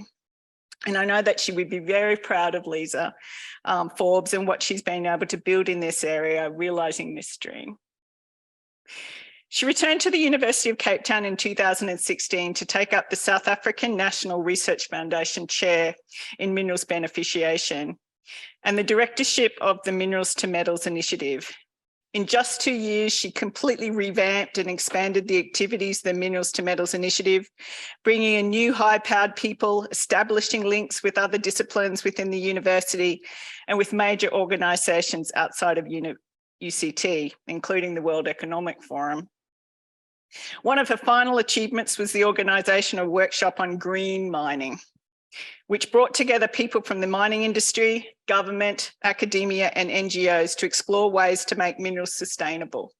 As always, she was ahead of her time, and I remember how proud she was of the excellent publication that was the major outcome of this initiative. Dee's ultimate passion, however, was not in the research outcomes themselves, but in the development of people and students. That her contribution lay in the development of collaborations and linkages between people, and in seeing and drawing out the true potential in us all. She coined the phrase living gold to represent this transformation.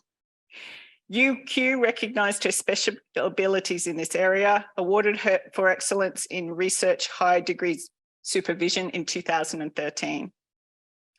I and many others have had our lives transformed by Dee. I returned to the JKMRC only because Dee believed in my capabilities and convinced me to return. I've spoken to many who have had similar stories to tell, Sam being one of them that shared it today. She had an uncanny ability to make us all believe we were special.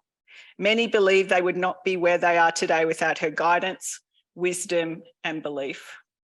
I know that she would be very supportive of the Travel Award in her name. She would love to think that she could support a student to attend an international conference, launching their career, or that she could have contributed to building a new partnership between university groups. I'd like to thank all those who donated to enable this award to be established in Dee's name and to recognise her contributions to our industry and to the people within it. Right until the end, Dee was an inspiration on how to live life with courage, openness, unshakable faith, cheerful optimism, acceptance of life, and determination to accomplish what goals she can. She was an example for us all. Thank you.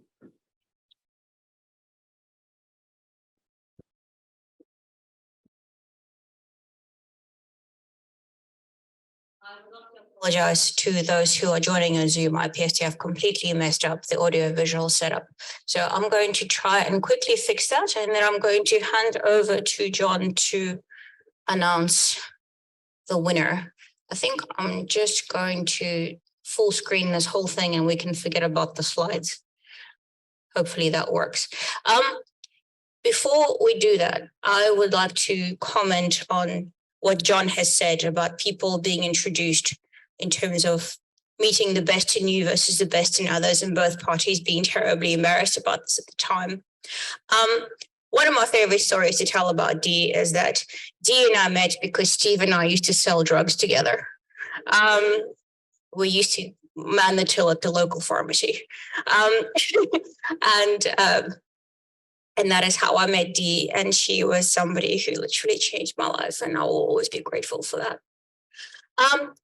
John, would you like to announce today's winner? Well, I would love to. So the winner of the inaugural Dee Bradshaw Travel Scholarship, winning a contribution towards their attendance at an international conference and a very natty trophy shield that Liza is holding over there. There we go. Is Lam Ku to attend the 11th International Flotation Conference in Cape Town at the Vineyard, actually only a kilometer from where we are here. So Lam Ku is the winner. Congratulations, Lam.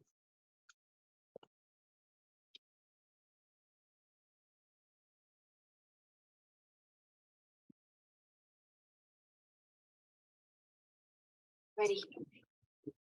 Lam is going to say a few words.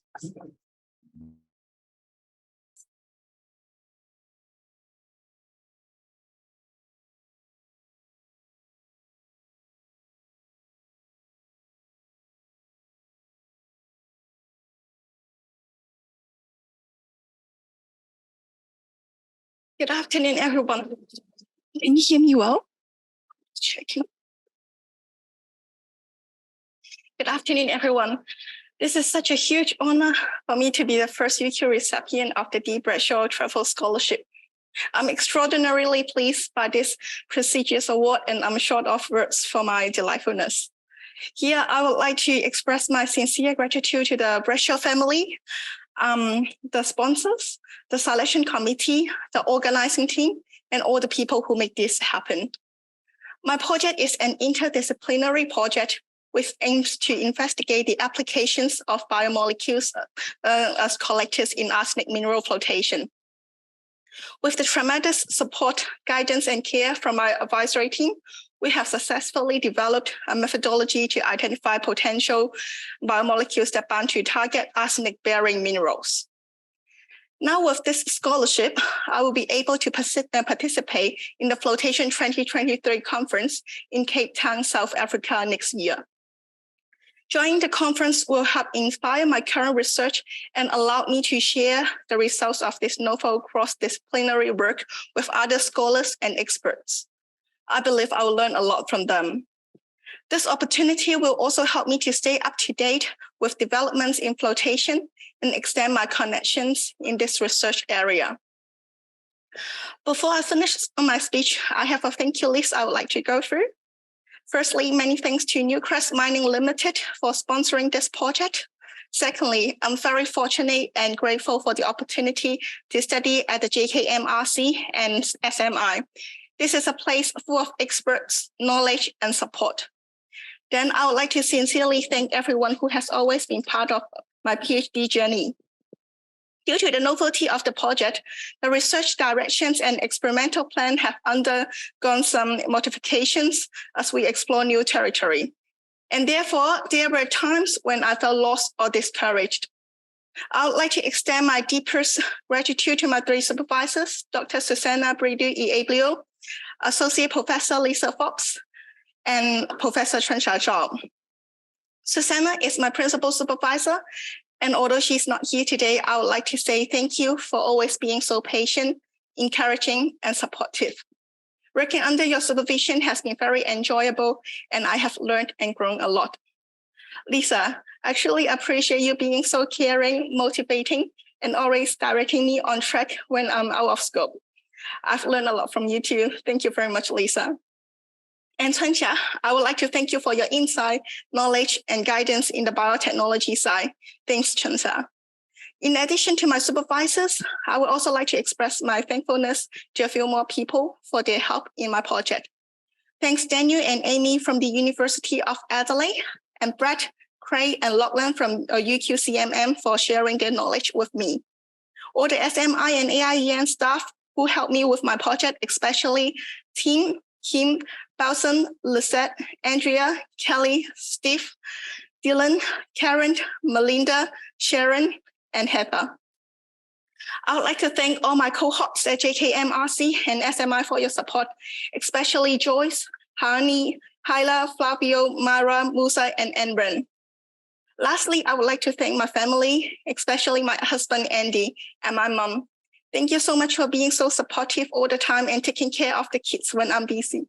Without you, I could not get through the hard times. Thank you for always being there to support me. And that's the end of my speech. I hope I didn't miss any name of people who have helped me. Thanks again, everyone.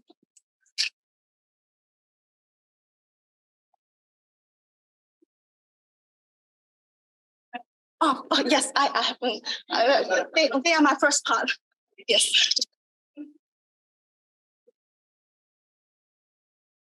Thank you so much. I'm very, very proud of you and your work. Sorry, turn this on. I'm pretty sure that with Dee and the kind of work that she was doing and the deep interest she had in flotation chemistry, she would find your work absolutely fascinating, particularly this really great cross-collaborative sort of cross-disciplinary, transdisciplinary research that we're engaging into, and she'd be very proud of you, and I'm very proud of you. Very much, Lisa. Alrighty, we have quite a bit of time on our hands, and I would like to, just like we did with the Bill Whiten Award, open up the floor to those who would like to say a few more words and share a few more memories about Dee. Mike or Steve or Charlie, would you guys like to say anything?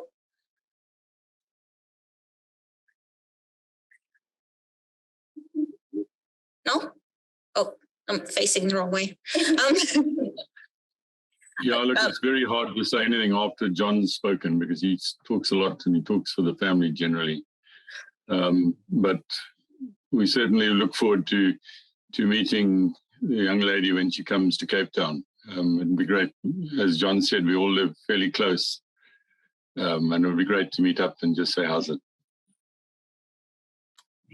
How's it is South African for hello. You have to explain these things to Australians. So, would anybody else like to say a few things? Okay.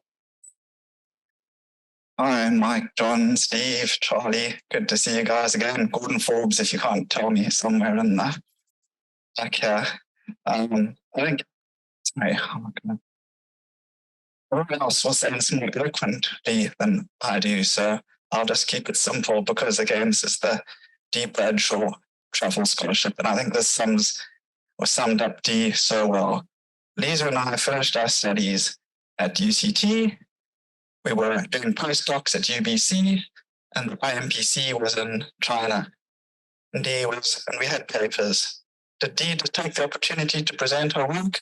She was, no, this isn't my work, this is your work.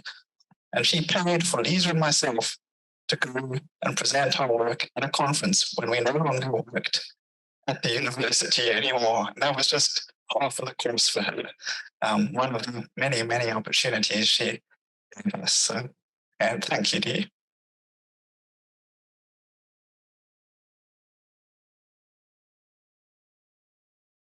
Steve, were you coming off mute at some point? I just wanted to say how appropriate this research project is, this awarding, and yeah, it's just really special to see her work continuing like this. Thank you, everyone. Yeah. Anyone else? I'd like to say. Oh, sorry. Oh, Charles. Sorry, Charles. Go ahead.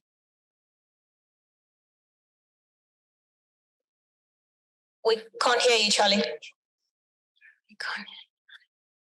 I'm going to hand the microphone to Tim, and then Charlie, you fix your microphone, and then we'll go from there.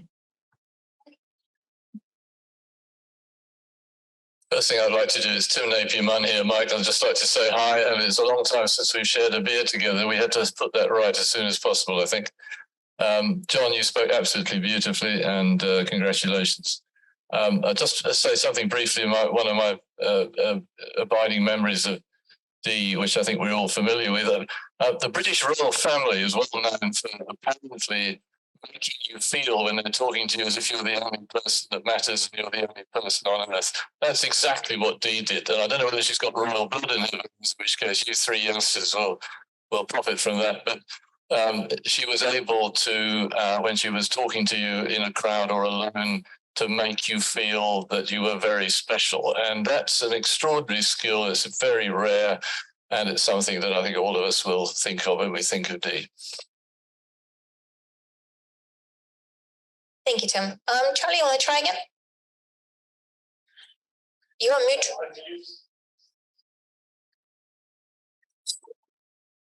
See, that's what a PhD gets you. He's not used to this technology. Sorry, Liza. He's not technically proficient as the red button at the bottom. This is bottom left. Yes, bottom left. Okay. Boston. Neville would like to say something. Well, Charlie figures out how the mute button works. Hi to the Bradshaws and hi, Mike. It's Neville Clint here. I hope to be in Cape Town soon, and it would be great if we could grab a beer. That would be fantastic.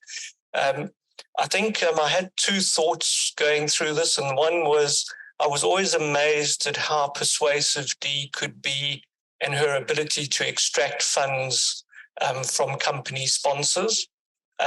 For some very harebrained ideas that turned out fabulously well. So I have very, very, very fond memories of Dee and the contributions and the things that we went after and did together. Deeply disappointed to discover that everybody had the same relationship with Dee, because I thought this was something special, but I discovered it wasn't. And I'm dying to know why she nicknamed me Gandalf, and I never got to ask her.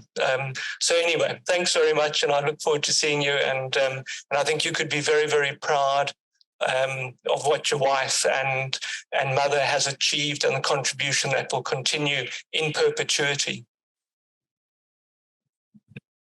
Thank you, Neville. Charlie's back.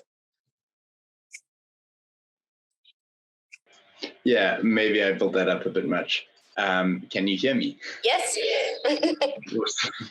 I think the thing that just strikes out to me, growing up in Cape Town, it just seems natural to have the mountain in the city.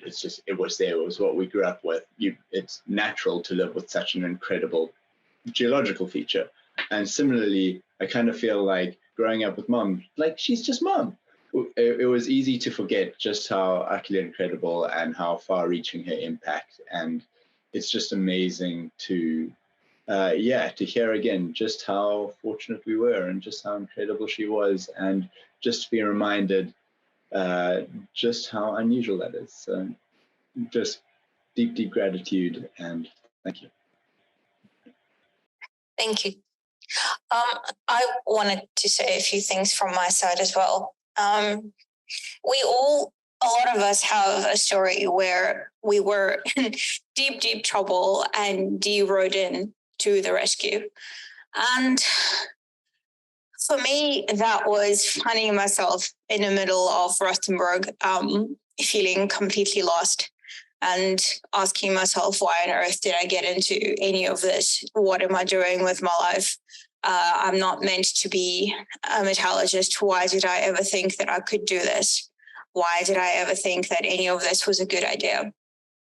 I cast the die and I made Sandy Lambert very mad at me, and decided to quit my job at Anglo American and Anglo Platinum and to head back to Cape Town to do my PhD, because that's what I really wanted to do.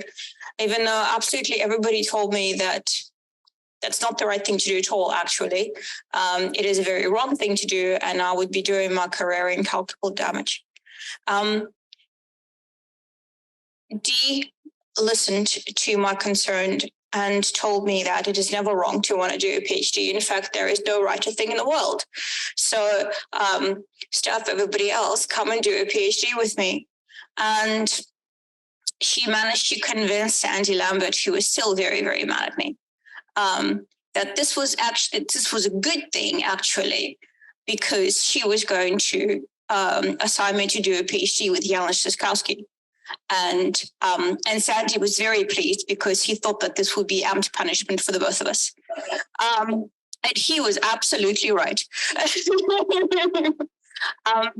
And because of that, I managed to take a very different PhD route from the kind that a lot of other people who have secured industry sponsorship have done their PhDs on at UCT. I had to make my own way, and I had to find my own PhD story that was separate from many of the others that did their PhDs on the P9 project or some of the bigger sort of industry initiatives at the time. I spent my time figuring out what the surface charge of talc was, which nobody was particularly interested at the time. And I spent my time trying to figure out why things are viscous in flotation cells, which nobody really cared about at the time. But you know what? They care now. And all of that was largely thanks to Dee, who got me into a position where I could pursue what I really wanted, was a career in research. And she allowed me to pick my own path through it, even though it wasn't straight and it wasn't always the right thing. But that road had led me here to the JKMRC, where she had established such a strong presence, particularly in the area of flotation chemistry, and the area that largely disappeared when she left.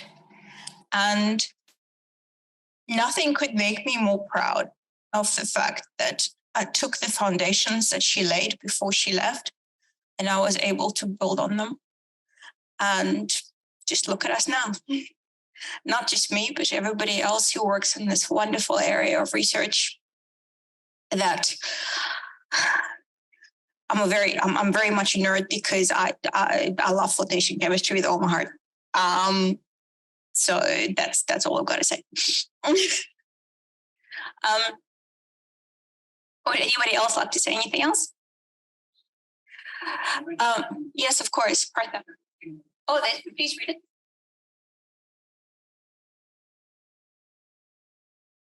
I think this one is from Anita. In the comment, Anita, if you're there, you are very much welcome to unmute yourself and say it. Otherwise, I'm going to read it. So Anita will say that I would like to echo everything that's said about Dee. She was a game changer in my life and in my career. I often stop to think about how she would mentor her students and postdocs and try my best to do as she would. I've never met someone who, in their first conversation, hits you with a Myers-Briggs test to try and figure you out.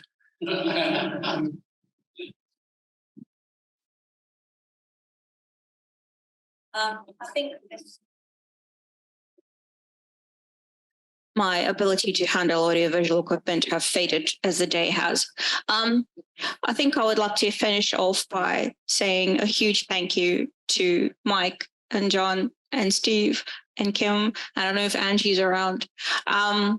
All of you, thank you so much. It means so much to have all of you join us today while we give away this prize, and gives us a wonderful opportunity to remember Dee again, not just in passing, because I remember her in passing every single day, but to just talk about her and have everybody else talk about her and talk about how much she meant to us. Thank you so much. Thank you, Liza. It's been an incredibly special hour. So thank you so much for everything you do. And with that, we are going to bring the formal proceedings of today to a close, and I'm going to hand back over to Mohsen to give us some closing remarks.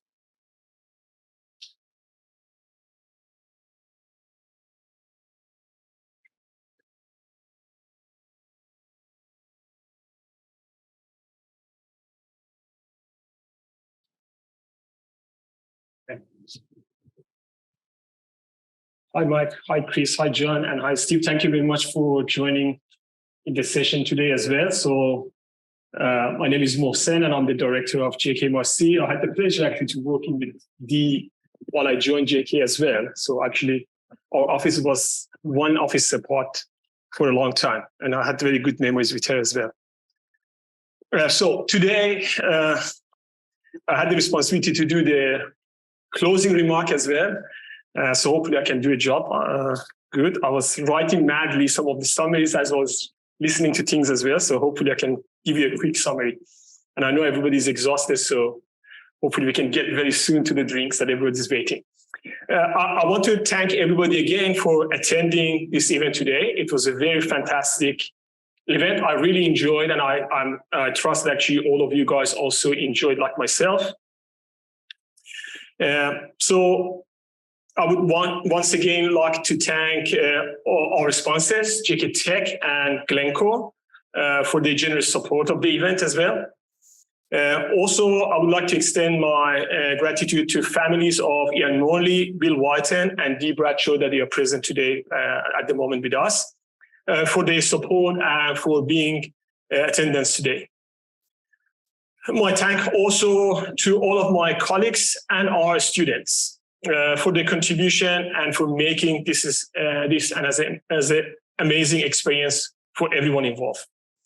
Congratulations to all of the award recipients. You should be very proud of yourself. This is a very great achievement for you. And I'm certain everyone else will use this as an opportunity for growth and advancement in their personal and professional endeavor. Today was a fantastic day for me, and I trust it was the same for all of our delegates. So just a quick overview. The day started actually with some remarks from Dr. Tim Vizcarra, and I really found it fascinating. His experience throughout the journey with PhD, which really resonated with me. Then we had listened to throughout the day about the life story of some of amazing people that they had significant contribution to JKMRC. And for me, it was very fascinating again, although I've heard some of those, but every time that you listen, you find new things, which is basically, it's very important for learning. And I think this was a good opportunity for us to commemorate those people and their contribution to our center, and also celebrate their fruitful life. And I was very basically proud to see that happening. So then we had the opportunity to listen to our students. So Hayla Miceli, the recipient of this year Ian Morley Award, congratulations again. I'm very proud actually to be part of the advisory team for you. So she presented her work on systematic approach that she's following to characterize mineral libration, which I personally believe that actually is going to be basically having a significant contribution to our ability to model particle base in not only comminution, but also classification and flotation. Then we had Mayra Jefferson that she presented the results of her research that demonstrate the relationship between pyrite texture and composition and its effect on flotation performance. I think her research is an important part of a bigger work that basically we are doing at the JKMRC, which is toward understanding the behavior of different texture of mineral, especially pyrite in separation. And this is one of the emerging challenges in the industry. And I think we are putting ourselves in forefront in that aspect to address that challenge. Mussa Lisso presented his novel and exciting work around semi-inverted cyclone, which was essentially carrying on the previous work that has happened in JKMRC with a novel approach. And being a comminution and classification person, I'm pretty much excited about the opportunity that this technology and this novel approach is going to bring to us around the efficiency of the grinding. And through interaction with my flotation colleague, Kim and Liza, which always they remind me, comminution is about flotation, not grinding. So I know that it has immense effect on flotation as well. And I'm very proud that actually we are working as one of the leading research institutes in that space as well. So then we went to our students in BRC, which was again for me fascinating to listen to them. Olivia Mejías, did I pronounce correctly? Good. I was trying my Spanish with my daughter this morning to make sure that I pronounce it correct. I'm not sure I did a good job, but hopefully I done. So she presented her work on integration of handheld LIBS with microanalytics technique and programming. And I think that's a very interesting way of using the technology, trying to develop the data, collect the data in situ, and then try to use basically the data analytics and machine learning techniques and some of the essentially advanced approach to extract information and benefit from that. And then lastly, but not least, Torben shared his work on developing a tool which uses photography for geometallurgy. And it was very interesting to me to understand that actually there's wealth of information and the data available through photos that actually is already existing in mine, that we are not using it. And I'm glad that actually he's working in that space as well. So I would like to thank you again for sharing your work with us. It was very interesting to listen to you all again. And I would like to also thank our students and team members that actually participated with posters as well. So they've done a fantastic job. If you didn't have a chance to look at them, I think they are still there. So please have a look at them during the break as well. And congratulations to Candice for winning the poster award as well. Well done. So the panel discussion was very interesting. I really find it interesting and fascinating. I enjoyed all of the discussion and learned from the panel that this challenge actually is multifaceted challenge. So it's not an easy thing to tackle, and you could easily hear different point of view from the panel. Being a tech-savvy person and also being responsible in automation part, I mean, probably I'm biased with my assessment, but I think the technology can play a big role in managing the challenges of basically waste. And one point that actually I was pleased to hear from our panel was actually, if we get rid of the fine tail, still they're going to have jobs. So I can basically just research in removing the wet waste without feeling guilt. So that's a good point actually come out of the panel discussion. So thanks again for our panel for sharing their experience and knowledge with us. Also, the talk that Samir gave us, it was very fantastic to me to see basically how you basically start connecting what you learn from university into your real life. And I think it was very useful for our students. And as we discussed before the event, I'm very keen to benefit from your basically wisdom and experience to help with our students as well. So I'm going to reach out to you as soon as basically get you involved in our mentorship program. But your points about Dee was also very interesting to find out how people can find opportunity in students that normally people, they might think actually these are not a good student, they're not going to achieve anything, and then try to give them enough space to grow, which is something that I always basically I would put in the head of my supervision basically style as well. And I think that was pretty much all of the discussion that happened, which was very interesting.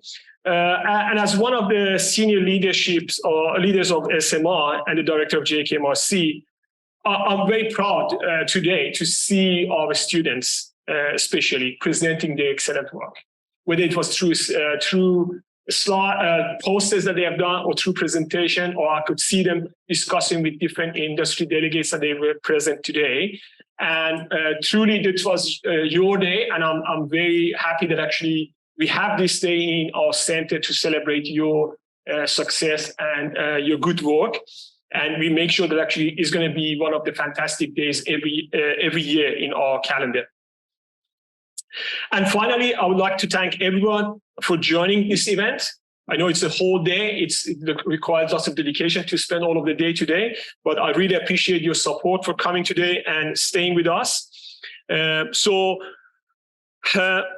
For 2023, we intend to keep it around the same time. I would encourage everybody to join us next year as well. We make sure that actually it's going to be another fantastic day. Keep an eye on email coming out early next year to book that time in your calendar and make sure that you don't go anywhere. Brisbane is a good place to be for that day. And at the end, just again, I want to thank the team that organized the event. So it was very good. I know that there were lots of effort or joining, organizing the whole event, and it was very stressful thing as well. But it was a very fantastic event. I would like to thank everybody who has been involved. So I mentioned the name in the morning. I know there's a big team actually work around that. And personally, I thank you, everyone. And I would like to invite everybody to join me to thank everybody that organized the program again.